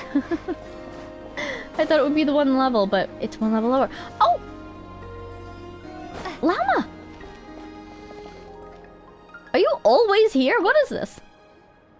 Finally, some progress at last. Now, to somehow put all these things back where they belong. What on earth is this? This is quite an eclectic mix. I know. There's petrified seeds of an ancient tree, fossilized animal bones, colorful stones. Is this some quest we are in the middle of? What is this? More deposit boxes that people buried for safekeeping. Wish boxes, letters with photos enclosed. Oh, what was this? A weasel thief? It wasn't an ibis, was it? Sounds like it grabbed everything it could get its hands on. Well, weasel thieves have a different perspective on value from us. It seems like this one just bagged anything and everything that grabbed its attention. Oh my god, it really was the weasel thief quest. Oh my god. I didn't realize this was still going. The seeds and rocks will be easy enough to deal with, but those storage boxes and wish boxes will have been buried with the express purpose of digging them up at a later date. Will you need any help? Thanks for the kind offer, but I've already engaged another slightly more mature weasel thief to handle this. It will be in charge of moving all the items back to their original spots. After all, the kid's heart was in the right place. Making it put everything back where it found it would break its poor little heart. But won't the other weasel thief you hired tell the first one everything? Or perhaps are weasel thieves known for their discretion? Hopefully not. The little one prefers to live on its own and act solo, so they're unlikely to meet. It also has a short attention span. Give it half a month, and I'd be very surprised if it still remembers anything it dug up. You sure are an expert in animal behavior. And you understand their psychology, too. I speak their language, and I've had the privilege of their company for a long time. It's only natural that I've come to understand them. No different from making friends. By contrast, other people can't understand what animals are saying, so they're bound to make mistakes when trying to understand them. That's why, in a lot of literature on the topic, phrases like bestial nature are rife with negative connotations, while human nature is seen in a more rounded light. Well, humans are the ones writing the books. They can't hear the animal side of the story. You're right. I'm sure those books would have turned out quite differently if they were written by a wolf or a rhyme-horned deer. Hello. You have fantastic eyeliner. In any case, to me, human nature and bestial nature are both simply nature. Whether human or beast, all have moments of courage and of cowardice, times of both greed and rage. Yes, the bird is full of rage, you can see. We all rejoice in our successes and mourn our failures. These experiences are neither inherently human nor inherently animal. They are a part of our shared nature, a nature bestowed upon all living things by Mother Nature herself. I do sometimes wonder whether the world around us might have turned out for the better if humans and animals could communicate with each other. But I know it is but a fantastical idea that can never be. Then there are those who reject nature and turn their back on the natural way. They are the wayward ones who do not hesitate to pull the trigger, even when they speak the same language as the object of their slaughter. Yikes. Reminds me of Dottore. Yes, child. I know you can protect yourself, and that you are far fleeter of foot than they. Do not worry. No one shall harm you again. Oh, again? Ah, how time flies. I should get back to sorting through that pile of treasure. I should have enough time to get everything in order before the weasel thief arrives.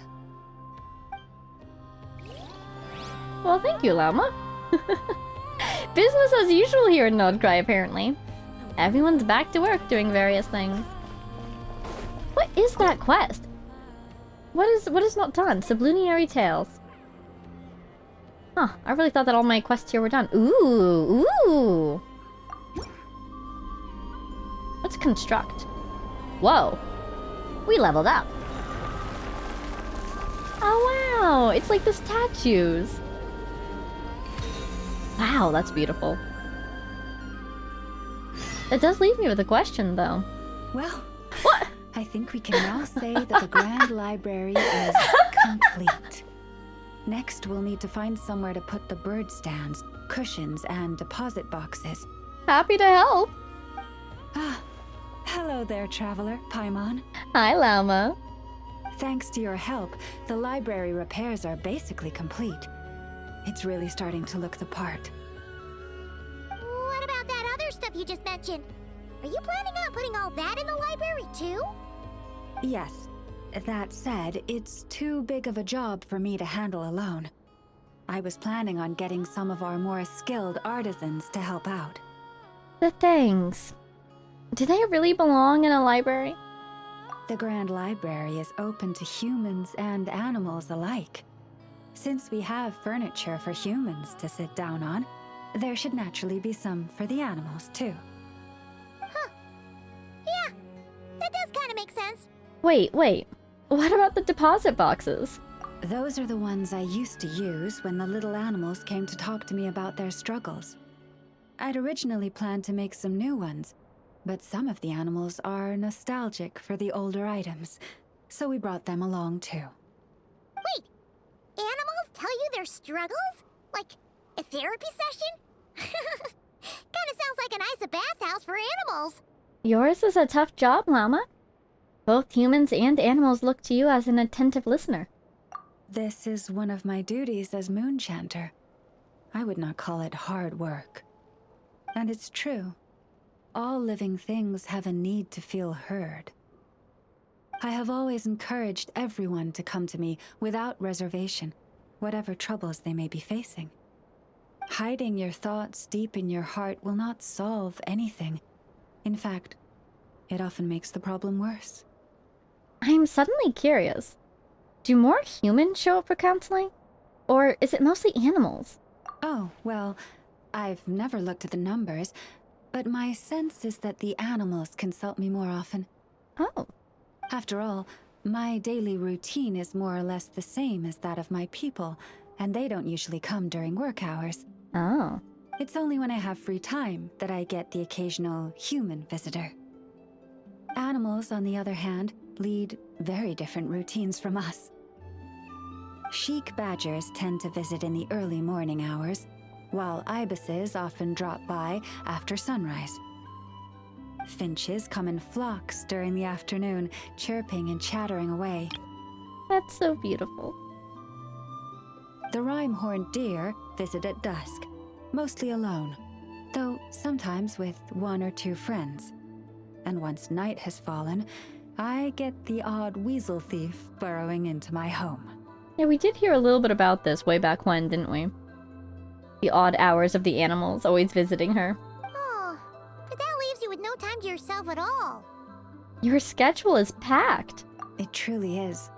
There was one time when a weasel thief stole some pine cones that a group of finches was hoarding. Oh no. It must have been around 20 finches that flew to my bedside in the dead of night to protest the transgression. Wow. I had to ask a sniffer mole who I'd just been chatting with to invite the weasel thief over. It took a lot of work to convince it to reveal where the pine cones were. By the time all parties were satisfied and ready to leave, the sun was up. I slept in till past noon that day. Naturally. 20 finches. I can just imagine what a racket that must have been. Paimon would have given up and gone back to sleep long before you did. And probably pulled a blanket over her head first to block out the noise. Since they'd taken the trouble to come to me, I felt I had a duty to help them. And the results made it all worthwhile. After getting everything off their chests, the finches went back to happily hopping around, and the weasel thief went off in search of new, exciting treasure. Okay, that is a really cute image. But humans are less forthcoming than animals. Too often, they hide their true feelings in the deepest corners of their hearts. Even those who come to me for guidance, I feel as if they tell me only part of the story, leaving out what truly burdens their soul. Perhaps they are unwilling to say it out loud, to face the real issues head on. Human society often encourages people to hide their true selves. It is not dissimilar to the way that some butterflies hide away in a withered leaf and camouflage their wings to match their environment. I'm having a lot of thoughts about this actually, but I'm trying to wait till she's done. Social interactions between humans can be complex and difficult. Everyone has their way of coping, and I don't judge them for it. Nonetheless, suppressing one's true feelings can easily lead to melancholy and depression. Deep-seated issues like that are difficult to resolve, no matter what advice I give. So I had an idea. I thought, what if I could find a way to bring complicated human minds and straightforward animal ones together? Maybe it was with that in mind that I renovated the Grand Library and turned it into what it is today. Spacious and well-ventilated, and open to humans and animals to come and go as they please. She was going to say maybe by spending some time around each other, both could experience a new perspective.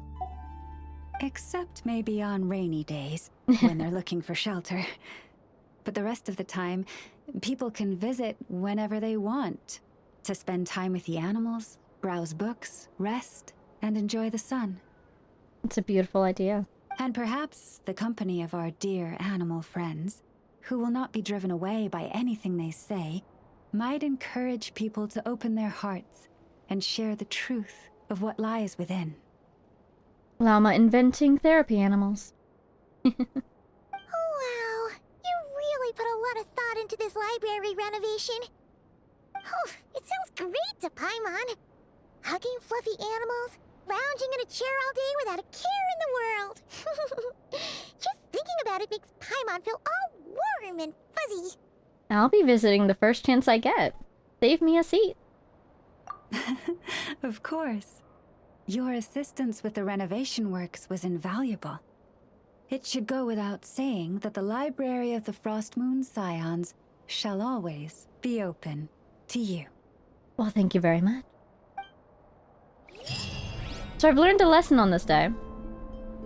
With these, what are they even called? Where in the world did I put that? These greeting points, meeting points.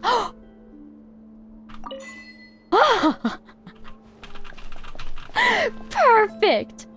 That feels like a fantastic timing with the quest that we just did. It seems like there's a quest at the end of them, too. That feels like more Weasel Thief quest over there, just waiting to happen. I'm seeing more meeting point rewards. Ah, wow. Wow. Rewards. Yay!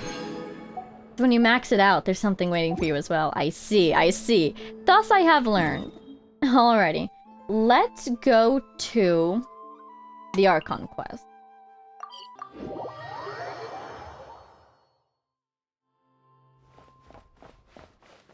Whee! As always. Oh, for a second I thought that was Luonatar. Oh my goodness. Where am I supposed to go? Right, Central Plaza. For a second I was going towards the curatorium again. Okay, so having thought about it a little bit, I think that this ceremony is probably the opening of the League thing, the official induction of it. I don't know what to call it. Because I was thinking maybe like a welcoming home of Columbina, but I think that would be over at the Frostmoon Scions, not here. So my current guess is maybe this has to do with that League thing. Oh! Everyone's here! Oh wow, look, Itlua! And I saw Aino and Yehoda in the crowd. You seem well rested. I know no one's asked, but I'm sure you all want to know, so let me just say, we're doing great. Thanks. I was actually going to ask, where's Hat Guy? Well, great, but not perfect. Starting to lose my mind from boredom. Can't drink a drop of alcohol while I'm waiting for my wounds to heal. It really has been business as usual in Nasha Town, hasn't it? You almost look like you have bags under your eyes. Are those normally there? Wow. I'm sure you had a sneaky swig or two. Wait, how'd you find out? Because that's what we would expect, Varka. I'm sure you must be missing Mondstadt after all these years away, Grandmaster. Oh, is this the lead up to his return home? The whole company goes back, right? Yeah, you could say that again. Every time I get news from Mondstadt, it makes me want to go back and see the place for myself. Well, why don't ya? Honestly, once things are wrapped up here, I think it'll be time to head back home.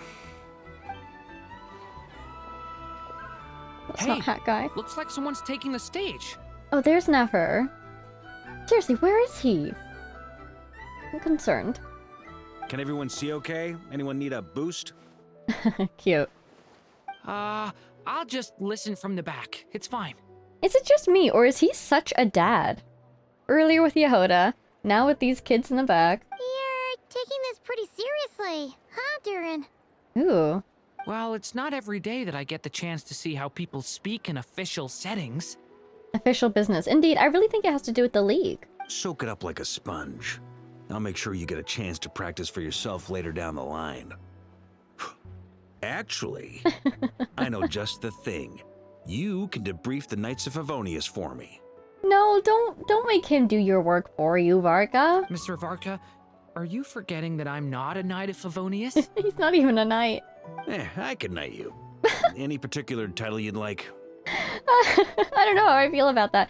On one hand, he deserves it. On the other hand, Varka, don't just knight anybody you see. But on the other hand, it's Durin. He's practically a knight. Is he joking? I really can't tell. You can be honorary knights with me. We can be honorary knight buddies. You'll have to figure this one out for yourself. It'll be a good learning experience. Learn to detect sarcasm. Or, I guess, teasing in this case. Parno? Where's Hat Guy? It is my honor to host the opening Aha. ceremony for the League, and to have this opportunity to speak to you all in my capacity as Voynich Guild representative. So indeed, it's the opening ceremony for the League, and he must be the Voynich Guild guy, the one person that I didn't immediately put a name or face to. Could this person also have been pushed onto the big stage by the real big shots? Guess I'm not the only one then. He seems a little comforted by that. We come They're here in the today, same boat, you know? having weathered the trials and hardships of yesterday, and having learned from them the importance of unity and cooperation. Off to a strong start, though. Is he the guy who's usually up here? He does look familiar. Here we go. Uh-oh. Looks like Aino's off in Dreamland already. Wait, Boss is looking kinda drowsy too. What's up with her? Oh. I wonder if this will tie into that little dialogue we got from Yehoda up in the curatorium. Come on, get this speech over with already. Or is she just bored? Nod-Krai is our home, the land we rely on for survival. And as we chart a course for the future, may we persevere through the storms ahead as we sail towards a new era of prosperity, freedom, and hope. Well said. It was like a decent enough speech. I'm just going to continue to be anxious until we lay eyes on all of our friends, you know? We haven't seen everybody since everything ended, and everything ended so quickly. Getting whiplash. Suddenly we're here, and everything is fine, I guess? I wonder how we ended things with the Fatui after Dottore was defeated. We'll have more opportunities to visit each other going forward. Oh, she changed it from travel to visit each other. Oh, wonderful. I like it.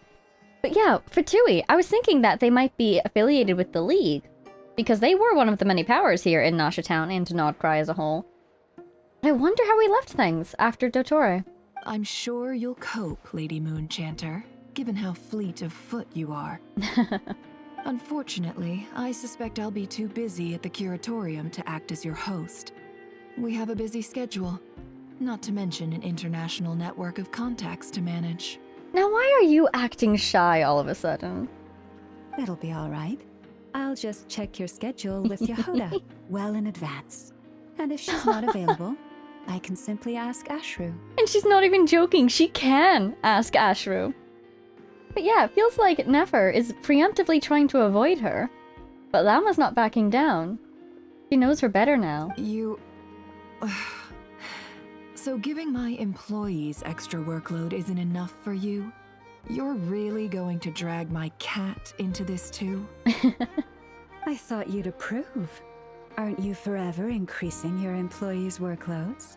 The first thing that came to mind for me, honestly, is, well, as they say, all's fair in love and war, right? That's a bold statement. Are all the Frost Moon Scions feeling more audacious now that your moon goddess has returned? Oh, I wonder if that's where Columbina is. Do you think she finally went? Do you think she met everybody? Columbina's return has brought joy to all who care about her. That includes both you and me. As for the Frost Moon Scions, we are learning how to thrive independently, without relying on the moon goddess. It is up to us to make our home a more livable place. Joining the League is one of the steps we are trying towards that end. Oh, that's a great point. Oh, I love that. I like the word try. It's nice and non-committal. You can opt out at any time and still say you tried. I see. Is that why you're acting like this? Are you getting cold feet? Are you afraid of commitment, Nefer? You don't see a bright future for the Frost Moon Scions? Or did you mean the League? Oh yeah, wasn't Yehoda saying that Nefer doubts that it'll work, but she's still willing to try? I'm just not as optimistic as you. Come on, where is your courage? The Frost Moon Scions should count themselves lucky that they have a leader as stubborn and enterprising as you. But Nod-Krai's a big place, with all kinds of people. Most of them don't enjoy answering to a leader, or even listening to reason. Well, that's where you and your methods come in. Unless the Curatorium of Secrets is only here for appearances. Oh. For now, yes. And that won't change until this venture becomes worth my while. Oh, she admits it. I suppose that's fair. What would make it worth your while? Tentatively. Getting out more than I put in. Right now, I'd barely break even, but I'll grant that it's a good start for Nod-Krai. Then maybe it's worth a try. All right, you can stop now. Or do I have to join the Frost Moon Scions before you'll get off my back? You'd be very welcome to join us. Hey, you two! Congrats on all your hard work! What are you chatting about? Yeah, what you chatting about? Nefer was trying to dissuade me from adding to her employees' workload. Also, she's considering joining the Frost Moon Scions. Sorry, What? Your conversations are always the most interesting. Nicole, another person who carried the team during that fight with Dottore. She did a lot. It seems like it was through her power that they were able to pull down the moon. Literal divine intervention, as she said. I really wonder, did it cost her anything to do that? Her personally or the world at all? That was huge. Would you two care to join me for some tea before heading to your next destination? That can't be right. What do you mean, your next destination? That's not the end of it. Snezhnaya? No. I mean, there's a new expansion in Mondstadt. There's a new expansion that just happened here in Nod-Krai. What do you mean, your next destination? I'm so confused. Isn't there more Archon quests? But I guess they're in Mondstadt and then the new area? Wow. That is so cool. I'm so excited for another Archon quest in Mondstadt. That is fantastic. I feel like I'm being spoiled. Cool. Wait, where are you? Aren't you gonna show up today? Because we already got Paralogism, and now we get another one, another area in Mondstadt. I'm still not over the Mondstadt expansion, because I've still never been there. I saw it on the map when I logged in for the first time after they added it. I lost my mind. But I wasn't able to enjoy it, so I'm so excited to go over there. Sadly not. I'm otherwise occupied right now. I'm sorry, Paimon. I can hear how disappointed you are. Otherwise occupied does concern me. I worry that maybe expending her power like that was taxing on her. If it's any consolation, let me say that how things appear on the surface is a far cry from what they are at their core. That's actually kind of the opposite of a consolation. Because things on the surface seem very nice and lovely and everything's getting wrapped up. What do you mean? Perhaps you'll feel better if you focus on the fact you have a special line of communication with the great mage herself. Of course, we're always happy to hear from you, but are you okay? Okay? Has something happened? Where is half of our group? I guess we've seen most people. Where is Wanderer? Is he okay? No. And where's Sandrone? Not yet, anyway. Wait, what did she even ask? Has something happened? Okay, not yet anyway. What's going on? Well, that's not ominous at all. Is there something we should be watching out for? Not for the time being. You sound like you're hiding something. Is it a happy surprise? Or should we be concerned? Because again, Sandrone, I so firmly believe that she'll be okay. Because she's demonstrated the ability to do multiple minds with Catherine. Yes, I am kind of just telling myself this so that I don't panic over the fact that she died. But I can understand if she might take a little while to come back. I'm just really worried about Hat Guy. I'm sure he's fine. It's just, you know, after a big event like that, I want to lay eyes on everybody. And we haven't seen Columbina yet. We haven't seen him yet. We haven't seen Arlecchino yet, for that matter. But I wouldn't be surprised if she's wrapping things up with the Fatui because of Sandrone. Or maybe she went to go check on Sandrone, huh? Just think of this as a general check-in to make sure this communication system is still running smoothly. Besides, it's good to chat once in a while if we want to maintain our friendship. Well, as I said, we're always happy to hear from you. You could have just said so. Paimon got all worked up for nothing. You know, the other diners at the other tables and whatnot, this must be a very strange conversation to them. We're here, we're looking at each other, but we're definitely not responding to each other. There's just huge gaps of silence between when each of us says something. Still, the best friendships are built through face-to-face interaction, you know? It's never gonna stop being weird having tea with you when you're not there and just talking to thin air. That might clear up a few things, though, if anyone was listening in. Paimon, I'm fascinated by the fact that you're not sitting down. You even have a cup. Don't you get tired? All right, fair point. I'll bear that in mind for next time. We actually know that she gets tired floating all the time. Mind if I ask what's keeping you occupied? Are they still wrapping up the issues at the borders? Like... Yeah. Any update on that crisis at the world's borders? Exactly. Thank you, Paimon. Alice just informed me that they had their work cut out for them. And now everyone's thoroughly exhausted. But they did finally get things back under control. Still, we can't let our guard down yet. Good job, Hexen Circle. Again, it's so nice to work with people who are so good at the things that they do. The disruption caused by this disaster has made Teyvat easier to detect from the outside universe. Oh, interesting. She plans to wait for things to stabilize, then reschedule her Mondstadt vacation plans. Aw, she was gonna go see Glee. As for me, I agree with Hat Guy's perspective. This is a time when many new variables are emerging, and the situation is changing constantly. Plus, most of this change is for the worse. Speaking of Hat Guy, where is he? We have to remain vigilant and ensure that the embers of chaos are not rekindled. Okay, so she's basically saying, things are fine, nothing has happened yet, like she said, but there's a lot of opportunities now for someone to take advantage of the chaos or the damage that was done, so on and so forth. We should be on our guard. I did notice that the energy in Nod-Krai changed somewhat after the War of Funerary Flame. But since it was still aligned with the Light Realm, I never gave it a second thought. Oh, Columbina. It looks like I'll have to examine the connections between phenomena I observe more closely in the future. Sounds like you've got a lot on your plate. Especially if I wonder if she'll go back and reanalyze every phenomena she's ever observed that she didn't give much thought to. Just doing my duty. It's more or less second nature by now. But that is a question. I wonder how much the Kuvaki in Nod-Krai has changed now that Columbina has returned. Has the amount of it in nature lessened because it's all returned to her? Or is she kind of permitting it to remain spread out whilst she is like a central manifestation of it? Of course. To give you the full picture, I'd have to start with the substance from which angels were formed. Oh, yes? Never mind. Paimon's right. Showing off my knowledge would be much more satisfying in person. Well, you know where we are. You're welcome to come join us. Please.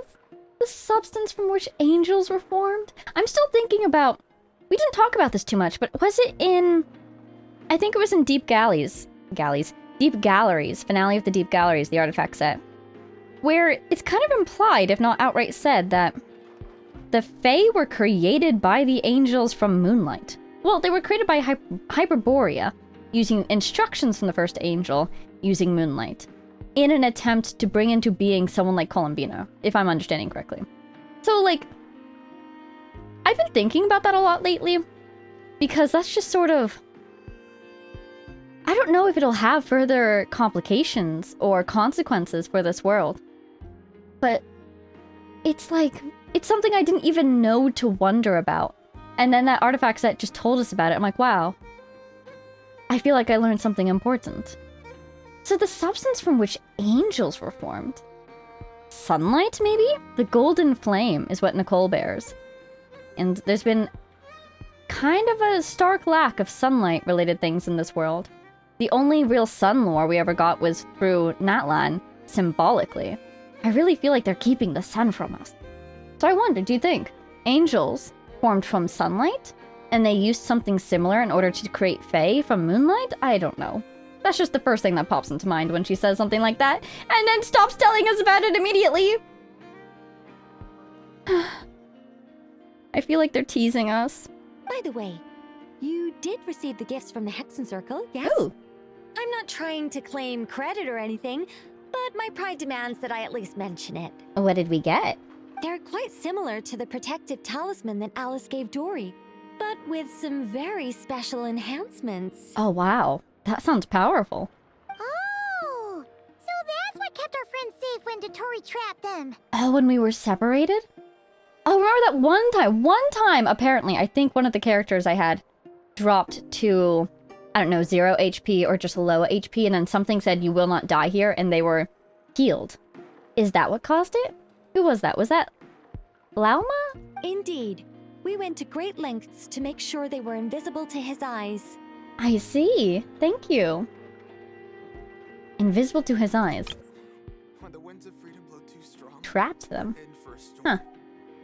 Because then it sounds like they're talking about Arlecchino and Varka, who were able to get into position without him noticing them. Either way, thank you. I'm so happy they came in handy. Still, not fishing for gratitude, by the way. I just want you to be aware that sometimes your friends may be protecting you in ways you cannot perceive. Interesting. Feels like she's hinting at something. Anyway, I'll contact you if anything else crops up. If not, you know what they say, no news is good news. Oh, my angelic instincts are tingling. They say... Yes? You should head to the docks next. Your friends are about to board their ship home. Oh! Oh, thank you! Of course, the best guide, right? Sailing toward tomorrow. Everyone's leaving? You're a Knight of Favonius? When the winds of freedom blow too strong. Okay, I saw this guy and he looks like the Voynich Guild representative, so I thought maybe he'd have interesting dialogue. You guys are Knights of Favonius? Are you always here? The threat of the Wild Hunt is finally over and done. Time to kick back and celebrate. How long has it been since we last had a drink here in Nod-Krai? You shouldn't drink too much, Helmet. Captain Frederica always said that we Knights of Favonius must stay vigilant and true to our duties at all times. Ah, come on. The Master of the Wild Hunt has already been taken care of, and some elements of the 5th Company have even been sent back to Mondstadt. Our duty now is to drink and celebrate. The 5th Company? They're kind of the exception to the rule, aren't they? Considering Vice Captain Lowenstyle and how intense their last emissions were, skipping a proper rest in Mondstadt would actually be worrying. But think about it. Cardinal Seamus went back too. Although, that's because... talking about other people's private matters so freely is a straight shot to getting yourself kicked by a horse, Helmet. Alright. Enough talking. Let's drink. Oi! 10 more mugs of mead, and make them large. Oh my gosh, I bet these guys spawned because of the end of the Archon quest. So they're setting up the return to Mondstadt. Ah! I'm so excited. Look, he's got a horn. Also, I love how you'll get kicked by a horse is only a threat that works in Nod-Krai, because, lest we forget, the horses are gone. There's no horses in Mondstadt. Because they're here. Don't get kicked, Helmet. You better watch your back. Alright, we need to go to the docks, but... hidden interactions? Question mark? Question mark? I want to check the Curatorium and the flagship would be my 2 guesses. I know we were just there, but every time the quest changes. You know? I also really want to go talk to the... what are they called? The Adherent? No. Whoa, I was reading the subtitle of that guy that was by the Frostmoon Scions. I want to go talk to the Fatui in Mondstadt. Ooh, you know what, though? That makes me think. Should we go to the Fatui Design Bureau?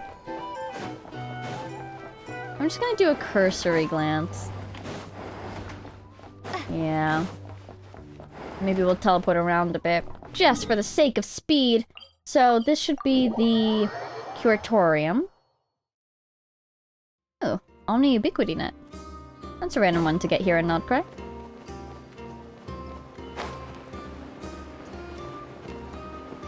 Yehoda, because last time we checked here, Yehoda was here. But she had a strange thing to say. And she's here again. What is that about? Sparkles, sparkles. And I swear, these rooms didn't used to open to us, did they? They probably got unlocked during some part of the Archon quest, I just don't know which. I'm just going to trust that she would say the same thing if we were to speak with her.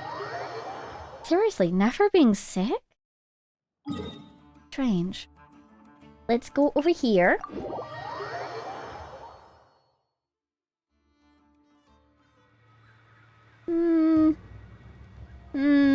Last time I searched the Fatui Bureau, it didn't go too well.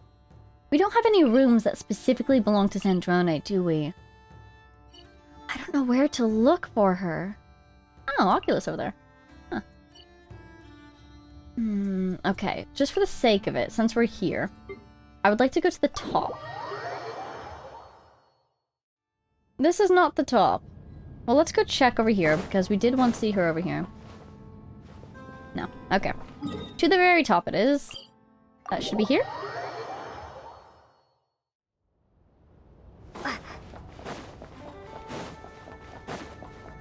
Yeah, seems the same as before. Okay. Hey, buddy. Bye. Let's go to the docks. Now, I don't like teleporting straight into a cutscene. But the Notchdown teleporter is pretty far from here, so let's just hope. Nice, nice, nice. Okay. Docks. Thank God. I can finally rest at ease. There he is, and there's Arlecchino. I'm very happy, and I'm super excited for this combination of characters to interact, not gonna lie. They match each other. They both even have one leg kicked up. That's hilarious. I love it. You're here too, Hat Guy. Are you heading back together? Whoa. Where are you heading back to? I'd assume you'd want to go to Sumeru, and she would want to go to Snezhnaya. No. I'm bound for Sumeru, and she for Fontaine. Ah. We just happened to cross paths at the harbor. How are you holding up? How's your core? Everything seems fine. Sandrone may have an abominable temper, but she's always been very responsible with important calculations and things entrusted to her by valued friends. Aww. That's really sweet. A lot of layers here because she doesn't remember him, but I guess she's friends with us, so he's talking about us, but then there's also him. But also, Arlecchino listening to this is going to think that's very interesting, you know? That's the sort of statement you make when you've known someone for a very long time. You always speak as if you know us inside out, Mr. Hat Guy. I love all these people calling him Hat Guy. It's hilarious. Maybe I'm just a good judge of character. I certainly hope that's all there is to it. It feels like he's really enjoying being able to smile in someone's face and be like, oh, what are you talking about? I am sure I have no idea what you mean. Regardless, you have been a significant help in this matter. For that, you have my gratitude. I feel like she wouldn't even be mad if he told her the truth. She might trust him a little less because he was lying to her. But it's not a very harmful truth from her perspective, that they used to know each other. She, however, might be a bit concerned about security, because he probably knows a whole bunch of things that only Harbinger should know, etc., etc. I didn't do anything special. You didn't do anything you gave up your heart! Sandrone's the one who completed a seemingly impossible formula and turned the tide of the entire battle, even giving her life in the process. She's the one we should be thanking. But she's not dead, right? What do you mean, right?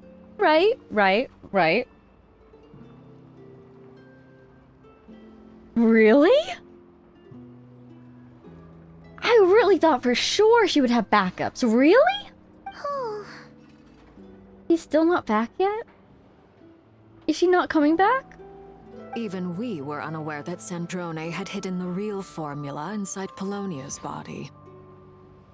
She managed to fool Dottore into thinking the formula was running in her system by installing an identical-looking decoy within her. Good move, good move. She probably realized that she didn't have the strength to stop Dottore. But this way, she could at least get him to lower his guard. Exactly. Okay. She always worked like that. Always had a backup plan. Right? So she's gotta have a backup body, right? Also, once again, saying things right in front of Arlecchino that demonstrate to Arlecchino just how well he knows them.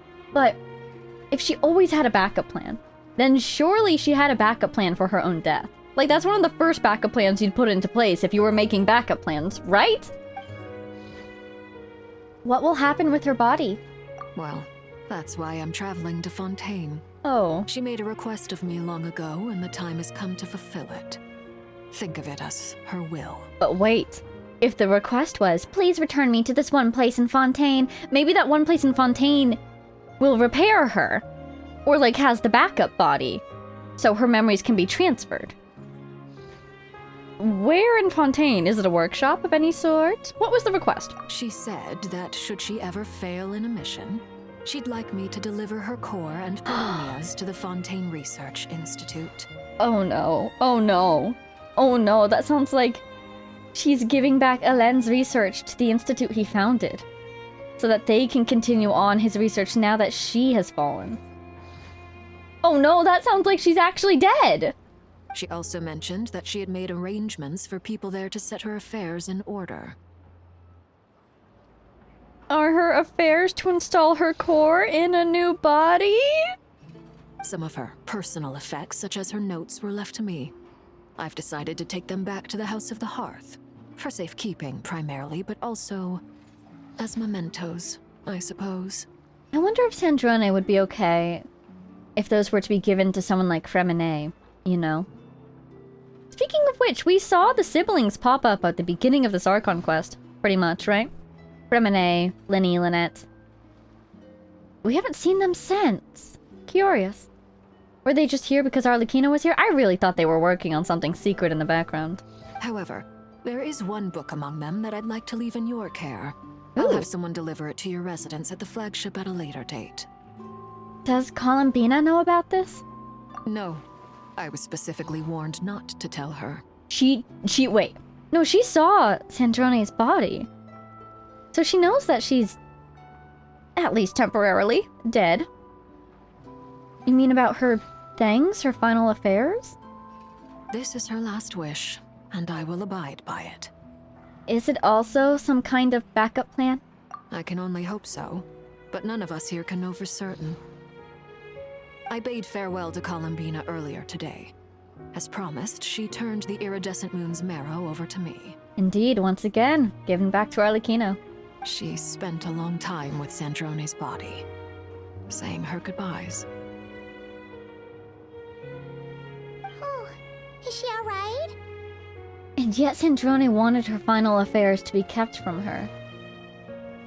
It can't be she wanted her not to be informed because she didn't want Columbina to know she was dead. Columbina already knows that she's dead. So maybe she doesn't want to give Columbina false hope that she'll one day return. Is this the false hope? Do I have the false hope instead? Sandrone's passing has left a great wound in all of our hearts. It will take time to heal. Man, these Fatui Harbingers are getting hit pretty hard, aren't they? They lost number 1. They lost number 2 just now. Number 3 left. Who's number 4? Arlecchino's number 4. She's still around. I think number 5's still around. Number 6, as far as they know, never existed. Number 7... I forget exactly which number Sandrone was, but Sandrone's dead. Rosalind's dead. Wow, yeah, they're numbers. But Columbina dwindling. Surprised me. She offered me some words of comfort before I departed. Despite being grief-stricken herself, she showed an awareness of the feelings of others around her. Sandrone was number 7. Oh god, was. So yeah, number 7, there she goes. Yeah, but look at that! She's showing an awareness of the feelings of others around her, like we were talking about earlier and last time. She never used to act like this. Clearly, she has grown. And I suspect that we have you to thank for much of the change we are seeing in her. It was a group effort by all of her friends. Huh. After these recent events, the Tsaritsa has revoked the Pale Star Edict. Yeah, that makes sense. I'm glad she's letting Columbina go, though. Snezhnaya now realizes that the arrest warrant for Columbina was just a ploy by Dottore, who coveted her powers. Oh, he's the one who got it invoked in the first place. I shall return to Nod-Krai to see her as soon as I find the time. I hope that from now on, she too will explore more of the world. I love how, even though the Pale Star Edict was in effect, it seems like nobody was really working all that hard to enforce it. The orders were to, like, retrieve her by any means necessary, right? But she ran into Sandrone. Sandrone didn't do anything. She ran into Arlecchino. Arlecchino didn't do anything. Child only showed up at the end when his help was needed for other things, etc., etc. Everyone likes Columbina. Columbina Hyposelenia's journey is only beginning. Aw, that's incredible. My ship is here. Poetry. Oh, hello, random Fatui guy. Traveler, Paimon, we shall meet again. You too, Hat Guy. I love hearing all these super serious characters call him Hat Guy. I think my favorites are Arlecchino, Albedo, and Flint. Just with complete seriousness saying, yes, farewell, Mr. Hat Guy. It's fantastic. What are you still bumming around for? Isn't Columbina waiting for you? I think that's the kind of name that I love for how obviously an alias it is, you know? Fantastic. Columbina's waiting for us? We shouldn't keep her waiting then. I thought today was the day you'd agreed with her to go find out the truth about your sibling. Oh my god, oh my god. I was honestly thinking earlier, wow, is this Archon quest about to end without the spaceship ever coming back into play? Surprised me, but I guess they're setting it up for the future. Wait, spaceship? Sibling? Spaceship? I'm a little nervous. You're afraid you won't like the truth when you see it. Well, this is new. I was starting to think that nothing could scare you. Well, you know how it is when these things are close to the heart. Don't say that! Wouldn't you be if you were in this situation? Oh, he's already confronted his truth. Fair point. But I'd say I have more experience facing up to unpleasant truths than the Traveler. Exactly. He doesn't even need to say anything. Just look at us with his hands on his hips. I'm like, you've got a point. They say blood's thicker than water. I know how much you need your family back. More than you need any of your friends. And I'm sure that all your real friends understand that too. Fascinating. That's one of the things that Dottore tried to use against us. And just like that, he demonstrates that it was never true. Our friends absolutely understand. No matter what the truth turns out to be, they will stick by you and support you, whatever decision you make. I do adore this. It's just like how he interacts with Durin. He went through similar life experiences, and now he can offer advice, guidance, and reassurance based on having experienced it first, you know? Fantastic. Finding the truth is important, but more important still is what you choose to do once you've found it. Altair. At least, that's the life lesson I've learned from my experience, grappling with the truth. Do you feel better now than you used to? What? Now that Dottore's dead and gone? A little, I guess. But it hasn't solved everything. He is having an interesting little mini-arc here regarding revenge, isn't he? He gave up, potentially, what seemed like maybe his one chance at revenge in order to save us. And then we all worked together to bring Dottore down anyways. But I think he knew going into it that defeating him wouldn't exactly change much for him personally. Like, sure, we saved the world, but for his feelings, they still exist. But I think he knew that going into this, rather than, as many people learn after they've tried to enact revenge, you know, nothing changes on the other side. But he knew that it would only be a little bit of a change. So it's like, I don't know. I really feel like he's come a very long way since Inversion of Genesis, for example. Particularly, yeah. Because in Inversion of Genesis, he basically tried to get revenge on himself, pretty much. And he learned the very hard way that nothing would change from an action like that. Maybe I regret not getting to end his life with my own hands. Or maybe it's something else. But for whatever reason, I still feel like I have a chip on my shoulder. Either he has unfinished business out there, something still isn't sitting right with him, and he needs to either confront that and or untangle those feelings, or this is just the process of processing emotion. Particularly because he was kind of unconscious, you could say, for much of the final fight. He was contributing, of course, in a massive way, but it must feel different because he felt like he wasn't actively doing something, because he was kind of unconscious. So yeah, I could see him needing time to, like, come to terms with the fact that everything is over. It all ended so quickly. Either way, I'm going back to Sumeru. Lesser Lord Kusanali is gonna need help dealing with all the chaos Dottore left in his wake. Not just from this incident, but everything he did in the past, too. And you know, it must have felt even faster for him, because he wasn't conscious for it. But hey, sudden fear, Dottore, Sumeru, segments. You don't suppose there's any more Dottore still out there? Because we know he theoretically destroyed them during his bargain with Nahida, but what if he made more? What if he just lied and didn't destroy them all? Maybe that's why he feels like he still has a chip on his shoulder. He can sense them. They're out there. You should continue with your journey, as you've always done. Who knows?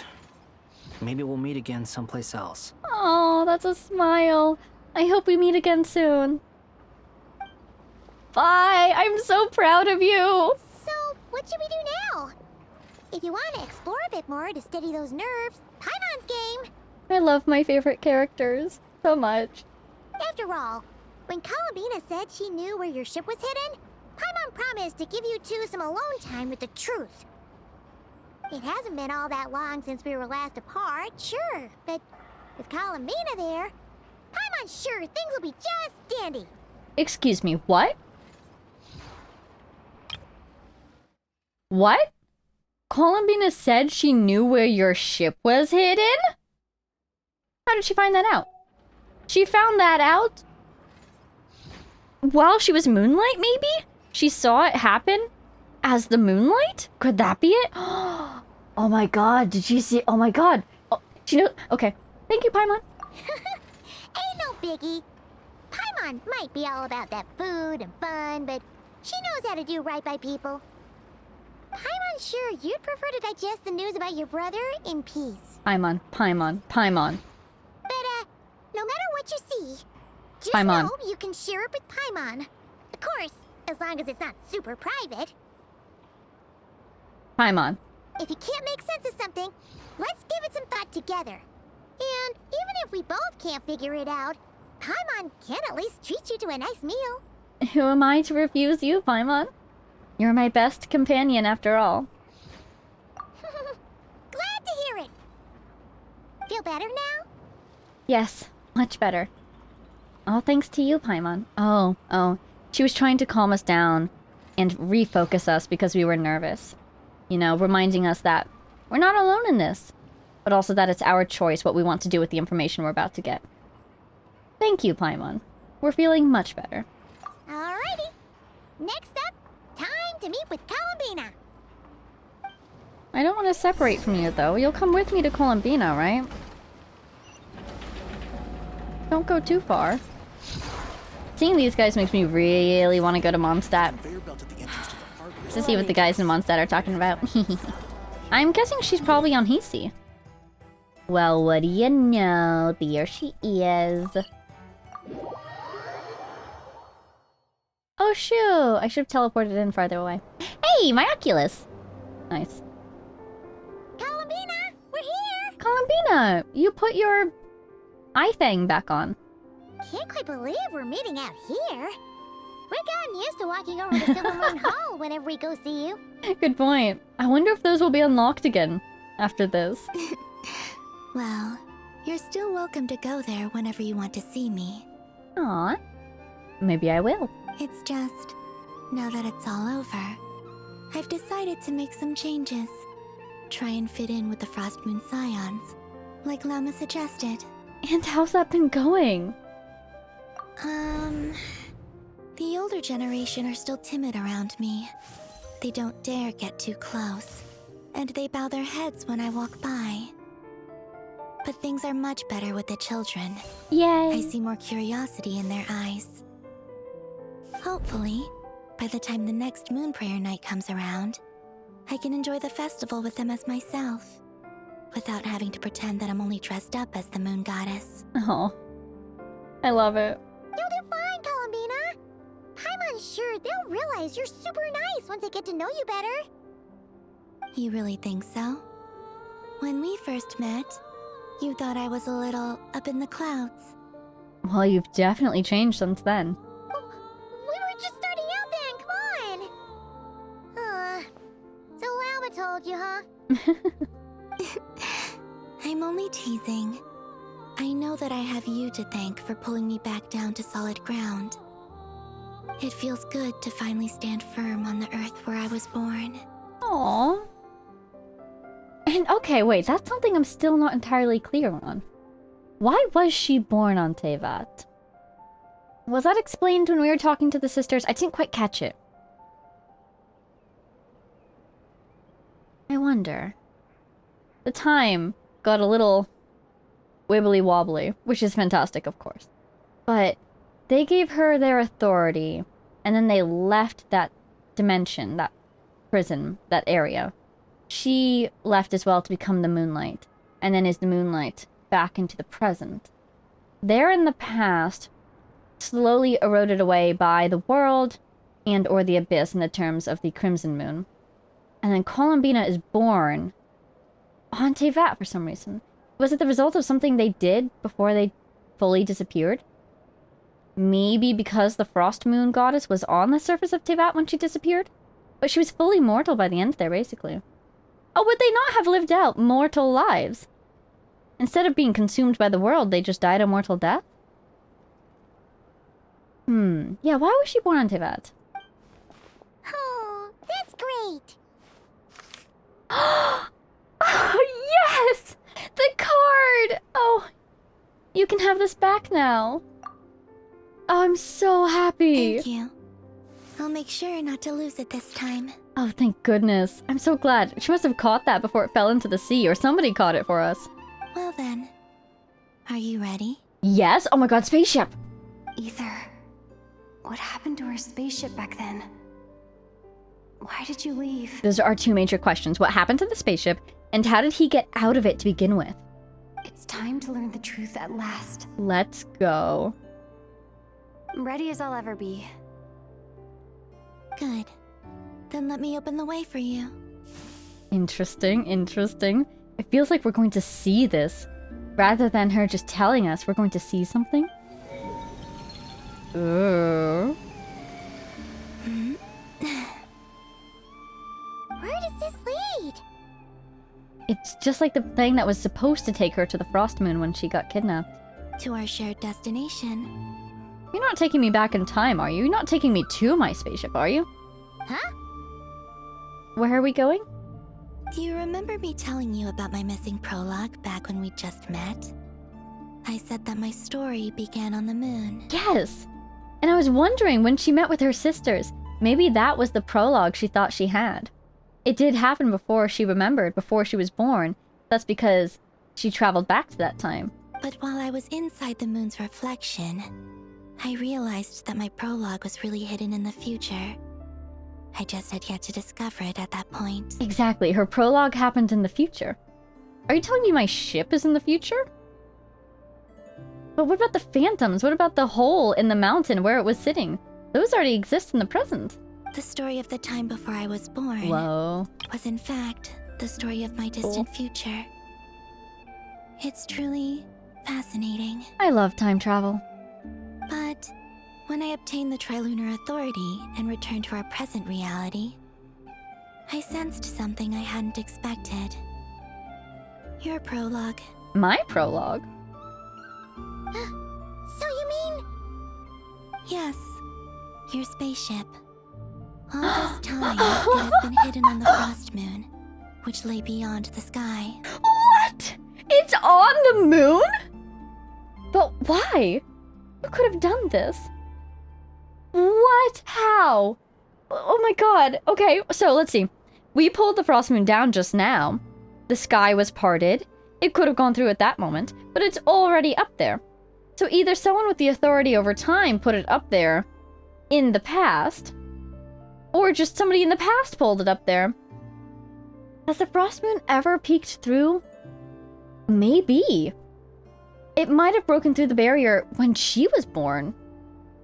But why? Who? The great ruler of the firmament. The heavenly principles. The heavenly principles themselves? Why? Wait, them? Why would they do that? What? I don't know. Perhaps your ship contains something that is incompatible with Tevat. Or something that cannot be known. I wonder. I mean, I guess I could see them not wanting humanity to realize that there is a universe beyond this world. Because then they might want to see that universe. They might discover that they're trapped. Additionally, there's technology in our spaceship, so I could very easily see them deeming it as forbidden. But why put it on the moon? Why not just destroy it? Could they not destroy it? Is the ship a descender as well? Were we in it at the time? No, that doesn't make sense. Huh. Oh, did I pick a bad time to say this? I know it must have been hard to work up the courage to do this. Yeah. Maybe I should have waited until you were on the moon, with no chance to back out. No, it's okay. Let us make our own decision. That would have been kind of mean, you know. Exactly. Oh, she looks so nervous. Take me there. Take me there? So wait, this beam of moonlight that I said looks like the one that was supposed to take Columbina to the Frost Moon is really going to take Columbina to the Frost Moon? She's going to take us to our ship that's on the moon? Like, I can't even describe the sensation as chills. My hands are, like, shaking. What? Oh? She seems like Luon when she tilts her head like that. That's so cute. Whatever is hiding in that ship, it belongs to me and Ether. Those memories belong to us. Yeah, hey, sudden question. Did Ether do this? He's like, you know, travel through this world, follow in my footsteps. Did he befriend the moon goddess as well and go to the moon? Is this all a time loop? You know? Just... How does he know what happened to the ship if he's never been to the moon? Has he been... Ether? No one else has the right to decide whether I should or shouldn't know about it. Not even the heavenly principles. Tell them. Take him down, Vega. Very well. Then let's go. Let's go? Not only can she just casually return to the moon now, but we're going with her? Oh my god, oh my god, oh my god. Can we return afterwards? Also, hey, do you need to go to, like, can you, are you good? Do you need to go to the moon? Are you able to stay in Tevat? Kind of seems like she's just able to stay in Tevat now. You two take care, alright? And don't forget to come back soon! Paimon's not coming with us? It's a clue to her true identity. Catastrophe would befall us if she left Tevat's borders, I'm sure. But Paimon, I'll miss you. Rest assured, Paimon. We will. Traveler, after you. This is about to be the most... What? Okay, we're going to the moon. Is the moon just, like, kind of low in the sky, though? Is it still there? Darn it, I should have looked up! We're going to the moon? Is that where the Archon quest ends? Thinking about the on story the moon? that we'll find hidden on the moon? What's up there? Yes. And hoping that it has a happy ending. That's an excellent point. Just, she's so nervous about going, it's making me nervous. Stories like that don't exist, you know? Columbina. Why would you say that? You don't believe in happy endings? I don't believe in endings. Oh. That was, okay, that was kind of poetic. That was kind of cool. What? Where am I? This is the pathway I built between Tevat and the Frost Moon. The moon is very far away from us, so it could be a long journey. Go to the moon? You're kidding me. You're not kidding me. You're kidding. What? Sorry, Columbina. I just had to see what would happen. I can't move forward or backwards. I can only move side to side. Whoa. Whoa. After I obtained the Trilunar Authority, I unwittingly saw past events from many of my friends' lives. Oh my god, is that Lauma? One was Lauma. She was so young when they chose her to be the Moon Oh my Chanter. god. From then on, the Frost Moon Scions looked to her to bring messages from their goddess. Wow. But, for better or worse, I had left Hisi Island before she was ever born. It was not until much, much later that she met me. Hi, Lauma. I think it's for the best.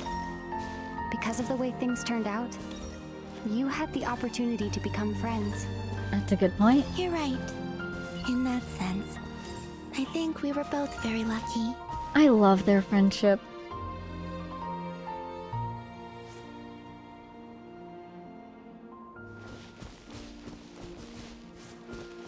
This is so cool. This is so cool. She built a moon corridor. That looks like... What is that? Looks like an angel. Oh, and about that mage, Nicole. Yes? I only recently learned that she has lived in Tevat since the time of the Three Moon Sisters. Yeah. The moon goddesses always had a good relationship with the angels. I suppose our friendship continues that tradition. Wow. It really feels like she's inherited her own story and that of her sisters, you know? She's found context for the things that happened in her past, and she's realizing how much of her life connects to theirs. Sandrone! And then there's Sandrone. And Polonia. Wow! I never knew that much about her, beyond the fact that she was created by someone called the Lord Artificer. This art style is so sweet. She, too, suffered for a long time before joining the Fatui. Oh, did she? That might explain why she joined them. And what she was doing before she did. That's Elene's death up there, isn't it? How I wish I could talk to her again. Even if only to hear her say nasty things to me. The drawings look like they've come straight out of a storybook. She looks so gentle in that picture.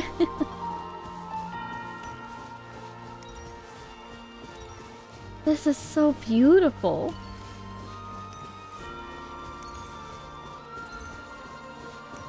Oh, she's faster than us. That's us! Also, I saw your siblings' story.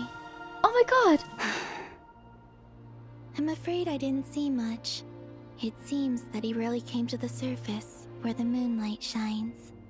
Oh. But I did notice that back when you first set out on your journey, he would often appear nearby, gazing at you from afar with a guilty look in his eyes. I thought that looked like Mondstadt. That's Mondstadt when he was on the cliff with the dandelions. No more of the past. I probably shouldn't reveal so much about my friends. It's not my place. Let the moonlight carry us forth. We are very close now. This is the... What is it? The scene from the We Will Be Reunited trailer? And one of the quests with Dane? I thought that looked like Mondstadt. You can even see the dandelion. Oh, this art style is gorgeous. Hi, Ether.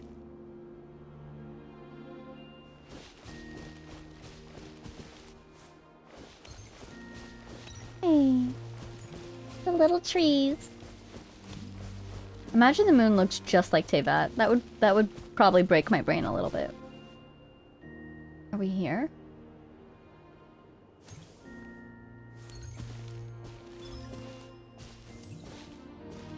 What is that? Is that a boat to take us the rest of the way? Wow. Beautiful.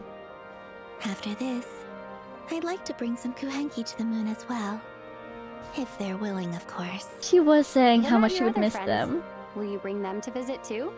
Would they survive? Certainly. But I'll need to tidy the place up first. This home hasn't received any guests in a long, long time. Look at this. It's beautiful. Like a crescent moon, a wing, a feather, a chariot, all in one. Pardon me. May I join you? I think I'm standing on a bench.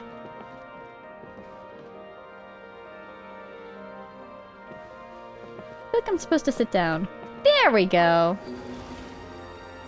Keep all arms and legs within the vehicle at all times.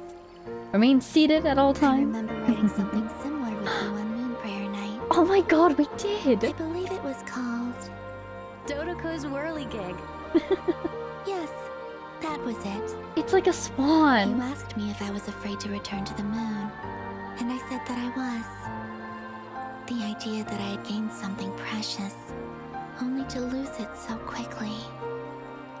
That frightened me. It's But I'm beautiful. not afraid anymore.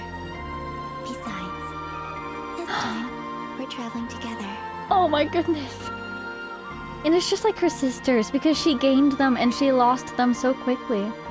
She's already experienced it once. This is beautiful. Look at the moon. Look at the moon waves around it. The flowers. Not quite the colors of Kuvaki, but something similar. Wow. There it is. Wait, no. Wait! That's not the moon! That's a planet! That's Teyvat? Or is that Earth? Like, if that's Earth, I'm gonna lose my mind. We're on the moon. We're on the moon. So Vega, can you just breathe in the vacuum of space? Like, is that something you can do? Is that something you knew you could do?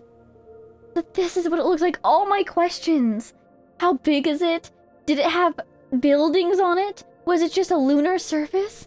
We're going to get answers to those? I thought I saw a structure in the corner. Also, Traveler, I adore you. I love how you're walking along on this moon like it's a regular planet. I love them so much. Over there. Of course, Columbina has her moon gravity step going on. The Traveler's treating this gravity like it's the same as on Teyvat, which I highly doubt. Can you control your own gravity? That's hilarious. Is it my spaceship? Oh my god, look, there's stuff! Is that the sun? The sun of Teyvat? What is the sun of Teyvat even called? What is the name of that star? Is that Teyvat? Look at these lights. Are those cities? I'm trying to recognize. Is that Larua? Is that Mondstadt? That would make this, like, either the chasm or the desert of Hamantraveth, but that would be, like, over here. It simultaneously matches the map that I know, but it also feels much bigger. You know? I guess the map in-game is not quite to scale. Because this would be those ruins in Larua that used to have a shield over the center. That would make Chenyu Vale up here, like... This must be the desert. You can see the sand. Is that Larua Harbor? Or... No, that's not right. I was going to say this could be Sumeru. That would be Port Ormos, and this would be the city. But then this would have to be the waters between Sumeru and Fontaine, and that doesn't quite match. This would be Petrichor, and clearly that's more of a peninsula. Wow. Wow. Oh my god. It's beautiful. I love seeing planets from space.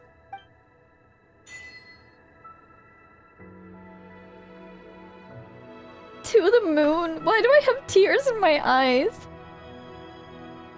Teyvat. Hi. It would be so cool if we could see it slowly rotating. That's Teyvat. We're outside of Teyvat. We left Teyvat. Are we? I'm assuming. I would assume we're outside the bubble. How fascinating that we can't see it. Are we inside it? Are we outside it? I assume we're outside it. Are these the real stars? There isn't that weird fractal pattern when you look up, which makes me think these are the real stars. Unfortunately, I realize I don't know the stars of Teyvat well enough to tell if these stars are a different pattern or not. Look at this. Was there some sort of, like, structure here before our spaceship was moved here? Did this fall off our spaceship? Is this part of the mechanism that was used to move our spaceship up here? Oh! No way! I was about to say, I bet we can't glide here. You're kidding me. We can glide here? Venti, explain yourself. Because gliding only works because of the, Animo God's blessing, as we know. We can glide up here? But the jumps, the moon jumps! I'm trying to get a look at that nebula over there. I really want a better look at that. Can I get up on those rocks up there? Or where's the barrier gonna stop me, do you think? I sure hope they let me climb that cliff. Oh, I'm out of stamina. I don't have a stamina bar on the moon. There's the barrier. Oh my god, oh my god. I also can't attack. Okay. Wow. You know what? I think I'm gonna say that's different. It looks similar to the... You know, how do you say that? Not Glacial. Galaxial? That can't be right. It looks similar to the arm of the galaxy that we see in the false sky of Teyvat. But we don't get those nebula clouds on Teyvat. Or maybe we do, it just looks different through the atmosphere. Still, I'm absolutely loving this lensing effect that they're giving us on that star. That's the sun. But seriously, what does Teyvat call their sun? Probably sun, right? But like, do they have a different name for it? Is it Soul? Is that the Morning Star? Which one of you is the Morning Star? Hello, stars! Look at this pattern going on too. Is that the Abyss? Is that Stardust? Is that the false bubble? Like, oh my god, oh my god, oh my... Can I stay up here forever? I'm on the moon! Oh my god. I can't stop looking at it. I wonder how nostalgic this view is for the traveler. They must have seen so many planets like this. It's so interesting because with this feeling. Now more than ever, I feel like a traveler from afar. Because both as the traveler and as the player looking at that, that's not my world. That's actually really impressive what they're doing with the star there, though. But at the same time, looking at that, I can immediately recognize, I think, places that I know and love. And I think of all the people that we know in those places.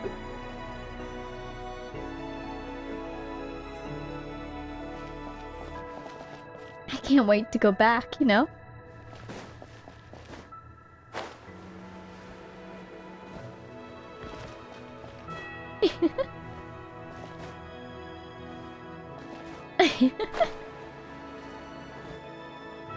I shouldn't waste it. We won't be able to do this again once we get back. It's just so fun to jump and then be able to glide immediately. Oh, not allowed to climb.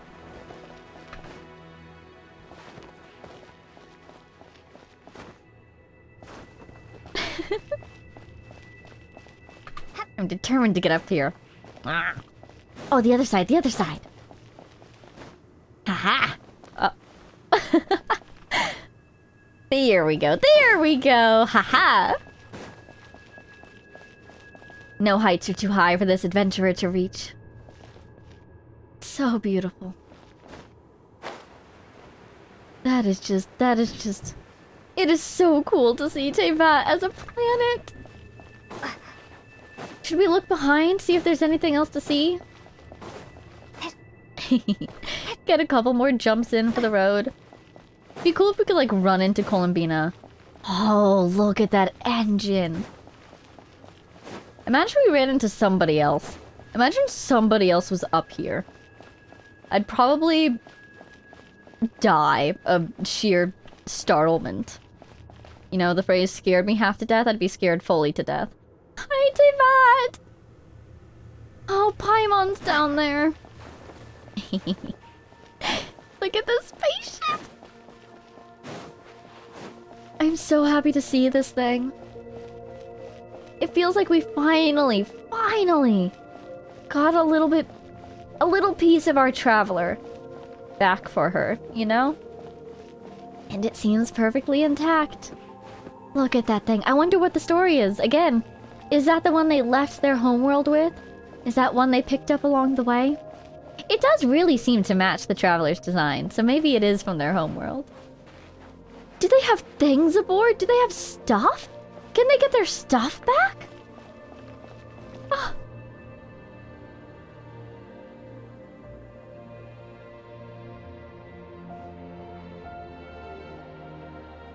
Our spaceship. Hi, spaceship. You're beautiful. Look at these. Look at that. It's huge. I suppose that the moon is the only place one could hide it. Oh my god, the lighting here is so cool. It feels like they're doing something different with the lighting because there's no atmosphere on the moon. And so the light from the sun is not diffused through the atmosphere. It's not scattered as much as it would be on Teyvat. It's so big. The only place one could hide it is the moon. I'm so proud of my spaceship. It'll be alright. You can do this. Huh? The way you feel in this moment, I went through it too, on Moon Prayer Night. The door was right in front of me, but I struggled to find the courage to step through.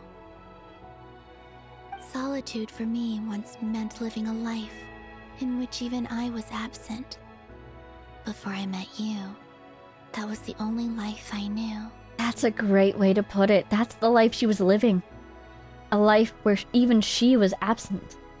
But that night, solitude meant throwing away the life I had gained after meeting all of you. Columbina. Go. Retrieve the part of your life that was once lost. Trust me, you will lose nothing by doing so. That is the perfect thing to say. That is the perfect thing to tell her. Even if what we find is not something that makes us happy, even if what we find is not what we hope to find, we will only gain something by looking. Look, Teyvat is right there. All of our friends are down there, waiting for us. Hi! Oh, it's beautiful. I wonder if, like... I think this is matching up with Sumeru and Leeway, but I wonder if parts of this world... It'd be so cool if, like, the hidden parts of our map are on there, you know? Because our map is limited, but there's the whole world. Seriously, is that a city? You're right. Thanks, Columbina. There she goes. I was about to say, she's picked up much from Nicole.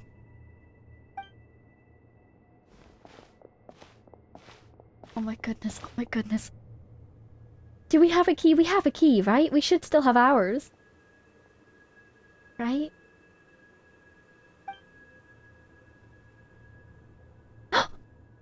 Columbina's on the wing.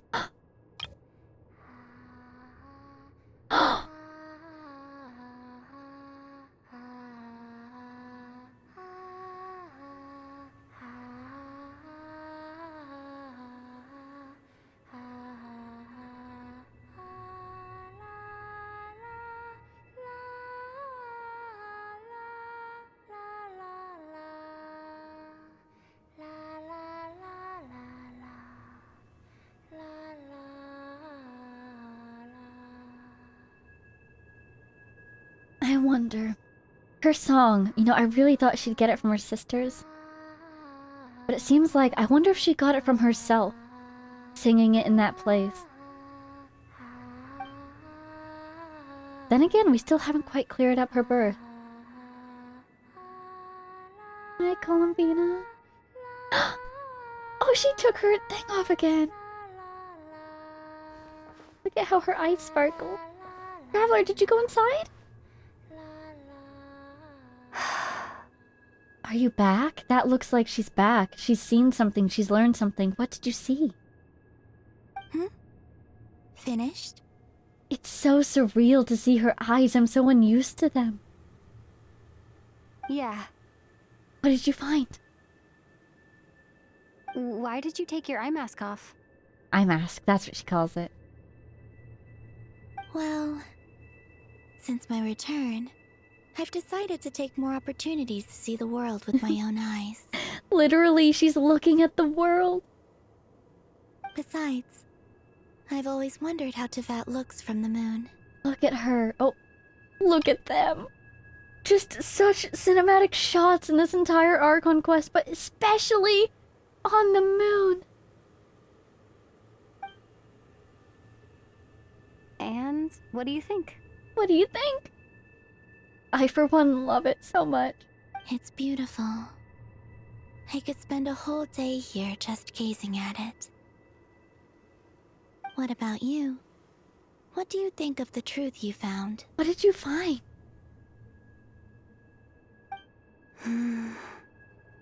She's processing. She's thinking about it. It feels like it was less of a shock to her, and more of a confirmation of things she suspected.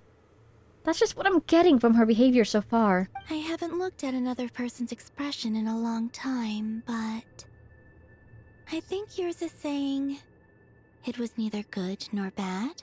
Yeah. Keep this up, and it won't be long before you give Nefer a run for her money. I'm so enjoying how much dialogue we're getting from her in this quest. Oh, I don't think that's going to happen. I'm much more used to sensing what's going on around me with Kuvaki. I think I'll save my eyes for seeing special moments I really want to remember. It's beautiful. That's Fontaine! Is that not Fontaine? Doesn't that look like Fontaine? Is that not the turtle? I recognize the turtles. So that was Fontaine! And that was Petrichor! Oh my god. Yeah, it's the scale is throwing me off.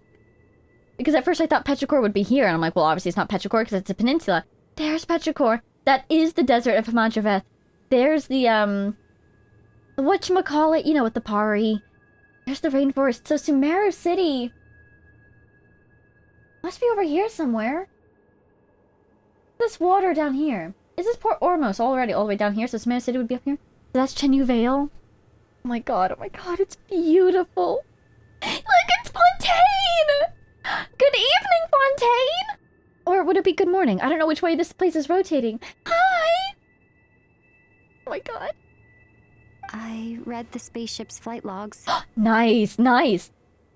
Because, yeah, I am wondering about how we came to be on Tevat.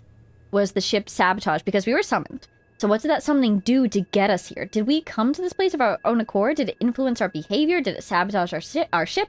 What did you find? I always assumed that this was my first time in Tevat. I thought What? that Ether and I must have been hibernating in space for centuries on end. What? What? What do you mean it's not your first time in Tevat? But also, this is interesting. Hibernating in space for centuries on end? Because she remembers traveling from world to world. They've definitely visited other worlds before this, right? So I guess what they were doing was landing on a world, exploring a little bit maybe, who knows, leaving again, and as soon as they would leave, they would go into hibernation and let the ship navigate them to the next world? Would they punch in a destination first? Anyways, okay. So they were hibernating in space. That part makes sense, basically. Probably between worlds, they would hibernate. But what do you mean, first time in Tevat? Whoa, wait. What if they were here before, like, the primordial one? What if they were here during the time of, like, Nibelung, and they left, and so they came back, but they didn't recognize the world? Could it have even been before Nibelung? Because surely something would have started to sound familiar. If they were here during the time of the dragons, as we have researched and learned more about the time of the dragons, surely some of that would have sounded familiar. Unless they forgot everything? Because the idea is, if they were here long, long ago, maybe they didn't realize that they were here long, long ago because they didn't recognize the planet. It's changed so much. But then learning about ancient history, wouldn't it start to sound familiar? Is it possible to predate Nibelung? He was born alongside this world, but maybe not necessarily at the same time that the world was born. Okay, the just absolutely, is it possible that this is their original world? Is it possible that they're from Tevat originally? Surely not. Surely not. But the logs show that our spaceship flew over the skies of Tevat once before. Okay. A long, long time ago. They passed by. When? Flew over? So you didn't land? No. The ship barely came to a stop before flying on again. It came to a stop, though. Why? Were you awake at the time? Were you hibernating? Who was controlling the ship? Does the ship have some sort of, like, you know, computer that's scanning the planets and determining if it's a good location for them based on some criteria? Probably habitability with their specific physical makeup. And then it left. But we know Tevat is friendly to us. Maybe during the time with the dragons it wasn't? After that, it continued traveling through space for a long time. Some of the data is corrupted, but I suspect that it kept flying for thousands of years. Okay. And she wasn't aware of this because she was hibernating, most likely. Oh, look at the two of them. They're so tiny. How cute. It was only after that that the ship made a forced landing in Nod-Krai. But left and it came back. Why did it initially leave and why did it come back? And what are the consequences of that? That brief stop that they made? Could they have picked up a passenger? Escorted someone out? Would be wild if they were how Nibelung initially left the planet. When Ether found me, He came from outside the ship. You're not saying that he departed from the ship during that brief stop, are you? Because then they would have been separated for thousands of years. That's heartbreakingly sad. Because that would explain it, though, if she landed alone and then he came to join. Seriously, how long was Ether on Tevat? Could this mean that he left the ship long before I did? No. Maybe even during our first pass over Tevat? No. That's heartbreaking. Are you alright? No wonder we don't understand the sheer depth of what he's experienced without us. Yes. I can feel that the truth is coming together, one small piece at a time. Then where was he for those thousands of years?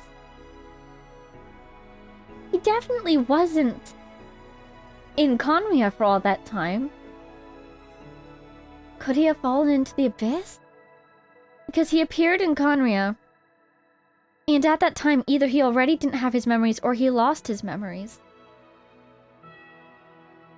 Oh no.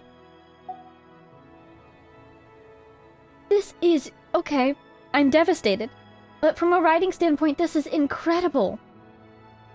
Because the main story of this game is our journey trying to find our sibling. And this far into it, they're completely changing what that means. Just wow. I remember Ether telling me that when he first arrived in Conria, he could not recall the past. Yeah. How much of it? So this might be something that even he doesn't know. What happened to him? Here, I made some space for you. Your mind must be racing, and this seems like the perfect place to relax and clear your head. Oh, wait, there's one more thing. There's more? Well, this seems like maybe a happier thing. What is it? What is it?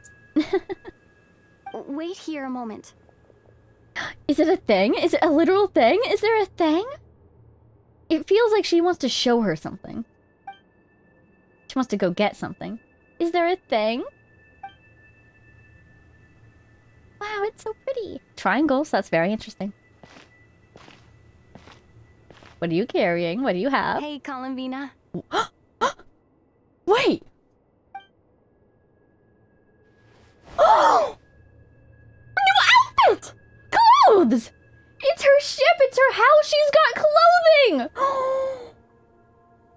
Oh my god, it's beautiful! Oh my god! Is that a new outfit? Oh my god, it matches her so well! It matches also Ether's outfit. With the brown and the gold. Look at her hair! The flowers! She still has the flowers and the bows.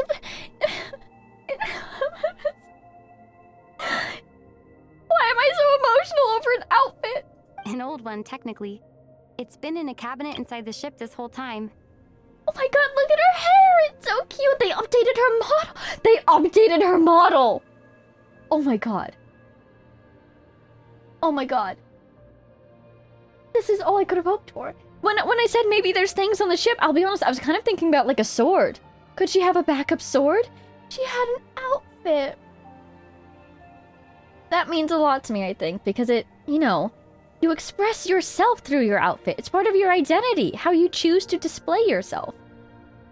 Oh, they're different flowers! Oh my god, they're not Intivats anymore?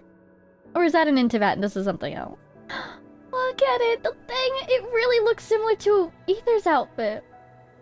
I wonder, if this looks somewhat similar to Ether's default outfit, did Ether get a new outfit that looks similar to Lumine's default outfit? They're so adorable. Look at it. Wow, look how happy she looks. It's a matching pair with Ether's. He's always liked this set more. Oh my god, it deliberately looks like his outfit because he's still wearing that outfit. And that means she likes the other set more? Huh. I don't think there's a huge difference. I mean, she's still her, of course, but wow! Really? Yes, it's still the same you. You're the same person, no matter what clothes you wear. Flowers are different. Wow. But couldn't have said it better myself, Columbina. Only Columbina would make an observation like that. Traveler, do you consider Teyvat your home? Oh, it's an interesting question. Home is wherever Ether is. But then, after all the time I've spent here and everything I've been through... Oh my god, oh my god, oh my god. Yes, I'd say it's my home.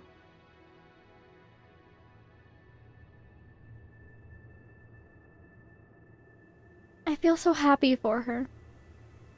The music is kind of making that feel a little ominous, but I do feel so happy for her. I wonder if that opinion might change. Because I feel like there is a horrible story still waiting to be learned. Something happened to Ether that we don't yet know. And I wouldn't be surprised if her feelings about Teyvat change a little bit when she discovers what that is, because it happened to him here, I think. But at the same time, I am a big believer in that you can have multiple homes. And we have made very precious memories here. We've made very important friends here. So I'm happy for her.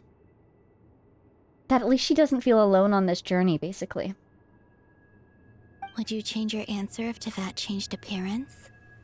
I mean, if the truth about Teyvat turned out to be different than what you thought. Oh, fascinating. Tying it into the appearance idea. It's still Teyvat, even if it looks different. Columbina, what do you know? What veil can you lift? Is this a simulation? I don't know. But I don't think so. You've got to tell me if this is a simulation. The truth is not what matters most to me about Teyvat. It's your experience of it, right? What it is. Maybe, if you know what I mean. Look at that, little side-eye, little smirk. What do you know? Columbina. When I was first born, I longed for a home. And when you get something before you're mature enough to understand the world, you just take it at face value. I thought that a home was a transaction. You give me what I want, and I'll do the same for you.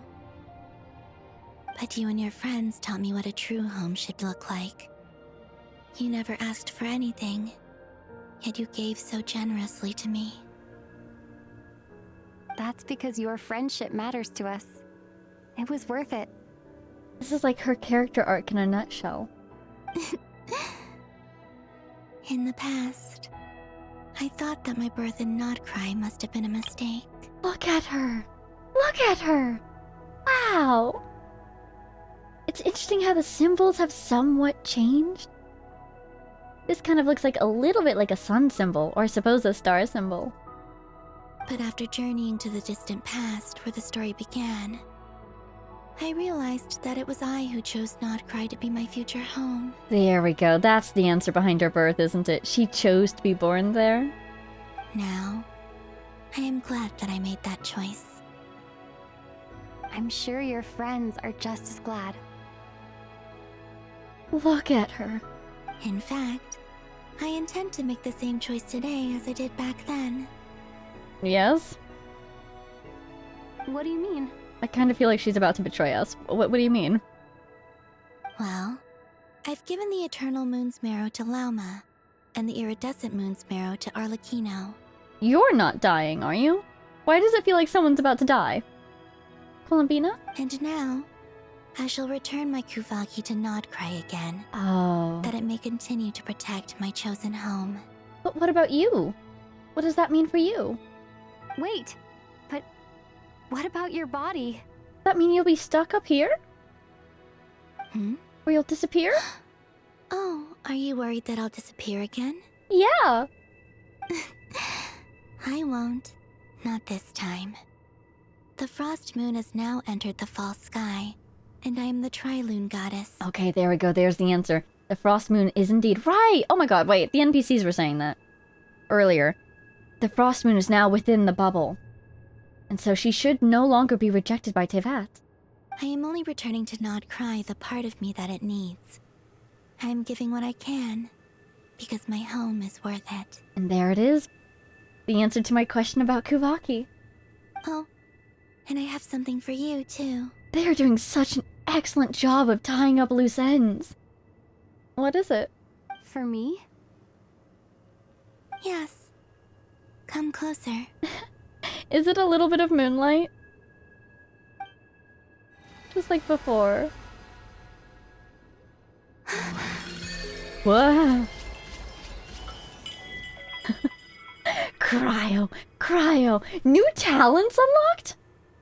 Orin Starfire. Traveler, all elemental types. This is ringing a bell. Wait. Didn't we see these on the Travelers?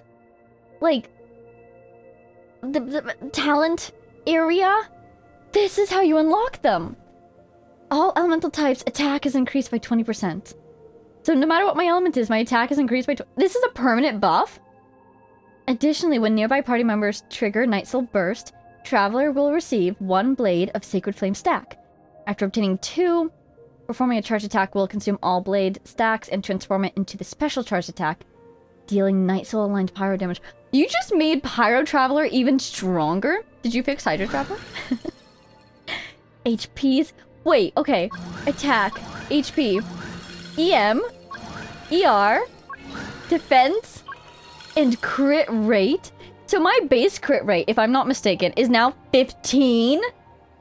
What's this? Nothing, okay. Oh, it's the ultimate. Or it's something. Oh, it's probably the symbol of this talent in the talent stack. Okay. When nearby party members' current HP increases or decreases by 5%, we will receive 1 Blade of Many Waters. So wait, Blade of Sacred Flame, Blade of Many Waters. No blades. Oh, here we go. Blade of Verdant Viridis. Blade of Resounding Thunder. Did you hear that? Different sounds. Whoa. Okay. I need to read this. 3 blades, charge attack, consume, to do special charge attack, deals increased hydro. And when the traveler's HP is not below 50%, 10% will be consumed to increase the damage of this. When the traveler's HP is lower, the traveler's HP will be restored. Man. I mean, I do love the HP mechanics of Fontaine. I do just kind of wish that Hydro Traveler was easier to use. Wow. Okay. Dendro cores, including bountiful cores and seeds of deceit. That's, Nefer and that's Nilu, right?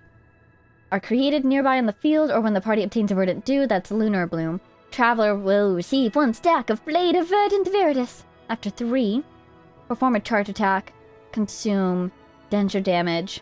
2 Vine cores will also be created on the spot, which will explode to do Dendro damage. Okay, they're basically buffs. You gotta stack, then use a charge attack. For all of them, it's charge attack based, so that's easy to remember. When nearby party members unleash an elemental burst, it's just like, that's just like A, isn't it? Raiden Shogun. As a character. I remember that. Traveler will receive 1 blade. After 3, perform charge attack, consume, deal electro damage. And after 3 seconds, there'll be an additional dealing of damage. 1 abundance amulet. Oh, those are the things that we carry just based off our regular skill, right? So this feeds back into our skill. Is it our skill or our ultimate? I'm not quite sure. Okay. Geo! Nearby party members become protected by a shield when the shield is replaced by any reason. Replaced by any reason? Or when Geo constructs are created, Traveler will receive 1 blade of Archaic Petra. Oh, that's an artifact set. After obtaining 3, and you get that by replacing a shield or by creating a Geo construct, which is interesting. Perform a charge attack, consume Geo damage, and temporarily increasing shield strength. Ah, cool. Rockfell, cool name. And Anemo. So if this is the buff of crit rate, Will cryo be crit damage? Does this confirm that we're gonna get cryo? I'm so happy. I mean, you would assume so, right? But after Natlan, don't want to assume anymore. But anyways, okay, crit rate. When attacks from nearby party members whose elemental types are Pyro, Hydro, Cryo, or Electro hit opponents, Traveler will receive 1 stack of Blade of the Dawn Breeze. Obtain 2. Charge attack. Consume.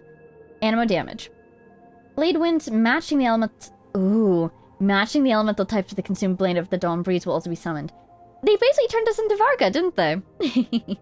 So those are all the swirlable elements, right? Swirlable. I've been playing for way too long today. I can no longer speak. Swirlable. Yes. Because you can't swirl and you can't swirl. So, yeah, those are the swirlable elements. Cool. And then we get to... It's kind of like how the 5th strike releases a strike of Anemo, or the 5th strike releases a strike of Geo, but in this case, 2 stacks, charge attack, elements. Yes! Wow! The permanent buffs? All elemental types? No way! No way! Oh my god, thank you, Columbina! What was that? Was that just like... How could she... I guess that's just a direct blessing from like a primordial goddess at this point. The Tri-Lune goddess. I lifted some of the restrictions this world placed on you. I trust this will help in your future adventures. Okay, never mind. Instead of giving us a blessing, she restored us a little bit towards our original power. She lifted some of the restrictions. That's huge, because what that immediately tells me is that even though we're a Descender, and even though we seem pretty immune to the control of the heavenly principles, we're not entirely immune. I guess that makes sense, because at the beginning of the story, didn't they strip our power away from us? We lost our wings, we fell into the sea, we lost our sword, we lost our brother, and we were basically, you know, we started as a level 1 character. We had no skill. We had no power. So that does imply that the heavenly principles did something. And it wasn't just that they took away our ability, they restricted it. And Columbina was able to lift that... Columbina. I love you so much. Thank you so much. My power. It feels like it's grown. I can use the elements more freely now. I have to wonder if she feels a little bit more like herself now. If her abilities were basically locked away, and a little bit of that restriction was lifted, to me that says she's more in touch with herself now. Thank you. This will be a great help. That is so cool. That is so cool. You're welcome. I see you as family, and after everything you've done for me, In fact, no. It's not because I owe you. It's because you're worth it. That kind of reminds me of Dottore, unfortunately. All these phrases reminding me of things that he said. That's what you call a loaded statement, you know, but she doesn't know that. Here. This flower is for you. Ooh, what kind? Oh, is it one of her blue ones? Yeah.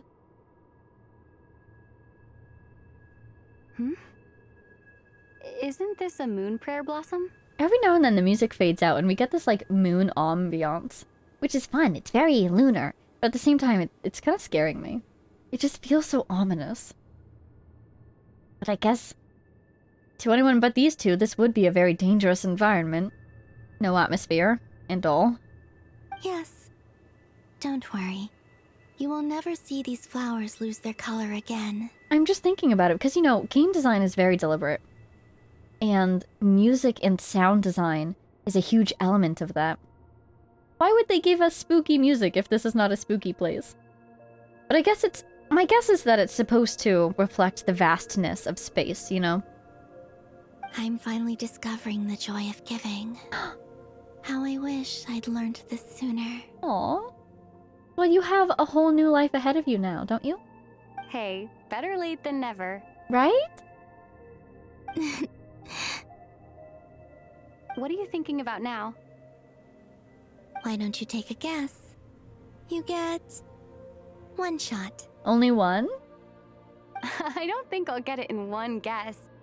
But I'm sure it's a happy thought. For me, it would be returning back to Tevat and seeing everyone again. That's kind of a sneaky answer. I can't say you got it wrong. Down in Tevat, The moon seems so far away. I felt it might always lie beyond my reach. But on the moon, everything feels so close by. I'm just not over this view. I will never be over this view. The haze that once enshrouded the skies has finally been dispersed.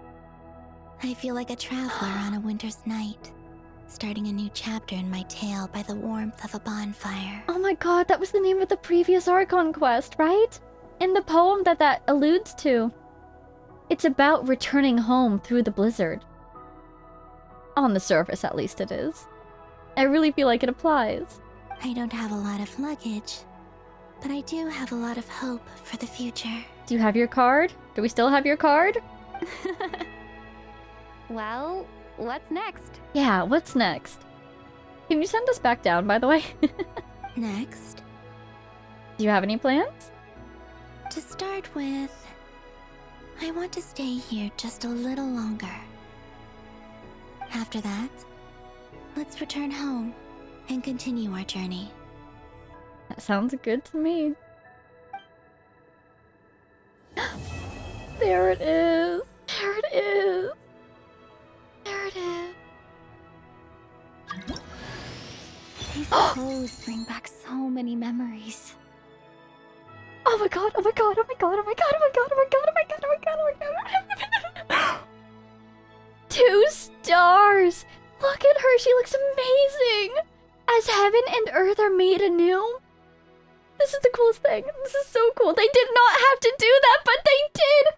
Oh my god, oh my god, oh my god. I'm so happy.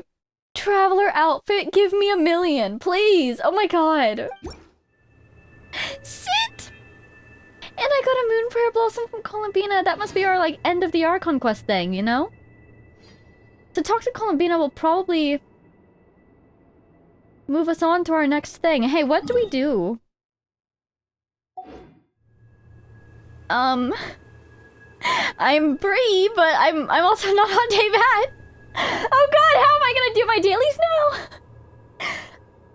Actually, I did my dailies for today during my break, but do I have to start the next Archon quest in order to leave?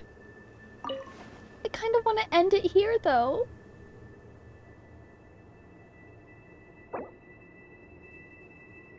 I guess we should leave the moon first.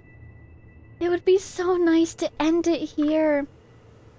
Let them enjoy this space a little while longer. Maybe for one more song.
Wow. I really could just watch that forever. It is kind of making me laugh that Tevat isn't turning. Don't fall. You ever experience something and know you're going to miss it when it's over? I still can't get over that she looks different though. Oh my god, oh my god, oh my god. I don't want this moment to end. But at the same time, are you ready? I think Paimon's waiting for me.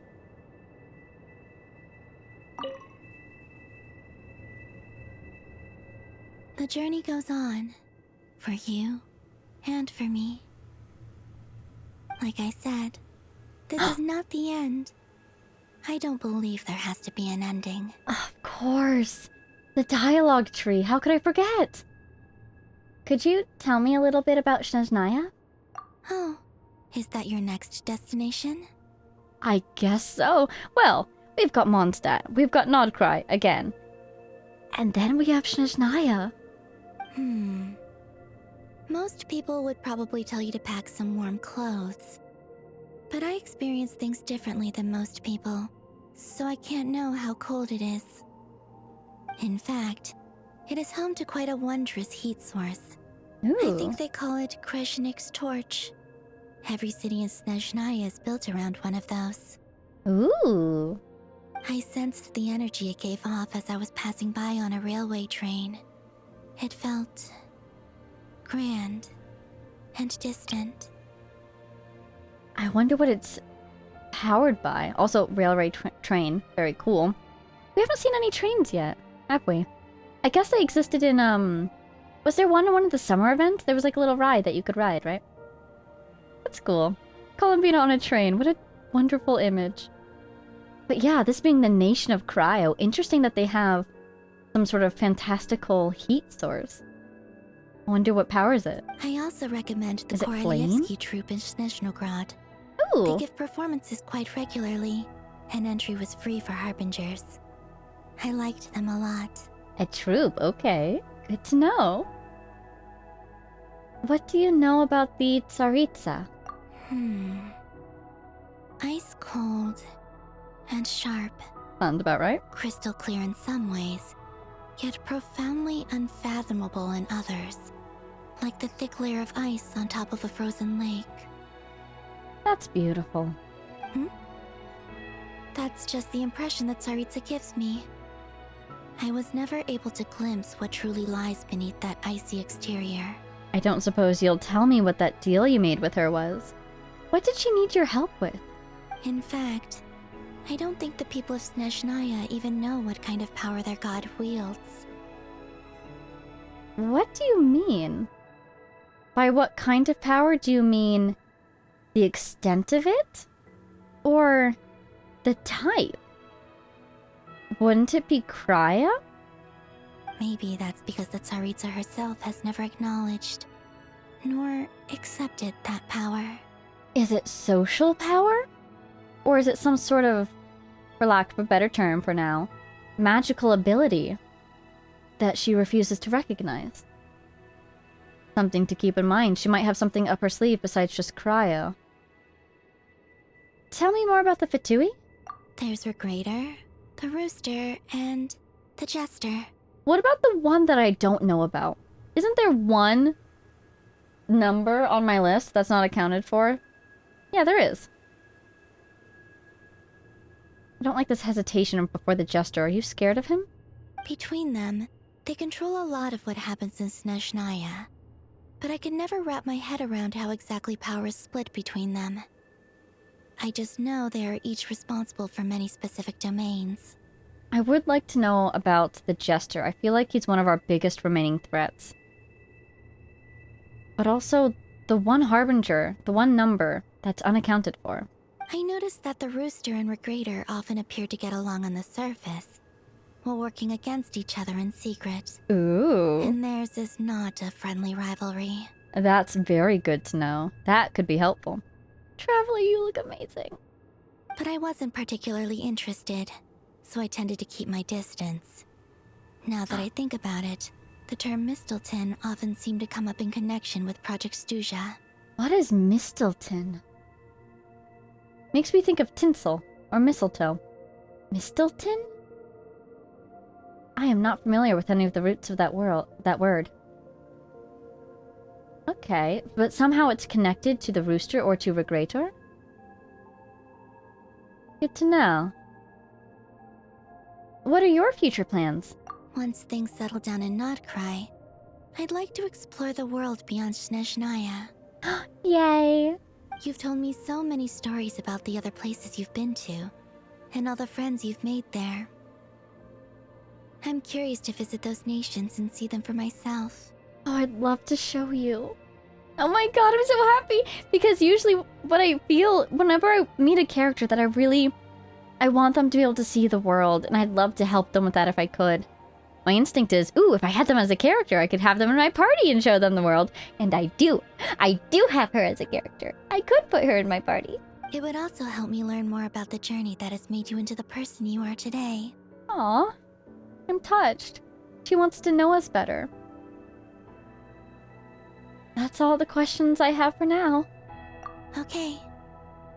As you continue on your journey, don't forget to gaze up at the moon once in a while. It is, after all, no longer an illusion. I wonder if it'll look different. Remember the kids' drawings? How it changed from the old moon to like a shiny moon? Will it be a shiny moon now? It shall cast down its true moonlight, connecting us in truth. Oh.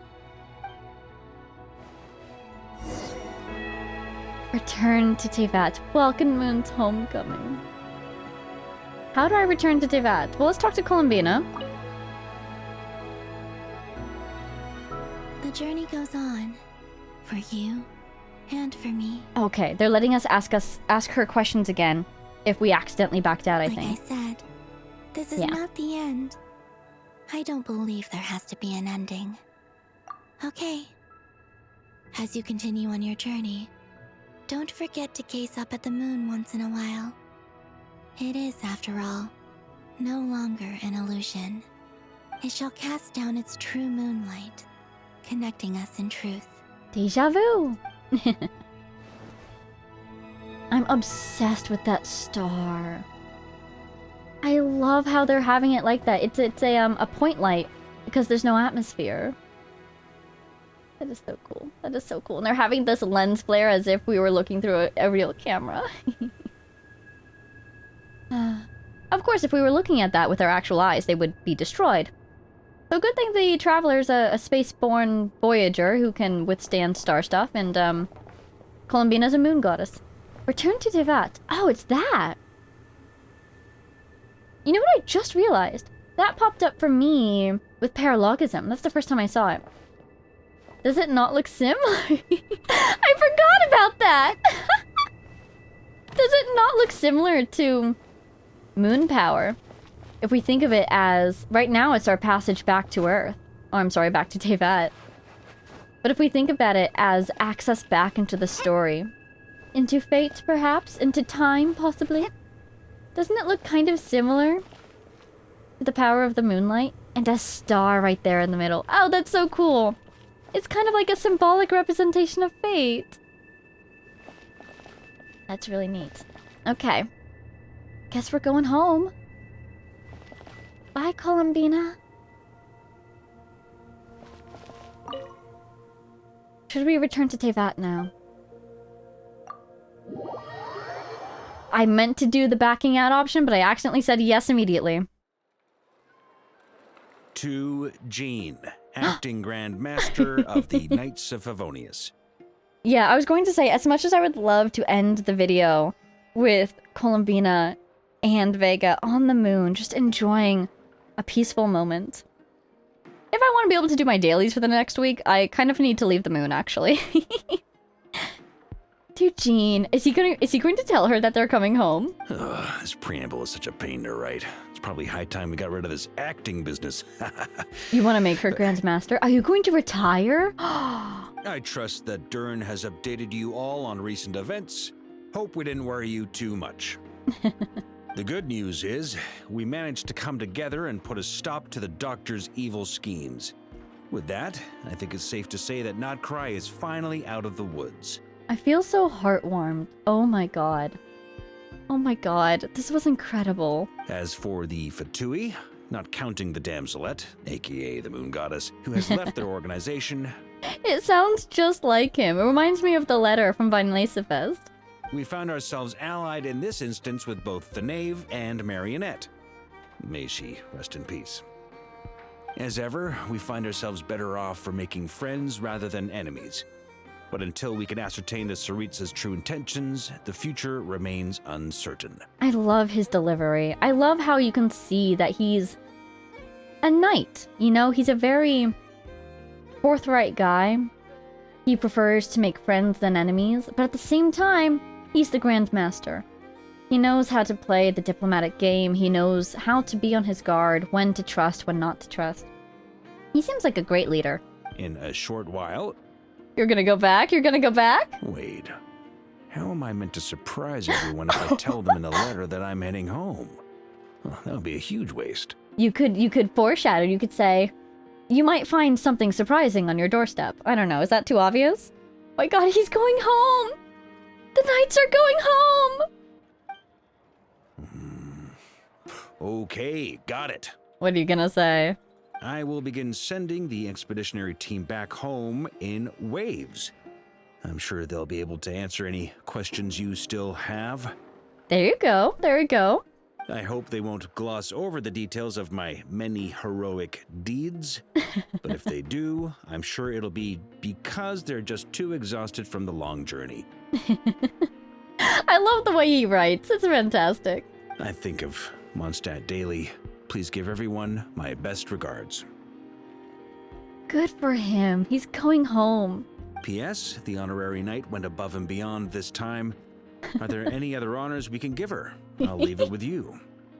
I'm flattered that the issue he's having is, what other honors can we give her? We've already given her all the honors. I feel like she's done very well for herself, and I'm very proud. P.P.S. Please be extra nice to Klee for the foreseeable future. I cashed in on the last favor that the Hexen Circle owed us, so we need to earn some more goodwill. If there's any serious problems, feel free to stick me in solitary confinement when I get back. I'll do the time for her. Oh my god, that's hilarious. Yeah, I mean, that favor, though, was huge. I wonder if the Hexen Circle kind of operate on rules of they're not allowed to interfere with Teyvat to an extent unless the people of Teyvat ask them to, or unless someone in Teyvat pays the price for it. Because it was because he asked them to help and made that deal with them in the past during their... What was it? The three-way discussion they had? What was that called? That Nicole helped. But Nicole seems like she would have helped of her own accord if she could have, you know? Alice had already sent her forward to be in a position to help. So I wonder if maybe they're also limited in some ways, possibly by the rules of the Heavenly Principles. That as soon as, kind of like she's an angel, you know? Maybe it's the sort of thing where if a mortal asks for help, then she can intervene. Other options include maybe if a god, or, you know, specifically the Heavenly Principles, orders her to help, then she could help as well. But in this case, obviously they're not around, and if they were around, they probably wouldn't be inclined to help us. So this effort on Varka's part was really important to getting them to help us out, maybe? But regardless, even if there's no fancy angel rules going on here, that's hilarious. Building up good favors with the Hexen Circle by taking care of Klee. Whew. And that, as they say, is all she wrote. End of an era. That's what I say, as they say. And with the moon shining down brighter than ever, I think everyone is gonna sleep well tonight. So that's the real moon? It does look kind of different, right? I feel like the craters are different. Are we up there right now? Hi. Hi, Traveler. Hi, Columbino. What?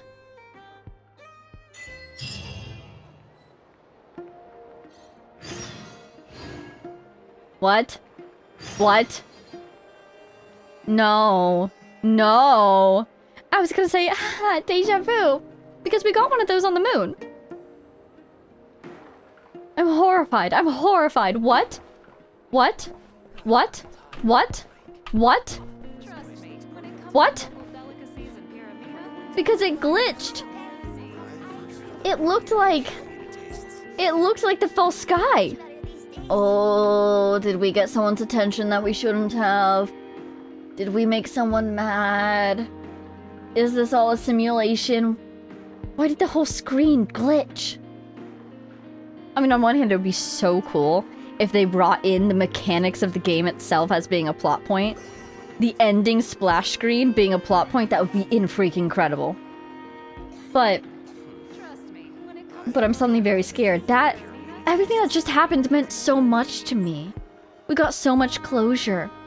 Our friends are safe and sound. Our friends are happy, except for apparently Sandrone, may she rest in peace. And then I'm just so afraid it might all be a lie. I'm kind of frozen right now, actually.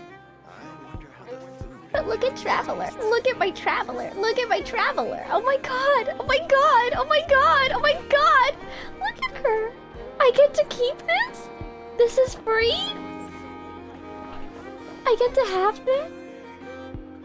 Wow, I'm so happy. Also, I trust nothing and everything's a lie. What was that? What was that? I didn't like that. So this is... Columbina! Oh my god, she's there. I'm not gonna do it now because it is an actual 7-day reset, right? So I should do it at a time that's better for me. I don't even want to talk about how late it is right now. Don't even ask me. Don't worry about it, okay? Everything's gonna be fine. But okay, let's check on Nod-Krai. Hi, Columbina. Are the bubbles gone? The bubbles are gone. Has anything changed? Not that I can tell. I mean, obviously we've got this now. But the teleporters I haven't got... I was gonna say the teleporters I haven't gotten, like, they still exist. I still haven't gotten them. It doesn't seem like the landscape has changed. The world seems fine. Oh. Oh my god. I have to fight him again? I'm doomed. I'm doomed if I fight that guy again. That was an awesome fight. They were bringing in some super cool stuff, but like, I'm having flashbacks to Ashtaha and how hard that was outside of Donglei's story quest. I am fully afraid that if I try to fight that guy again, I'm gonna get demolished. There's no saving me from the brink of death this time. There's no, like, 5 trial party members. I'm doomed. I cannot wait to try again. That's gonna be so much fun. That was such a cool fight! The mechanics! I want to hear the music again. I want to see his cool design again. What was that? What was that? Oh god, and Columbina was saying that... Suddenly it comes to mind, you know, when she was saying, I don't believe in that. So, like, what did she say? I don't believe in that? We said you don't believe in happy endings, and she said I don't believe in endings. Is this not over? Oh god, what next? What next? We had the attention of a sinner. Scary. We had the attention of Dottore. Scary. What?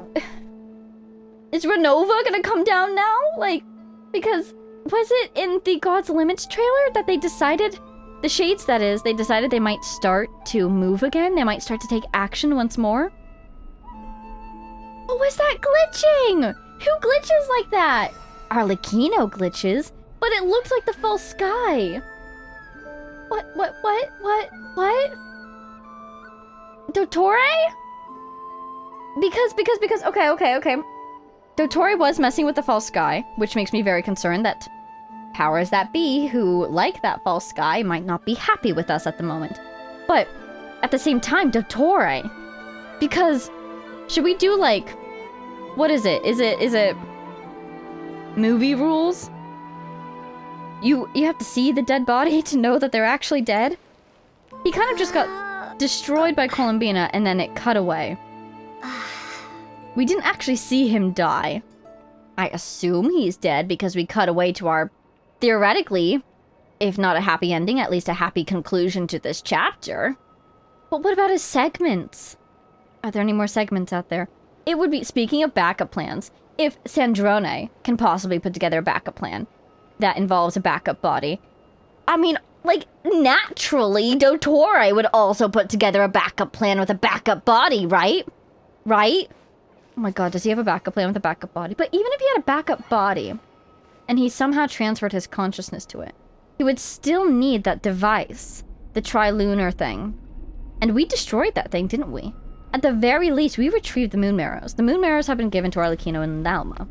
So even if he's still alive, he shouldn't have the level of power that he once had. Doesn't mean he won't still be a nightmare. Doesn't mean he won't still be a terrifying nuisance. But could he glitch the game like that? Who on earth? Oh, new idea. Maybe it was us. Because we went to the moon. Now, to be fair, the moon is within the false sky now. Okay, I was going to say, if we went through the false sky, maybe it's the issues with the borders of the world that the Hexen Circle were talking about, kind of. It's been kind of destabilized. Maybe this is consequences. No one's direct action, but the consequences of all of them. Maybe it's reality itself that's been altered. Like, the fabric of it, the bounds of it. Columbina was kind of hinting, she was saying, would Tevat still be your home if its truth was different than you knew? So is that what we're seeing? If this world is false, and maybe that's okay, by the way. That's what Columbina was kind of getting at. And we were talking about this with somebody else earlier, too. I guess it was with Dottore, though. Ugh, that guy. But basically, even if this world is all an illusion and all a simulation, it's still a world that we love. It's still a world that's precious to us. You know, us as players, I at least have spent a lot of time in this world and I love it a lot. It's an important part of my life at this point. And for the Traveler, even if she's from outside the simulation and she's now in the simulation, her friends are here. This beautiful world is here. It's not worth less because it's an illusion. It's just a different form of existence. So is that what we're seeing? It's been damaged? Oh no. Maybe because of what Dottore was doing. Or it's just been altered. Or maybe it's just our perspective. We're starting to see through this illusion. Anyways, those are my thoughts. Just throwing spaghetti at the wall to see what sticks. Is that a phrase? Is that the phrase? I don't even know. What is it? Throwing my thoughts at the wall? Throwing confetti at the wall? I don't know. I've been playing this game for too long and my brain is turning off. So, I guess that's all for now. Look at her outfit. Look at that. Oh, my moon jumps are gone. Do you suppose there's any more interactions, though, in the town, actually? What is this? Where flowers awaken. What? I'm sorry. Nope, I'm not gonna look at it. Did I just see Nahida? Flowers awaken. What? Huh? I was trying to find this. Talk to Catherine. Following a tranquil stay in Nod-Krai, you check in with Catherine to see if anything noteworthy has happened lately. Oh wait, could this be... Oh no. I was going to say, could it be the Interlude Dane quest? Maybe it sends us back to Sumeru for some reason. They have been kind of planting seeds, haven't they? Dory went back to Sumeru to deliver the news. Who? Oh yeah, this thing again. What's done here? Shroom buddies? Beta Harbor? Fascinating. Are you gonna give me a chance to get the Shroom buddies because I didn't do that one event? Did this auto add to my game after I complete the Archon quest? That would be amazing if they thought that far ahead. Anyway. This feels like a very sentimental name. What is this? Sunny Summer Fontinalia. And that's a ship. Film festival in Fontaine. Oh, I was about to say maybe this is the summer event. I was wondering about this the other time. About time it showed up. Is this the summer event? This says sunny summer, but this says Fontinalia. Fontinalia, the film festival, that is. Isn't that... That's an event that they ran... Okay, doesn't matter. I was going to say that's an event they ran in the past. Is it running again? Is that summer event? A repeat event for the summer event? That feels unlikely. Talk to Catherine is our quest guidance. So if we just don't talk to Catherine, if we just very carefully survey... That's the wrong side of things. I want to see Nasha Town. Are there any hidden interactions, do you think? I bet there's an interesting one if we go to see... whatever her name is. That's ironic. Columbina. But at the same time, it might very well just be the next Selenic Chronicles, which is at this point like 15 weeks behind where we are in the Archon quest or something. Hi, Hinsa. Alright, we're a good distance from Catherine.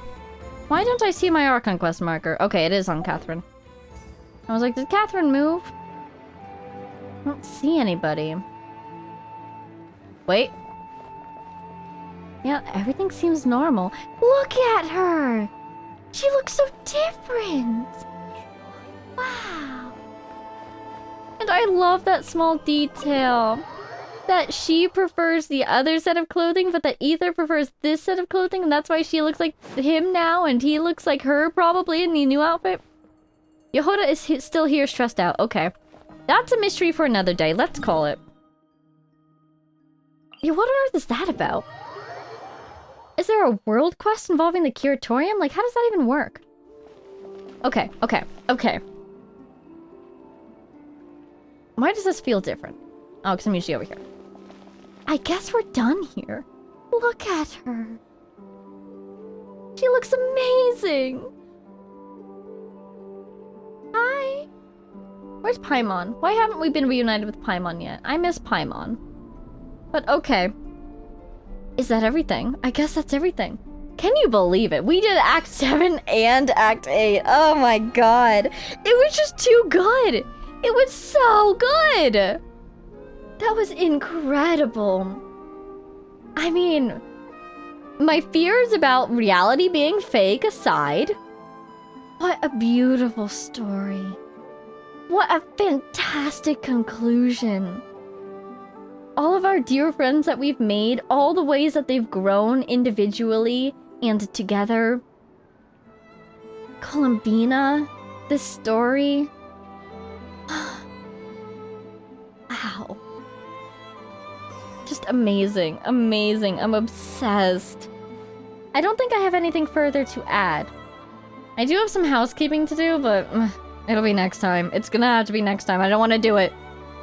All I need to do is like accept some friendship name cards, but you know what? Next time. I want to go to sleep. So I think that's everything. I don't want the story to end. But what am I talking about? I have so much more story ahead of me. I have so much more to catch up on. We have to go to Mondstadt. We have to go to the northern islands of Nod-Krai, not even to mention the new island in Nod-Krai. Just, there's so much to do. But I really loved this story. That was so good. Did you guys enjoy that as much as I did? Because I sure did. I hope you guys did too. You know what? One last thing. Is this different? Does that look different? Does that look different to you? I think she just looks different.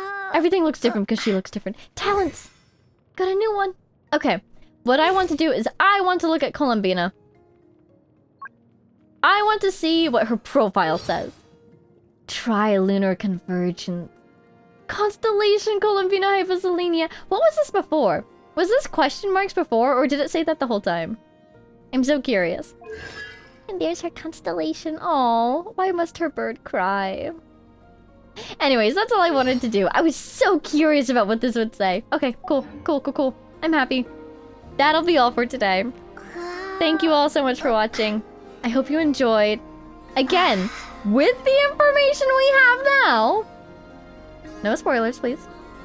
Is there something I missed?